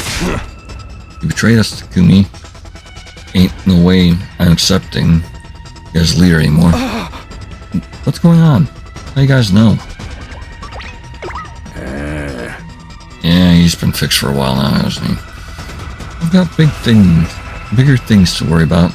And you've got bigger things to worry about. You've really done it now, Sumino. Siri? But why? I thought your repairs weren't done yet. Hooray! Well, it's just that good. Thanks, sir. Our beloved commanding officer's back and better than ever. Good thing, too. I was just in time to stop you from making a terrible mistake. No. And it seems like Ava snapped out of her brainwashing all on her own, too. Did absorbing Ginzaki's crypto golem give you strength to do that, I wonder? Absorbing? What are you talking about? Stop it, Siri. Don't tell her. You don't remember Ava? You killed Ginzaki and sucked him dry. Taking his crypto golem made your own power of God stronger. Strong enough to break through my brainwashing. Isn't good. When Ava finds out what she did, she'll... I took his power. I consumed the power of God. That can't be. I violated the taboo. No! Ava, calm down. You killed an irreplaceable member of our special defense unit. The least you could do is remember him. That's enough, Siri. Restraining Takumi comes first. Restraining me? Sorry, man. But we can't risk you running around and trying something like this again. Do us a favor and come quietly, okay? I really don't want to fight you. Besides, 4 against 1. You don't seriously think you can win with odds like that, do you? Worm began to close in on me. Broke God's law. Can't believe it's a lie. Can't let Ava out while she's like this. Even if she got out. She's in no condition to run or defend herself. Right now, I was about to give up hope. Or when I was about to give up hope, Zoe? There was the sound of an explosion, and a blinding light flooded my vision. Flashbang? What's this? A flash grenade? But I could have thrown it. Over here, Takumi. Hurry. That sounded more like what's it called? Ito. Hey. Yeah. You. Still dazed by the light, I took hold of his hand and let him lead me away. After a terrifying few seconds of running blind, the light started to fade. Somehow we managed. We made it all the way to the schoolyard. What are you doing here? Yeah, Ito. Looks like we lost them. It's a good thing Kurara left a bunch of traps lying around in her room. He went through her room too. When did he escape? Why? It wasn't just me Ito had saved. Someone got Ava out of her cage and brought her with us. You got lucky, Takumi. When you moved my cage away from Ava's, there was some kind of fault in electromagnetic equipment. I could have escaped at any time. I just chose not to. And he's been watching the entire time. That's why. I lost interest after you let me live a second time. I plan to stay put and watch the conclusion to your ugly, loathsome lives. But then I happened to hear a rumor that you were going to betray the team, Takumi. I doubt you happened to hear anything from where your cage was moved to. Well, I'll leave that part to your imagination. Point is, once I heard about that, I couldn't remain passive anymore. While you were busy in the courtyard just now, I snuck out and got the real key from the war room. And while the others were blinded, I opened up Ava's cage and let her out. Okay, but why? Why would you save the two of us? You're allying yourself with Ava, aren't you? That means you're an enemy of humanity now. And as you know, I hate humanity. What? No, that's not what I was trying to do. Perhaps not, but that's what everyone's going to think. That's why I had to step in and save you. That's going to help your case very much. That's right. It's bad enough that the others found out I was helping Ava. But if they also think I'm working with Ito, well, good luck from here on. Consider this a parting gift. You hand me a knapsack that had been lying on the ground nearby. Like a set of Ava's battle gear, some light rations, as well as your infuser, Takumi. Now that things have reached this point, neither of you are going to be welcome here. What? But no, you're right. Left the fire extinguisher near the wall of fire. Use it and get out of here. Takumi, are you sure about this? Ava had quite recovered from the shock of hearing what she'd done yet, but she'd calmed down a little now, and although she wouldn't say it, she seemed worried. It's fine, Ava. It just means I get to reunite you with Commune in person. And after that, we can figure out a way to open up peace talks. This might actually be better for us. Let's end this war together. Takumi? There's never a dull moment with you around, Takumi. Personally, I think any attempts to negotiate with humanity are doomed to fail. But I at least hope that you end your life in a way that's meaningful for you. What are you going to do, Ito? I'll stay here. Not like I have anywhere else to go. Besides, it might be fun to see how long this school lasts without you around here. Yeah, fair. Okay, well, thanks again. Don't mention it, really, don't. Gratitude makes my skin crawl. Better leave before they come after you. Right. Come on, Ava, let's go. Okay. And so, Ava and I ran, leaving the last Defense Academy behind us. I need to look back once.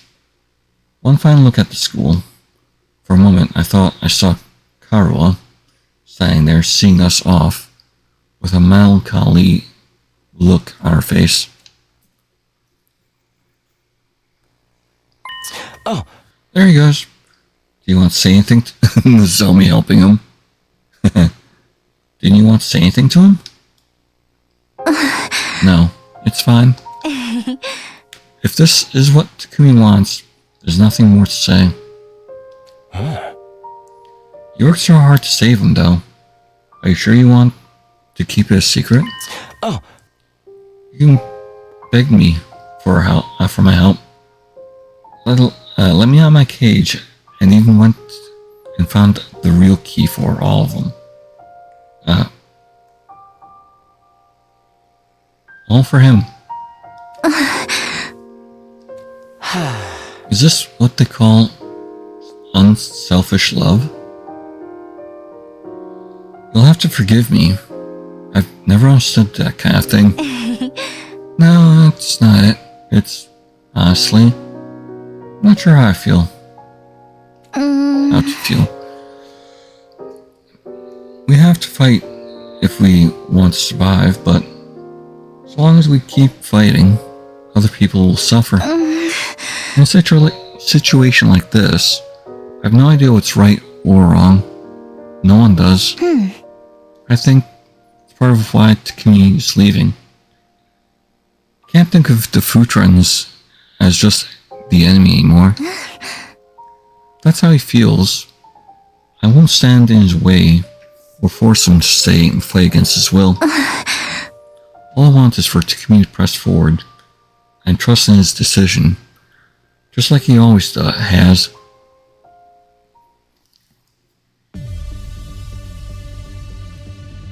To think, the team leader of the Special Defense Unit would run off with an enemy commander. Sumio follows Atsuki's lead and starts fighting on their side instead. Could be a problem. We were better off detonating the bomb in him now so that doesn't... Wait a moment, Siri. You're stopping me, Shizahara? What gives? From Vestris' point of view, it was a radio trader. Can't imagine the invaders coming unwelcome here or Takumi with open arms. And when you factor in how inhospitable the rest of this planet is, two of them probably won't live very long on their own. Give them enough time and they'll be begging to be allowed back into school. Yeah. What, you think you can afford to just wait for them to come crawling back? They'll effectively be acting as decoys while they're out there.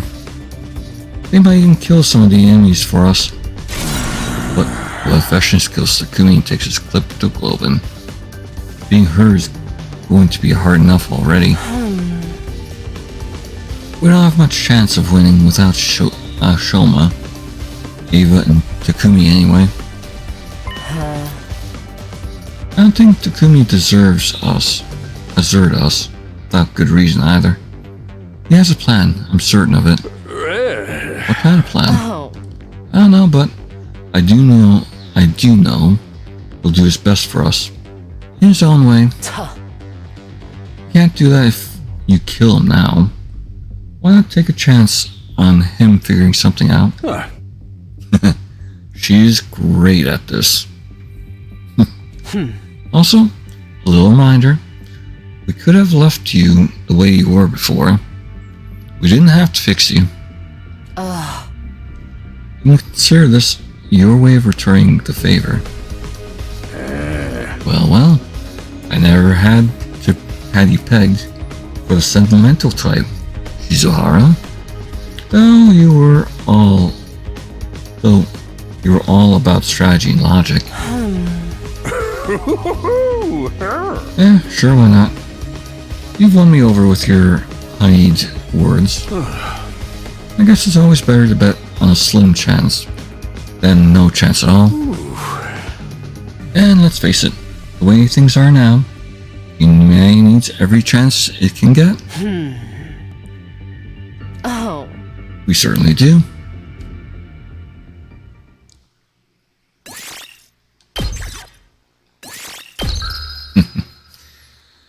I do like the idea of cohabitation, or him pressing for that. Day 71. Ava and I wandered through the ruin after abandoned ruin. That was all we found, no matter where we went. The merciless heat in the day and the cruel cold at night slowly but surely ate away at our energy. Day 72. Day 73. At some point, we stopped walking and just stood in place like statues. All around us was nothing but ruins and rubble. We didn't have the energy to move around another inch forward. We've been prepared for the fact that I might die back when I defied Siri and saved Ava. Now, it looked like our escape had only brought us a few days reprieve. Needless to say, dying so far away from the school meant I'd die for good. Timmy, I'm sorry that you have to suffer like this. No one who should be punished. I broke God's law, and now you're paying the price. It's a little late for that now. I told you before, didn't I? I made my choice. I'm sticking to it. And you don't regret it? I looked at Ava, and her face pale and washed out with exhaustion, and smiled. It hurt from how cracked my lips were, but I didn't always did it anyways. I made a lot of choices since this war began. Choices I can never take back. And to be honest, I got a ton of regrets about all of them, but not this one. For once, I knew I made the right decision, and we may be from different worlds, we may have started on different sides, but being here with you, even like this, it makes me happy. Oh, Takumi, you're such a fool. Such a wonderful fool. Even I stood there, buffeted by the merciless wind and dust storms, leaning on each other for support. Each other, that was all we had now.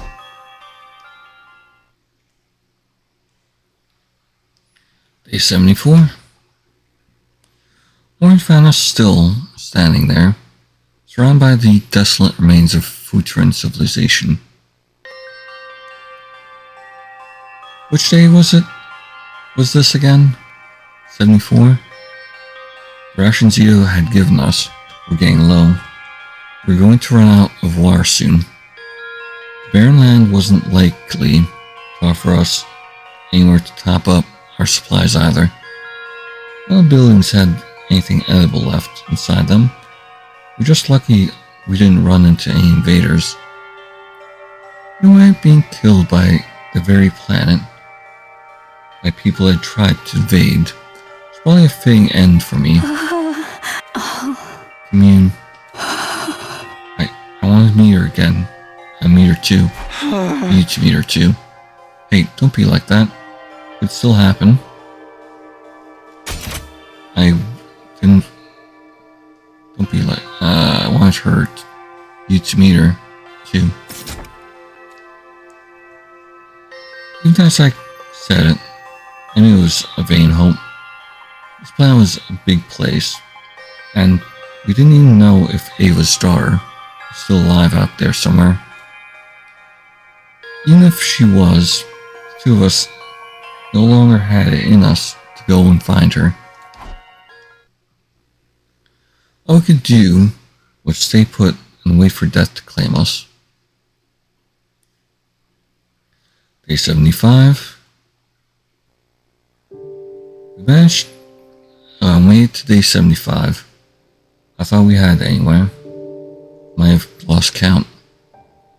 My eyes hurt from the blazing sun shining upon my face. Guess that meant I was on the ground now, lying face up. I didn't know how long I've been like that, but I couldn't see myself getting up anytime soon. Ava. Takumi. I croaked out Ava's name, and she answered me. That was the only sign I had that we were both still alive. Forced my arm to move and reached out in the direction her voice came from. Slowly. My fingers met hers sooner than I expected. She'd reached out for me too. I'm going to try to think about this the same way you do. Eh? This isn't punishment for violating a taboo. It's just where my choices have led me. Ava. Talking to you. Being saved by you. The time we've spent together. It's... I don't know how to explain it, but somehow, when I'm with you, I feel at peace. If this is how I die, here, with your hand in mine, maybe it won't be so bad. I sensed that Ava had closed her eyes. I didn't like where this was going. A chill ran down my spine. I called her name again. This time, there was no reply.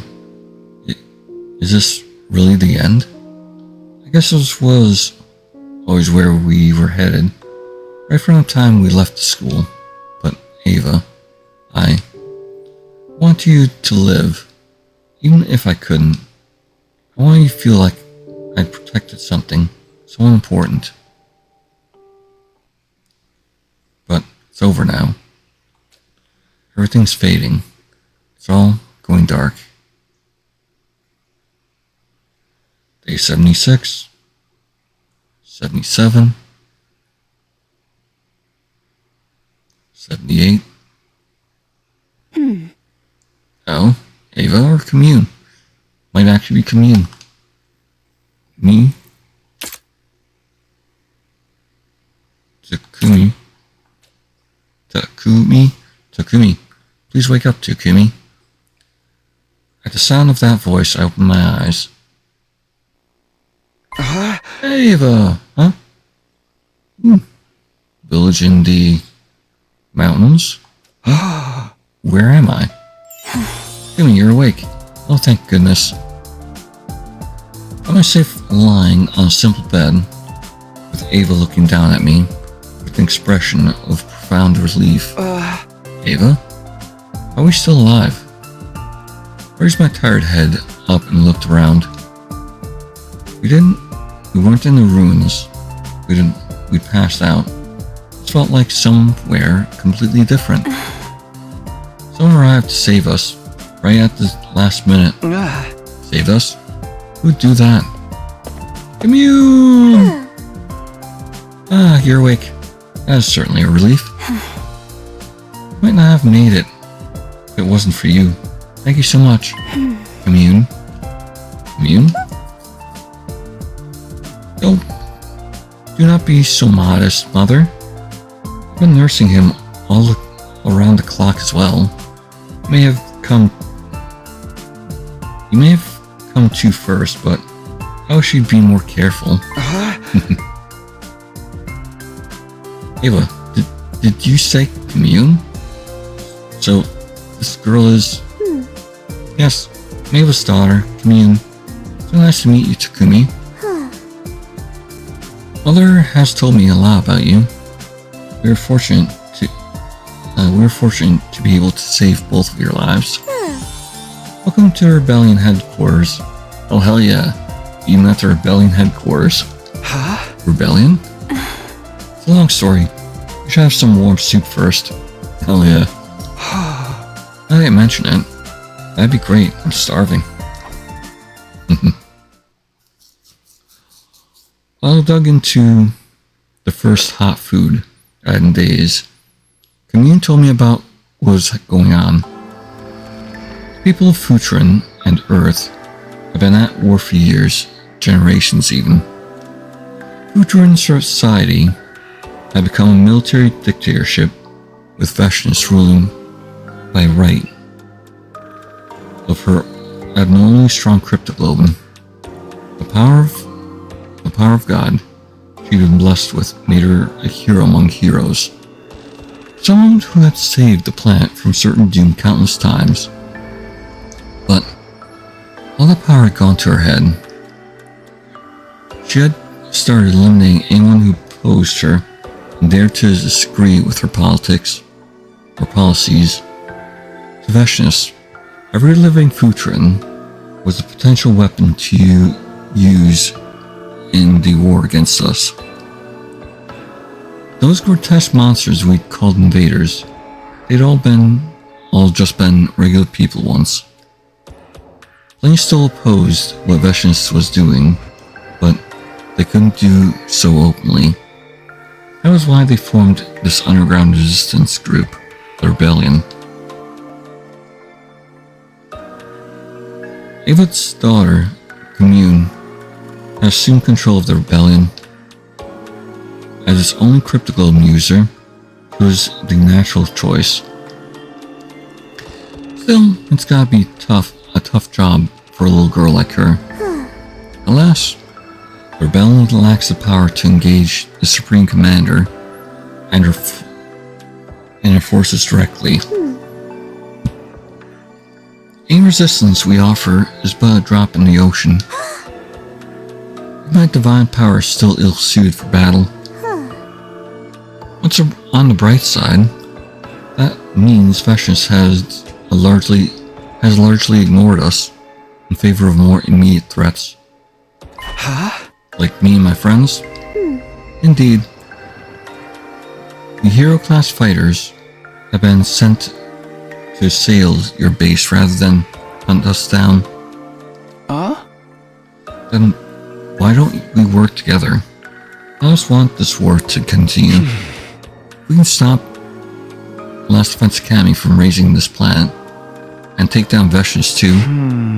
We might just be able to live in peace. It's a pleasant thought, but we have no hope in defeating Veshness.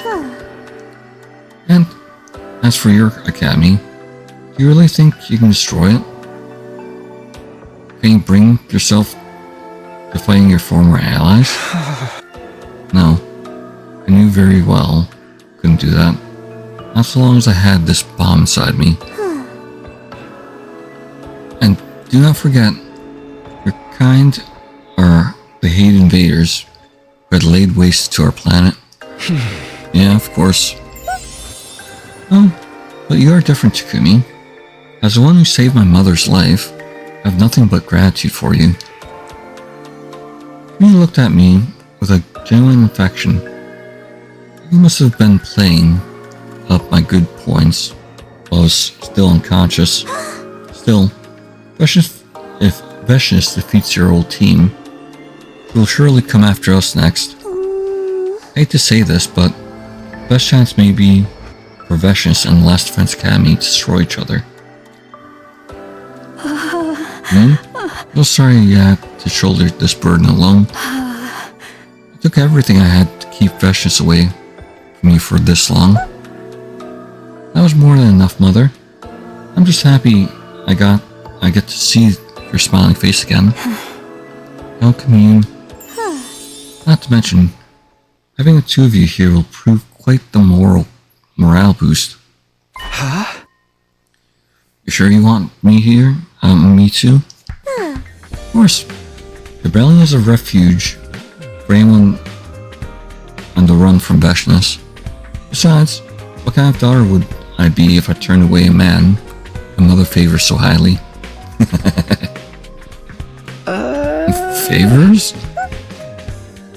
It's not exactly a honeymoon resort, but please do make yourselves at home there. The Ava romance route then. Commune? I think you misunderstood. Oh, I understand all too well, Mother. Come, let me show you to your tent. Due to supply issues, you will both have to stay in the same tent together, but I'm sure that won't be a problem for you.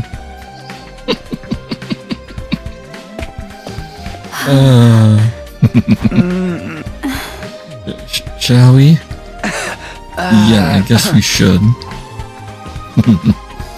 Awkwardness aside, that was the start of mine and Ava's life with the rebellion. Our final deadline, Day 100, was getting closer. Our bodies need time to heal and recover. Not being seen, I used to future people or customs. I felt a little out of place at first, but Ava did her best to help me get used to it in any way she could.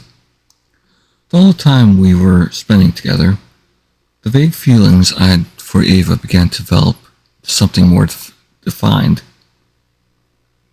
Or definite? I couldn't deny them anymore. And so, days passed by, one after another. Wow, that's a jump. Day 93. The battle with Dulcia. The one was gentle that morning. I felt like the kind of day where you could relax and go with the flow. Way on the horizon, mountains towered underneath an endless azure blue sky. It was the kind of scenery I could never have even dreamed of back in the complex. I sat outside our tent for a while, just marveling at the sight of it. Living here was nice. It was quiet. Time passed without me really noticing. Even with our occasional invader attack, they were never too much for Ava and me to deal with. It wasn't like Last Defense Academy, where it felt like we won every battle by the skin of our teeth. Where everyone is doing back to school, but they're still fighting hard. Oh, Takumi, you're out here, huh? Ava emerged from her tent and sat down next to me. Were you thinking about your friends again? Yeah. And it's not good thoughts either. What do you mean? Just that it's thanks to them fighting all the tough battles that we can live in so comfortably here. Yes. According to commune scouting parties, several more squads have been sent to attack the school since we escaped. They're probably doing everything they can just to get by, dying, getting revived, dying again. Despite knowing that, more than feeling sorry for them, or guilty for not helping. I just feel happy. I want things to stay the way they are. I like my peaceful life here with you. I want to end. It's not fair that I get to be happy when the others are going through hell. It should bother me more. Takumi? I'm a terrible person. I was their leader, but I ran off and abandoned them. At some point, I started shaking, and not because I was cold. Ava took my trembling hands in hers and drew me in a warm embrace, comfortingly me like she would a crying child. Of course, we don't want to fight anymore. Of course you want to be happy. Nothing wrong with that. You don't have to feel bad about it. Besides, I'm pretty terrible myself. I let my precious daughter shoulder a burden she's far too young to bear. Not only that, I also broke one of my people's most sacred laws. Even if I can't take your sins away, I can at least lament mine with you.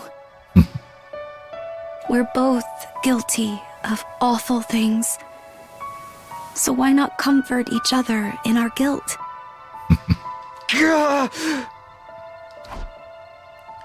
I didn't know what to say.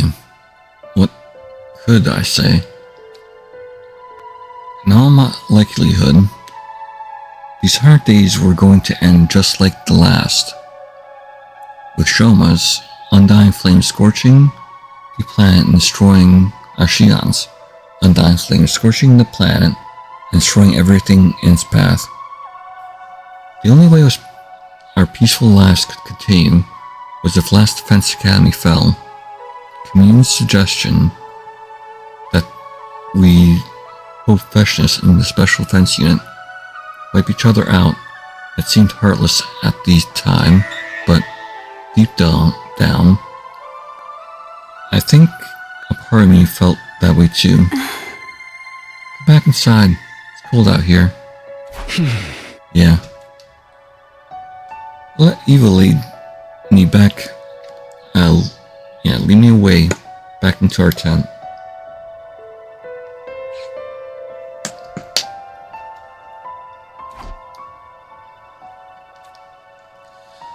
From the bottom of my heart, all I wanted was to live with her like this, always.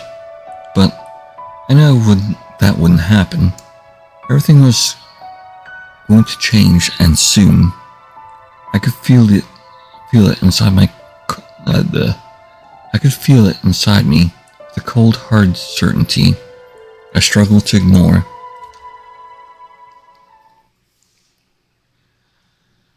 Day 97, hour 4. Rain. Whilst wandering around the rebel camp, Kamune called out to me.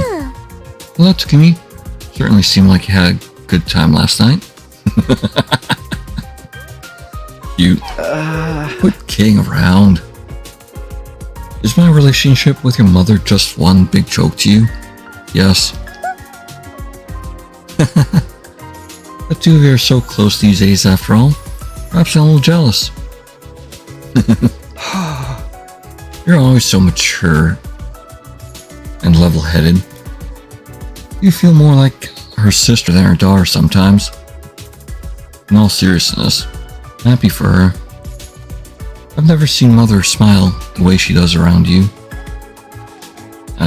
Before. Her life has been so full of worry and unwanted obligations. She's never really had the chance to. That's pretty tough, huh? Yes. She never wanted to fight, but after being chosen by God's power, she had little choice. Not to mention, her own sister is a supreme commander, been used and exploited at every turn. But now it feels as though she is but now it feels as though she's really living her own life. Thanks to you, Takumi. Hey, come on. If anything's giving her life meaning, it's you, Commune. Hope finding her way back to Commune was what made Eva beg us to spare her life after all. I know my mother loves me very much. I never doubted that. But it's because we are so close that I can tell you are special to her, Takumi. I'm special? Mother and I are parent and child. And we can never be equal partners. I have a lot of pressure. But I'll do my best not to disappoint you. That's the spirit. Keep it up. And one day I may call you father. Cute. Yumi smiled mischievously. I couldn't tell how serious he was.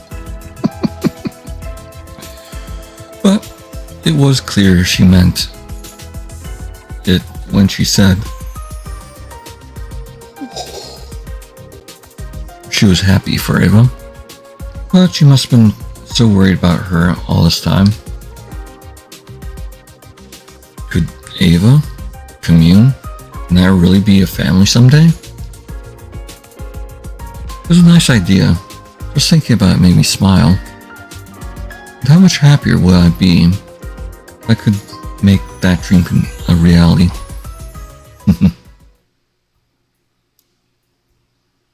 Day 95. We had another string of peaceful days with any scuffles against invaders. That in itself wasn't a bad thing, but I had an uneasy feeling about what might come next. My misgivings turned out to be right on the mark. One day, Convene visited our tent, looking pale and shaken. I received a troubling report.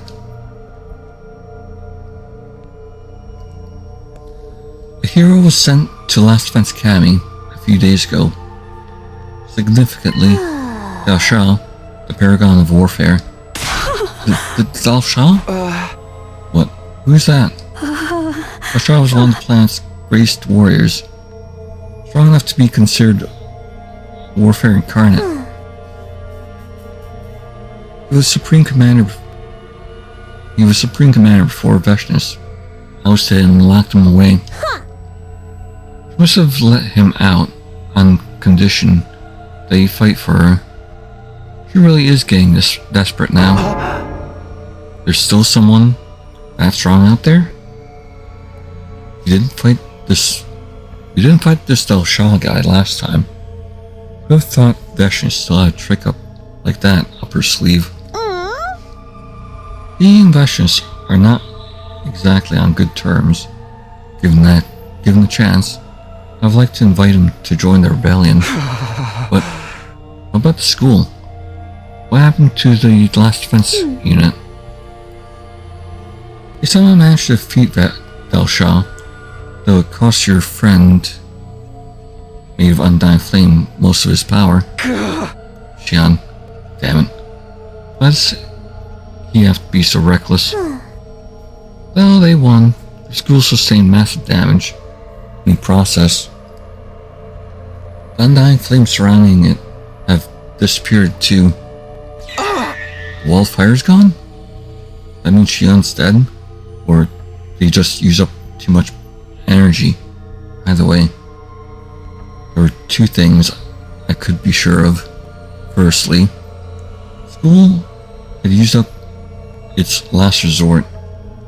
Xian wouldn't be able to protect them a second time.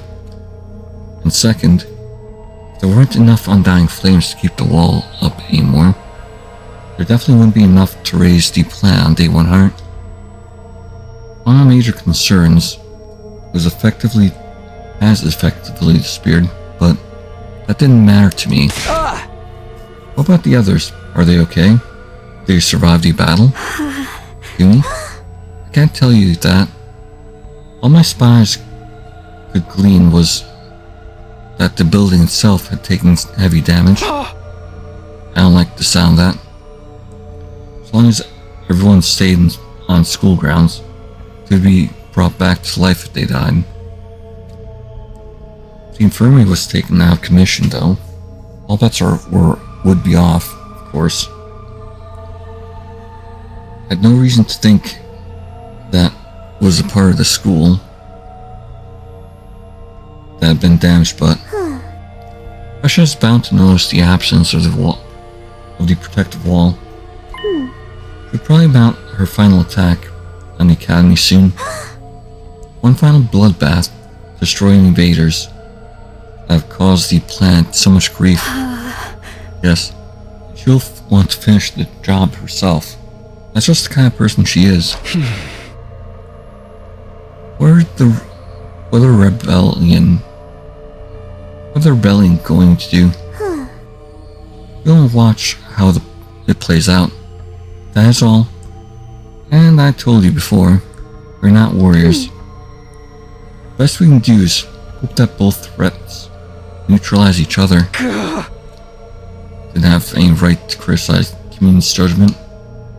Not so long ago, I probably would have said the same thing if it meant I could keep my peaceful life here.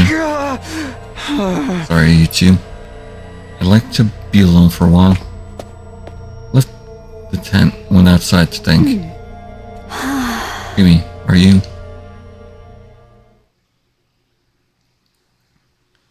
Day 96. Awake or asleep, I got no rest. A confusing mishmash of emotions was warring inside me.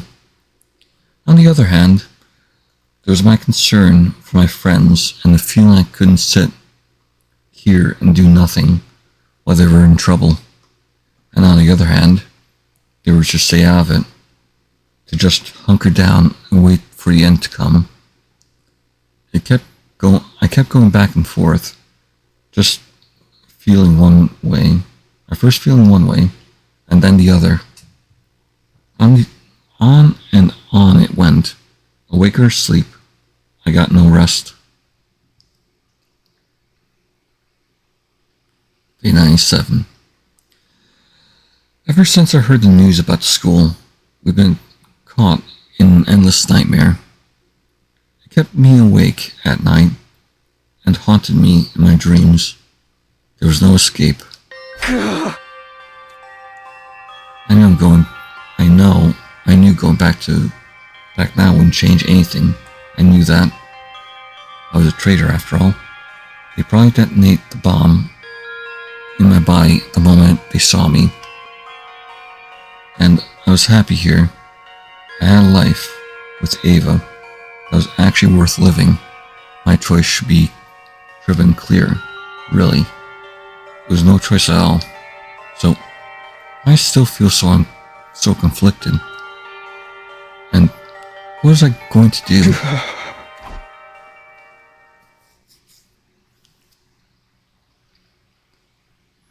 Day 98. Communion came to wake me up that morning, looking more small and vulnerable than I'd ever seen her.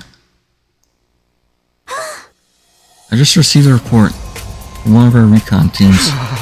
Is it? Yes.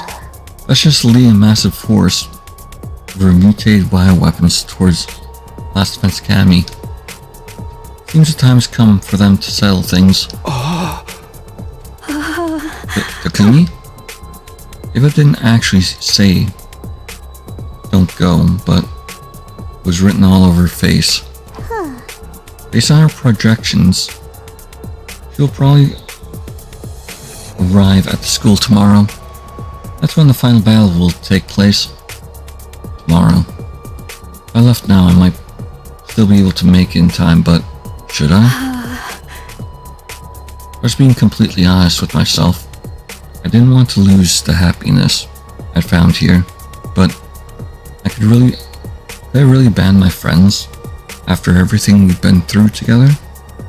I had no choice. I had a choice to make.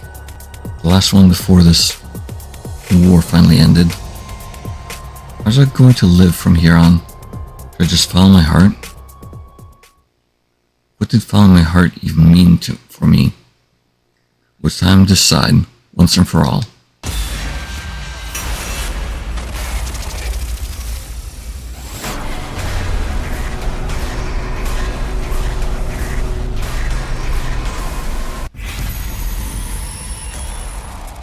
Go save it. It's the best option, truthfully. If not, Vicious was just going to come and wipe you out. Probably the next day at that. Made up my mind. Really. There had never been any choice but this one. I betrayed my friends for Ava. I was going to betray her. She and Commune would probably never forgive me coming into their lives like this, only to abandon them, but this was how it had to be. When I'd saved Ava, it was because I refused to lie to myself. I was doing the same thing here.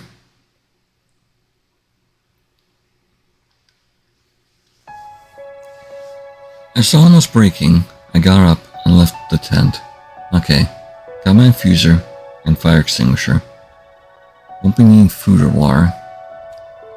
Got a pretty decent idea which direction the school is from here. If I hurry, I should be able to get there before sunset.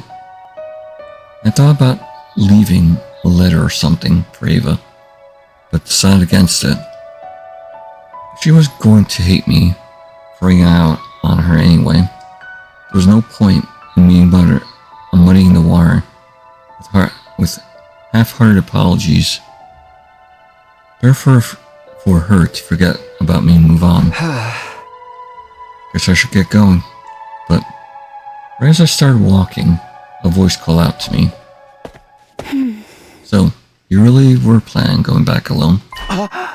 Ava? What? How? I spent enough time with you to know how you think. You're not the kind of person who can abandon his friends, but you also wouldn't want to get me involved.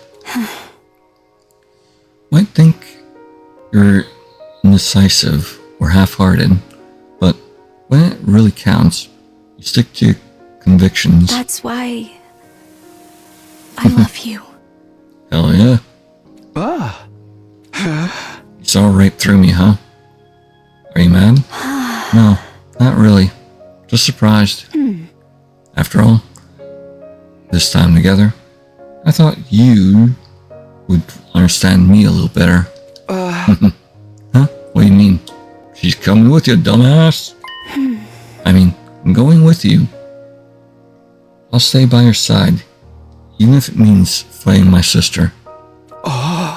What? But you can't. You'd just be throwing your life away. I bit back the words. Saying that would be like admitting I wasn't expecting to survive this either. Let's do this. And both come back together. Our chances of success are higher with 2 fighters than just one. That should be obvious. But what about Commune? And besides, you got no reason to fight for humanity. They brainwashed you into killing your own people. You don't owe them anything. Not them, but you're protecting me, and you've shown me love. I'm not doing this out of guilt or pity, because I don't know what else to do. It's the same for you, isn't it? Or were you only with me because you felt sorry for me? No, of course not. I don't want to stifle my feelings anymore, Takumi. My heart is telling me to go with you. For once in my life, I want to follow my heart. I feel like such an idiot. really had misunderstood Ava. She had her own feelings and free will, trampled over, first by Veshnius and then by humans. When I let her escape, it was because I wanted her to be free. Free to make her own decisions and live her own life. So, why did I never imagine that she chose me? Alright, let's go.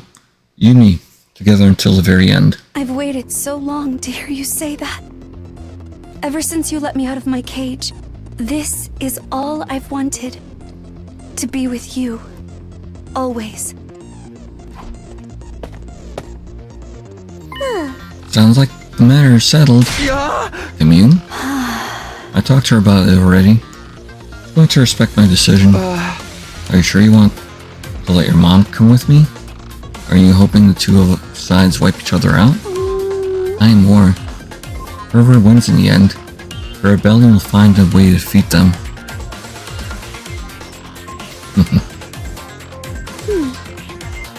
Take good care of my mother, Takumi. Alright, that's what you want. Sorry, Commune. We finally found each other, and now I'm leaving again. You must think I'm very selfish. You always have a right to be selfish sometimes too, Mother. If you're happy, I'm happy. You have your own life to live. There's nothing wrong with trying to make it the best life you can. Thank you, Camille. I'll always love you. My darling daughter. I will be praying for your victory. Both of you. And so, I left the camp and made my way back toward the school. Not alone like I had originally planned, with Ava by my side. One way or another, this battle would end the war. There was no question of that. Eventually, we reached a spot where the wall of fire used to be, and there it was. Last Defense Academy.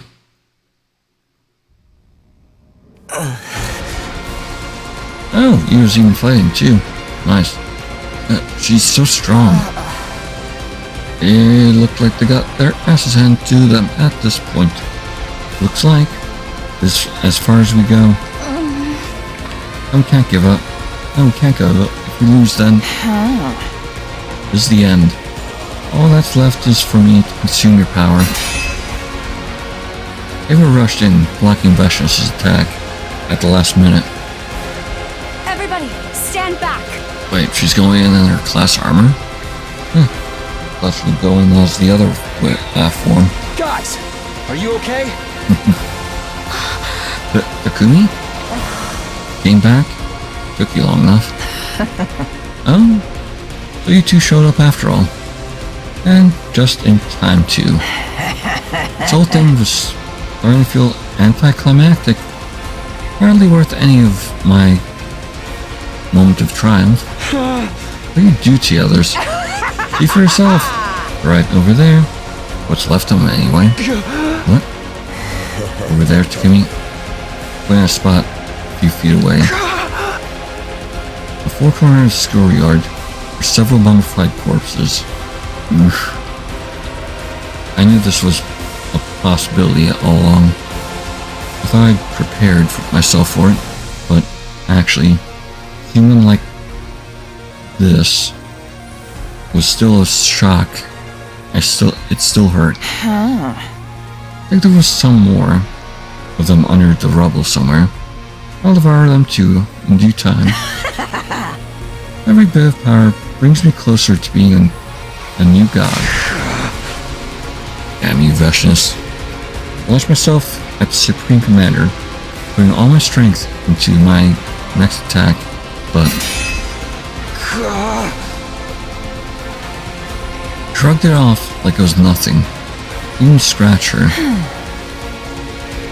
I felt the rage and despair in that attack, but a blade will weigh down. So much emotion will never reach me. Mr. Veshnius delivered an attack of her own. Berserk cutting through me like a hot knife through butter. I don't believe it. How can she be so strong? Just because she absorbed everyone's cryptoglobin? Was that the best she could do? How disappointing. I won't even have to transform. I suppose it's the price I pay for being so powerful. You may as well consume me now. Veshness! Once again, Ava stepped in to block Vesh's attack in the nick of time. Ava, my poor foolish sister, you dare to speak my name, that filthy treacherous mouth of yours. I won't go easy on you just because you were related. You'll suffer as painful a death as the rest of these fools. Ava, don't. You have to run. No, I won't run. Not this time. I'll face my sister. For you, I'll face any foe to kill me. You never stood up to me before, but now you'll fight me? For the sake of some alien male? Just how far have you disgraced? You need to disgrace yourself until you're satisfied, sister. First a prisoner, then a slave, now consort. Where will it all end? You don't get to talk to me like that. You'll never understand how I feel. You have no idea how much Takumi has done for me. He's given me a whole new life. I'll gladly use it to protect him, even if it means fighting you.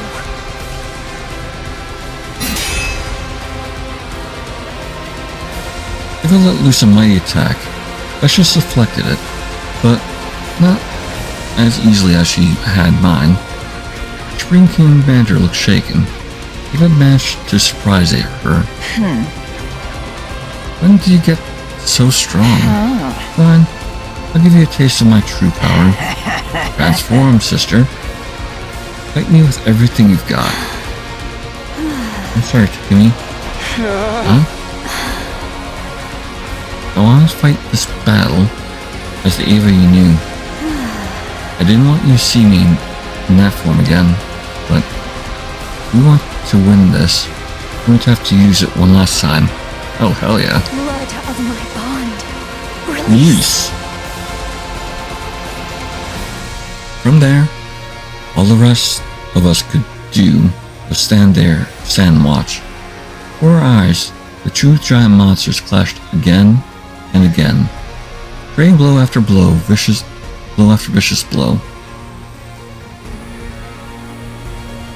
Perhaps the strangest thing of all was that they were evenly matched. Eva was actually holding her own against the Supreme Commander. I must admit, I'm impressed. Where did you get all this power? It's the power of love! It was always there. I just found a way to draw it out. Until now, I never understood what my divine power was for. Why it chose me. But there's not a single doubt in my mind now. I'll use this power to protect those dear to me. To protect Takumi and Commune. I will defeat you! Even for all your nonsense, you are my sister. However...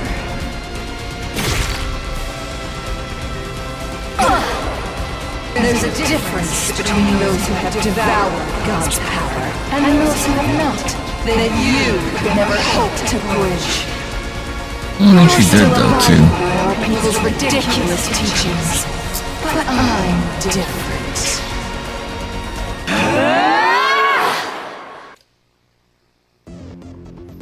Ava roared like a feral animal and became a whirlwind of bloody steel. It was just like the time she went berserk after absorbing Shoma's cryptoglobin. Not yet! I haven't lost yet! What is this? Our life. You absorbed another warrior's power. You broke the taboo. Bravo, sister. I never knew you had it in you. I thought you were just another cretin clinging to the teachings for comfort. But no, you're like me. We are family. This, I won't lose. I can't lose. It was a gruesome battle. The two commanders trading at tearing into each other with so much desperation and malice that it made my stomach churn. Tears were streaming down my face. I wanted to look away, but I couldn't. Ava, sweet, gentle Ava, was fighting like a relentless killing machine.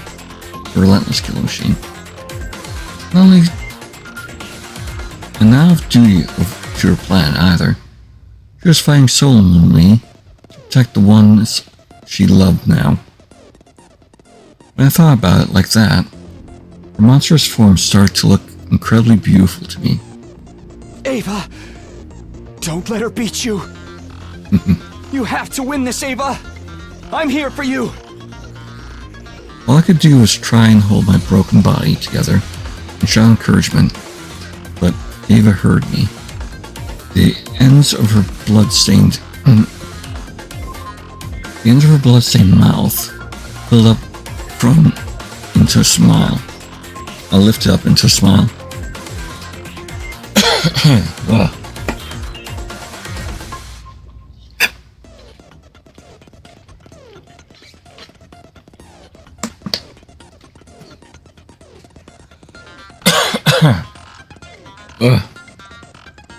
Here we go. A little better. Thank you, Takumi. Just watch. I will protect you.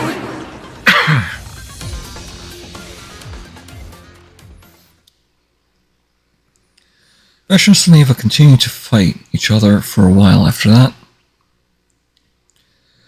I kept cheering Ava on until my throat was hoarse and cracked. The battle lasted several more hours. Finally, the two sisters were no longer able to maintain their transformations and revert to their true forms.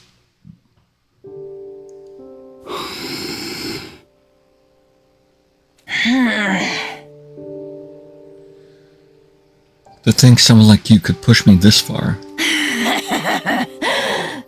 I underestimated you, sister.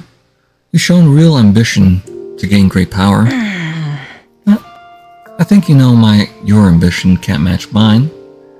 I have sworn to become a god and rule over this planet forever. Or forevermore. Ambition? Don't be ridiculous. Not like you. Two of them were exhausted, but no one dared to step between them. Their movements were sluggish, but as they raised their weapons once more, they're still every bit as intimidating. Now, we end this. Yes, once and for all. Ava and Vashnis lunged toward each other in one final clash. There's a flash of steel as blades met flesh. Two of them collapsed to the ground at the same time. Ava's blade had pierced Vashnis' heart. The light faded from the Supreme Commander's eyes, and her body went still. As for Ava, she didn't look much better. She used every bit of every last ounce of her strength. Ava!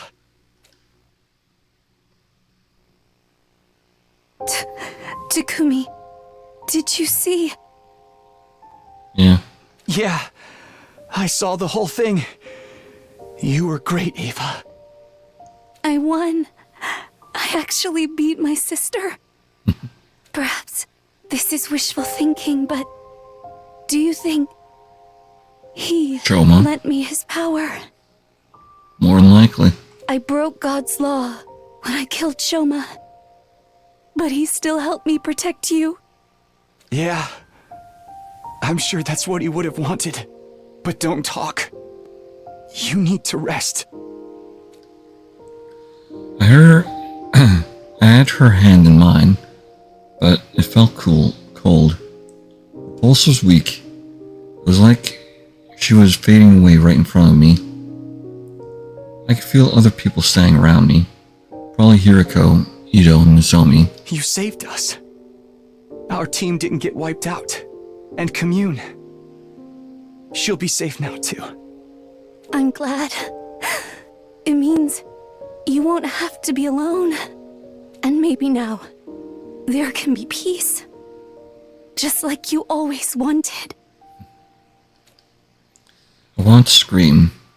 I didn't care about any of that. Humans, Futurans, peace, none of that mattered anymore. I just wanted Ava to stay with me. That was all I needed. She was all I needed. Don't be sad, Takumi. You saved me too. You gave me a whole new life. One that I chose for myself. I got to choose how I lived. And how I died. That's enough for me. Takumi.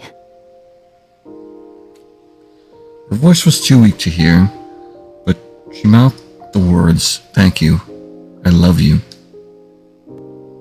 And then, Ava, the person I loved more than anyone in the world, closed her eyes never to open them again. No. You can't.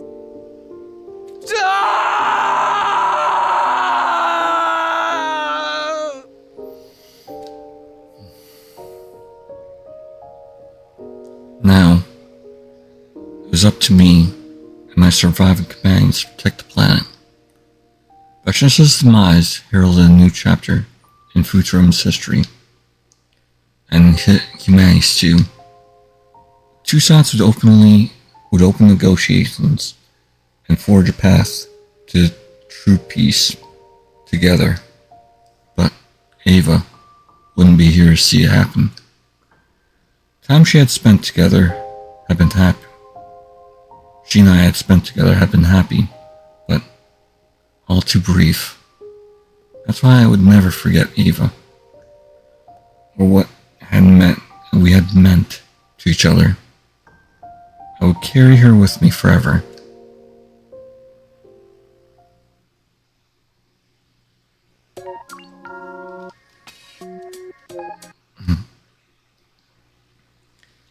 Thank you. The Ava route.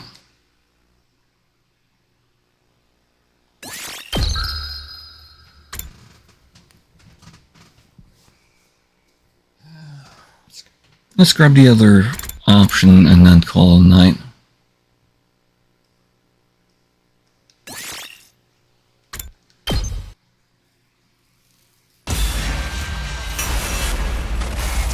Saw your destiny.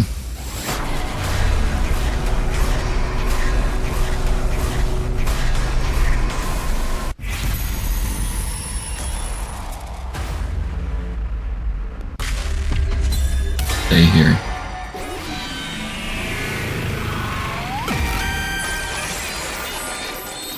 Your future. My heart was in anguish.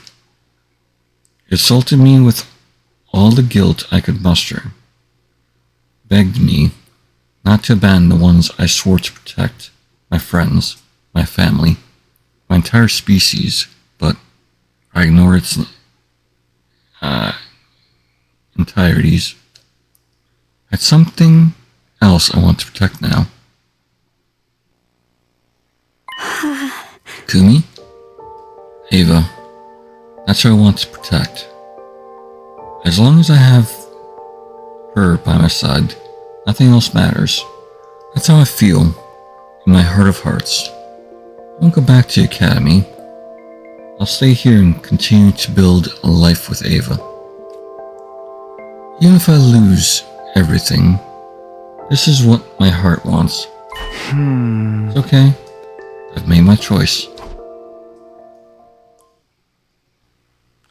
I don't know how many days, months, or years have passed since then. Really? Jeez. And she's not wearing anything underneath. Oh man. But Ava and I had been wandering the wasteland for a long time now. On that fateful day, Last Defense Academy fell. It was destroyed. The forces of Earth were foiled, and Vashna's rule became stronger than ever. Futrin wasn't raised by undying flames, but now we had Dictory to deal with. At Battleflash, she was ambitious. She hunted down the rebellion with extreme prejudice.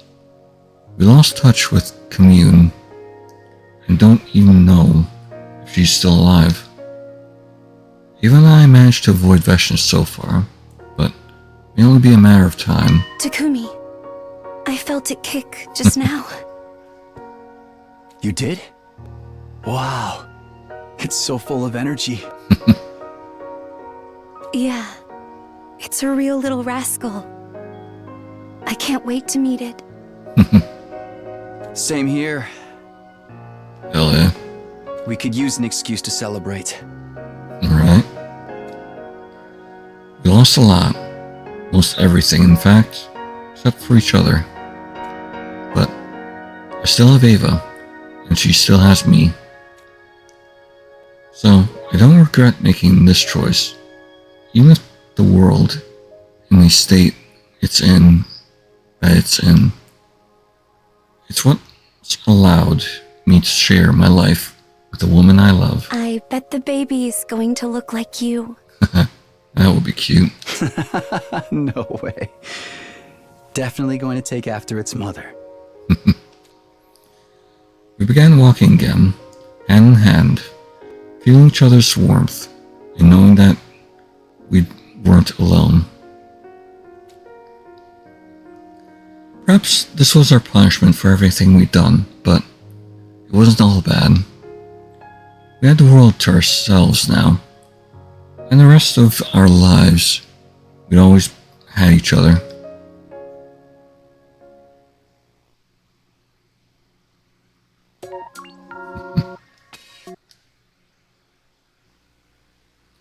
The Wanderers. Truthfully, I like that one. Complete all Eva roads.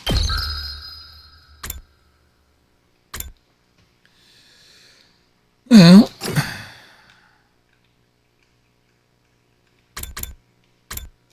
next time I will probably, that's Ava route, take care of the, move backwards and basically take care of the Shion route.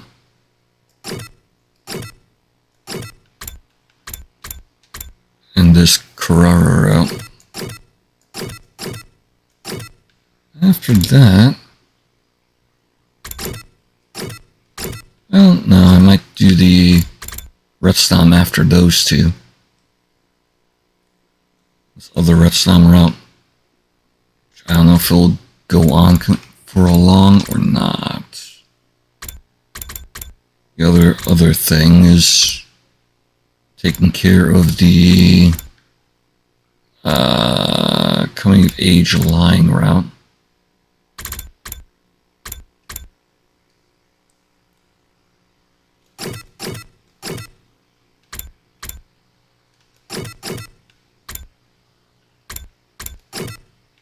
There is. Which might end quickly, truthfully. Depending on how long the other routes are going to be,